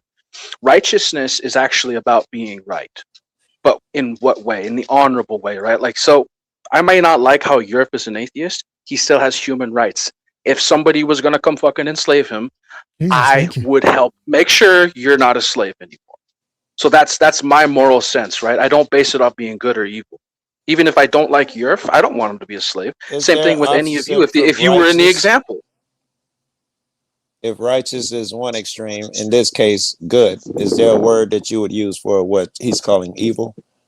There are things that are righteous that would not be called good, dude. I'll say that.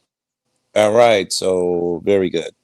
So I think he is saying your words of good and evil will also not do, because some of the acts that you may call good may be, or evil may be good. For instance, a guy, stabs your car out. It was a bad thing. He stabbed your tires out your car, but he prevented you from, or driving where you were about to, get hit by a crashing plane. It was a bad thing that happened to you. It's also a good thing for the mechanic. Yes, good. The mechanic gets to switch a tire, right? Yes. So it's hard to say good and bad or good and evil. Especially when God has You're a on the plan. precipice. Definitely. You're on the precipice, dude. Like when it comes to what's good and what's evil, that's the binary illusion and the immediacy. What is righteous? That's the real question beyond that level.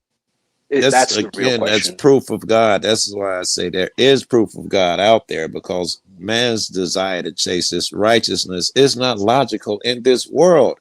If my goal is to benefit me, when I'm not seen, I should steal that. If I know that these people are out of town and I just happen to be passing by, it would behoove me, and I know I won't be caught, to just take all this bread that's sitting out and just keep on going. That would behoove me. The only reason the motherfucker would set his heels in is because he's chasing something different. That's when you start finding chasing evidence of a higher source. Well, you got the precipice societal right norms. Societal norms have already indoctrinated you into morality. Yes, but see, morality is downstream from culture, because if you look at cultures in the East, they think it's a good thing to throw gay people off of buildings. In the West, we say that is a fucking abomination. I It's know, against I know, human but rights. what I'm saying is, if See, he's they trying to say, no, if he's hear me trying to out. say They it's think they're good. inclination- We also think we're good. That's the thing. No, I understand, but what he was saying, I'm saying that his inclination to not steal doesn't just come from, some divine spark. It comes from the fact that we've been indoctrinated into stealing is bad. We agree, but I'm saying I that some don't- I people. can't- I'm not on board with that. No. No, Wait, I listen, I think he's right. I think it comes from, unfortunately, guys, whether you like this or not, I think Preference. morality comes from might makes right. And what I mean by that is, I think it's a fortuitous set of circumstances where people like when we look back at our ancestors, there were strong men, okay, who ruled the roost. Now they had to have diplomacy as well, because there were other strong men, okay, and so it was might that ruled. It was might that allowed them to rule the roost, okay, but they could be tackled, they could be dethroned by other strong men, and so they had to become diplomatic. And the same thing to do is to treat others well, so that you can retain power. Now, by the way, I'm talking about this as if this was a highly intellectualized thing. I think it was perhaps something we were doing before we could even speak. It was an Takes innate, a lot of money to do that. it was an innate, obvious thing to do. It was innately obvious. Yes, it was, because we had to work Hello, together. yeah, The Fox. warriors. Hi, yeah, Fox. Thanks for being here, mate. Does the modern day not kill your theory that might makes morality? Because right now, without reaching into the past, who has the mic, and we see people use the mic for immoral things all the time. Bro, they be bribing justice systems with whole cults nowadays, my guy. Like, it's very immoral. But to them, they think it's a cool thing. My family was in a cult, and my great grandma, and then I had family in porn. Yeah, pretty weird. Hey, let me say to respond to what the guy was saying a second ago. I don't even know if he's still up here. I can't even see on this tiny ass phone. Really good connections. Yeah. Yes, the nature could get you there where it's not it's not to steal, and you shouldn't hurt your neighbor because you need him to help you fix your fence next winter, so I'll help him this winter. So nature will get you there, and then the culture that dude was talking about will get you there as well. All of the virtue signaling and shit will come into play. The group think, and everyone will want to be virtuous and not steal. So I'm saying there's evidence of so much beyond that. The culture and nature can get you so far, but I don't know if it's most, but a disproportionate amount of people seem to be zealots. Thank you. Disproportionate amount of people seem to be zealots. It should not be this many zealots under nature. Yeah, but you're not are wrong. you saying zealot is like God nature? Should we rise to our higher God nature as a whole? I'm saying everybody is not everybody, but a higher degree of people are serious about not stealing. All of the culture and shit only get you so far, but the belief that some people have that it's wrong, I would never do it. That Oh, I thought you meant like God nature. Never mind, my bad. Well, there is an instinct of being watched. There was yeah, exactly. That's what I was saying. People get their hands cut off. Consequences. No. I gave him the example that there was zero chance that you would be caught. Remember? But the thing is, the power, Joe, because in the past there was consequences where other people's power could have had negative consequences for you if you stole. But I can actually provide a historical example. There is an Abrahamic indoctrination of thou shalt not steal or you go to hell, you'll be judged, there is that indoctrination. Lying. Some people dig their heels in about telling a lie. What is that? When it would obviously behoove you to tell a lie. It's the definitions of honor, right? Because let's look at a culture example that actually allowed stealing, but if you got caught, they'd still punish you. These Spartans, if you've ever studied the Agoge, their warrior training system, they did not feed them. They told them, you have to steal food and make sure we can't catch you. They're training them to steal from the enemy on the battlefield, right? That's the point of the training, because they want them to take from the enemy's resources, because that's the whole point, right? But if they get caught, it's only a crime if you get they're caught. screwed. They're screwed. That's their mentality. You can take from the enemy, and some cultures actually believe in their religions. You can lie to people who don't believe in the same God. You can take from people who don't believe in the same God. You got people who think they should be slaves if they don't believe in the same God. See, this is why moralism is subject and downstream from the religion of the culture. Every time. Wait. Let's argue that a little bit more. I want to make sure that I agree with you before we move on, because it seems like what's moral would be harm no man, and if you're deprive no man of their property. If for your test, because under your religious shit is that I am going to take these people and it's only immoral if I get caught. I don't know if that's even morality anymore. Even if they believe it is, I don't know what to fucking say at this point. I don't put much stock in morality. I mean, we're using it as a word. What is the definition? Well, to me, I make the radical claim that morality is subjective to the culture's religion, meaning whatever culture the moral standard is, it's formed by their religious standard or none at all. Look at atheists. Some atheists, they'll do the most fucking horrific shit to other human beings, thinking they'll never get caught or seen. But you also have other people who also have other religions. Yes, I'm about to get there. Sorry, guys. We do have to end now because I have to hit the hay. It's we'll do some closing remarks. We'll go Joe Cool first, please. Thank you, because I wanted to get out of here. It's been great, fabulous as always. Nice to meet the new people I hadn't met before. Always a pleasure, Joe. Awesome, brother. Thank you for being here. Thank you for being here. You did wonderful stuff tonight. Aljupata, aka Ragnarok. Do you want to give your closing remarks, mate? Yeah, I would just explain, like, because it is a hot topic. Even though morality might be subjective, most likely it is, because it's bent by the cultural religious standard or no religious standard at all. Whatever they worship, be it money or God, that will be their standard, right?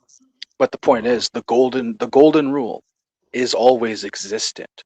Because if you want respect, like a mighty man wants respect from a warrior culture he's commanding, he needs to apply the golden rule. He needs to apply universal karma laws. He needs to make sure they get along, do not steal from each other. Stuff. It's cohesion.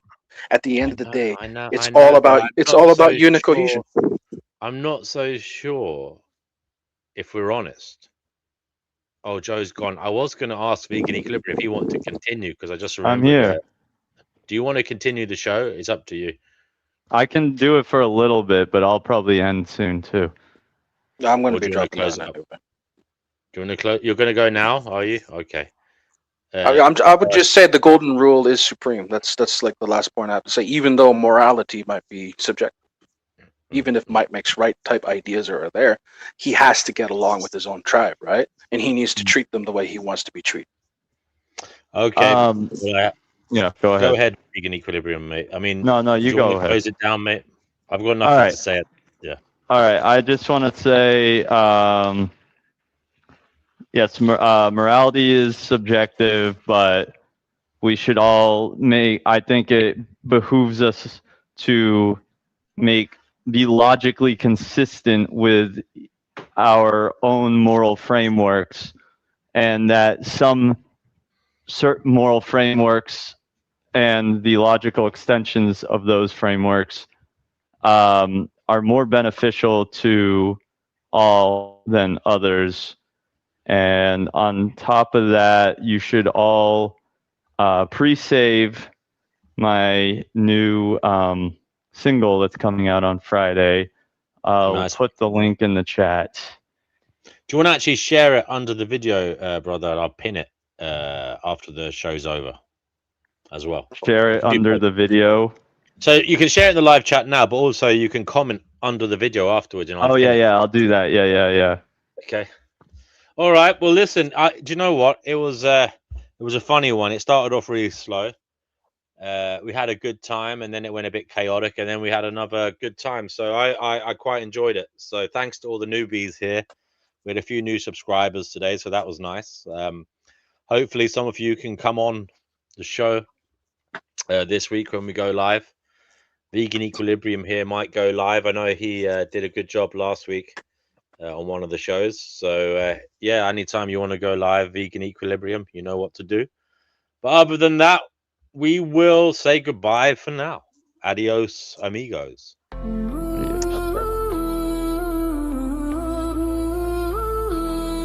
Through the cosmic indifference and through despair, we dig for meaning that might be there. No promises of comfort or bliss, just truths we strive not to dismiss. This is the Finding Gnosis show, where illusions break and deeper truths grow. Philosophy and thought light the way through the dark toward a brighter day. Not endless struggle, but a fight worth the cost, seeking the meaning we thought was lost.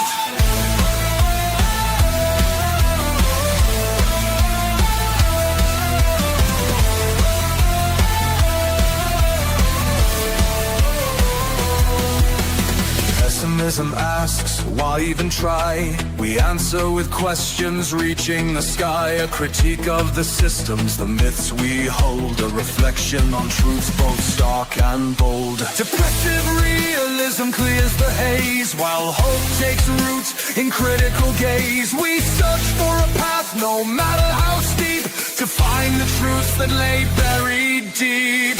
This is the Finding Gnosis show, where illusions break and deeper truths grow. Philosophy and thought light the way through the dark toward a brighter day. journey, not endless struggle, but a fight worth the cost. Seeking the meaning we thought was lost.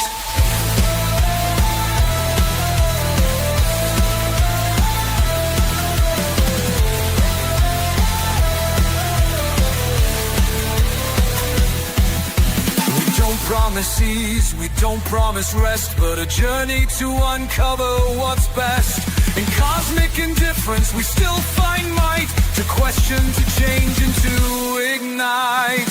Welcome to Finding Gnosis, where truth takes a stand. Together we search, together we understand. Through reflection, critique, and bold exploration, we strive for meaning and revelation. The journey begins, the truth will unfold. This is the Finding Gnosis Show.